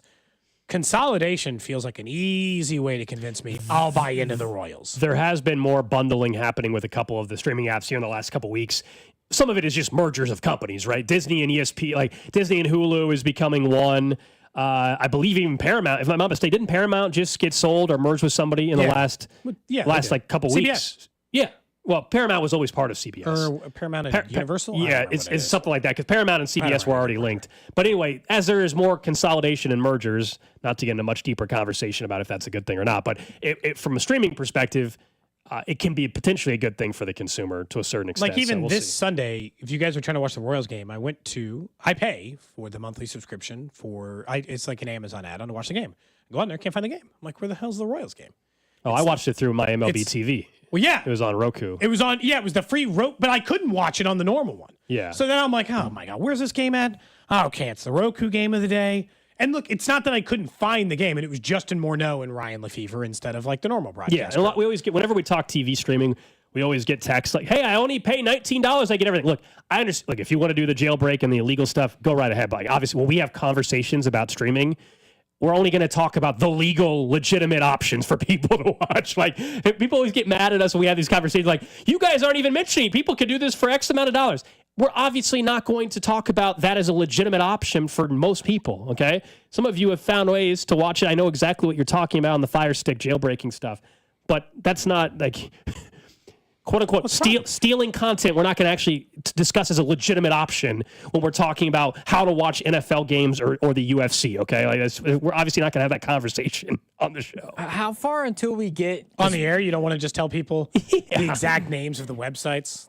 How far until we get, like, the Paramount Plus stuff for NFL games? Like, are we ever going to get to that point where you need a That's Paramount where the Nickelodeon game was on, wasn't it? Paramount? Yeah. That's where the Nickelodeon game was on. I thought it was just on Nickelodeon, like on the... I believe that if was you have YouTube TV, then... But it was through Paramount, Nickelodeon, Paramount, they're all the same, I believe. Right, okay. But so we already do get that a little bit. A little bit. In terms of... Cause I'm just thinking NFL's of going the opposite way. They're putting themselves on more platforms, taking the check, and you got to work. Peacock and Paramount You Plus got to and work Netflix to find and the Amazon. standalone games. Yeah. The truth is, though, and I don't think every fan's the same, if it's not the Chiefs who are playing in those windows, right now it is. It's the Chiefs all the time who are playing in those windows. That's how they're getting these partners to spend that amount of money. If it's Week 13, Bengals, Colts, only on Paramount Plus, I'll just be honest, Drew, I won't watch it. They just won't get me. Like, that'll just be thanks, but no thanks. I'm not going to go subscribe to whatever just to catch the standalone NFL game. Just I'm because good. it's the NFL, Yeah, I won't. Doesn't mean some won't. Like, doesn't mean someone will or do that. But like, they won't find me there. Yeah, right? I'm not paying for 80 services to catch the standalone. For UFC, because it's like the singular thing. Yeah, they were. And you're getting all of it on that, like all of the prelim stuff, the actual fight. Yeah, the fact if you already have a Paramount Plus subscription, it's great for those people who love who love UFC. And I think overall it's actually a good thing if you're an MMA fan. I think it really is. I think that's a nice perk. We'll see. We're still like, I won't say the beginning of streaming, but we're still not at the end game of it it's at all. It's not the infancy, but it's definitely like it's a tween or something. It's like the adolescence. Yeah. My daughter keeps saying, I'm almost a teenager. And I'm like, no, you're not. That's what she tries to claim. She wants more responsibility. 9, right? 9. She almost might. a teen. Dude, she wants. When she's 11, then yes. She wants a lot more. Has she asked for a cell phone yet? Oh, yeah. Yeah. She's not getting one. But what's she's the asked. age where you'll get her one? Oh, for your own security too, right? And for you being able to actually, I think so. I don't know. Probably at least middle school for me. I have like become 11. I become tempted by what people my age are doing, which is essentially the new home phone. So I get a cell phone. We own it. It has nothing on it but the ability to make calls and text. Emergency calls or whatever. It exists in the space, but it's not yours. You don't just carry it around with you. If you're going to be at friends for 4 hours, you may take the phone with you for the need to get in contact with me. It is not your phone. It is the communal property of this home. Either kid could use it if they were going to be gone for a length of time. A lot of these kids have like Apple Watches and stuff, and the smartwatches. Like my nephews who are very similar age to your kids. Now one's older, one's 10, and he's got even one of my younger nephews. They have the Apple Watch, and it's like that way they can. That's basically is where I send a text when they're where they're at, or if they're whatever, if they're at camp or something during the day, that kind of thing for emergencies, and that's about it. Just not willing to bite the bullet on that. I get it. I think that's one of those where people are mixed on. Like some parents were listening. I'd like to wait to high school if I could. Before I put them in front. You're not going to make it till then. I'll tell you going to make it till then. No. It'll be a long ass time before I let them have social. Did you read like ESPN stories? Yes. It's horrifying. Yeah. And I was already in that camp before. My kids will not be anywhere near social media for a while. That'll be an instant no for a long stretch. Got to be careful. For those listening don't know, Cody Dan Wetzel wrote the piece. Story, I believe that's right. The article Cody's referencing, it is worth a read. It's very sad, but I think it probably is very important for. A lot of you guys already know this stuff. I'm not a parent. I don't have to lecture you, but I think it's very important. Basically, it's terrible stories, multiple mention of basically blackmail and through social media that has cost people their own lives. They were so worried about being embarrassed because they made a mistake on social media and maybe sent a photo to somebody they thought was somebody else. And they try to use that to blackmail. And they try to blackmail them. And then this one kid they highlighted, unfortunately, was so distraught over what he had did by sending this photo. Then it was a shame that he did it and that he was going to get exposed. And they were these individuals actually in Nigeria, I think Nigeria it was. Is where it was. Part of these scams, and they were blackmailing him for like $1,000. And they were going to threaten text his girlfriend and mom and put on these social media profiles. And the kid took his own life that same night. And he was an athlete. That's why he was tied with sports, sad, but it's awful. It's a story worth reading, especially if you have kids and kids who have access to social media or some of the other stuff. Because, it is just kind of like, it's horrifying. But yeah, no, I'm not. Has she asked? Sure. Mm-hmm. Does she have anyone in her class who has one yet? There's like a kid? So like the real public peer pressure part of it. I wonder this year if you're going to see more. She gets closer to 10. I kind of thought 5th grade might be a big bump. I don't know. Like I kind of thought that might be there. And there are times like when she's at these dance comps and she's backstage and I can't go back there and you'd like to have an ability to get in contact with them, but she has an iPad and she can't text anybody, but she can text me on her iPad. So like there are ways to get in contact with me. So I don't know, man. People, now the text line is just full of like, it's so scary being a parent. My parents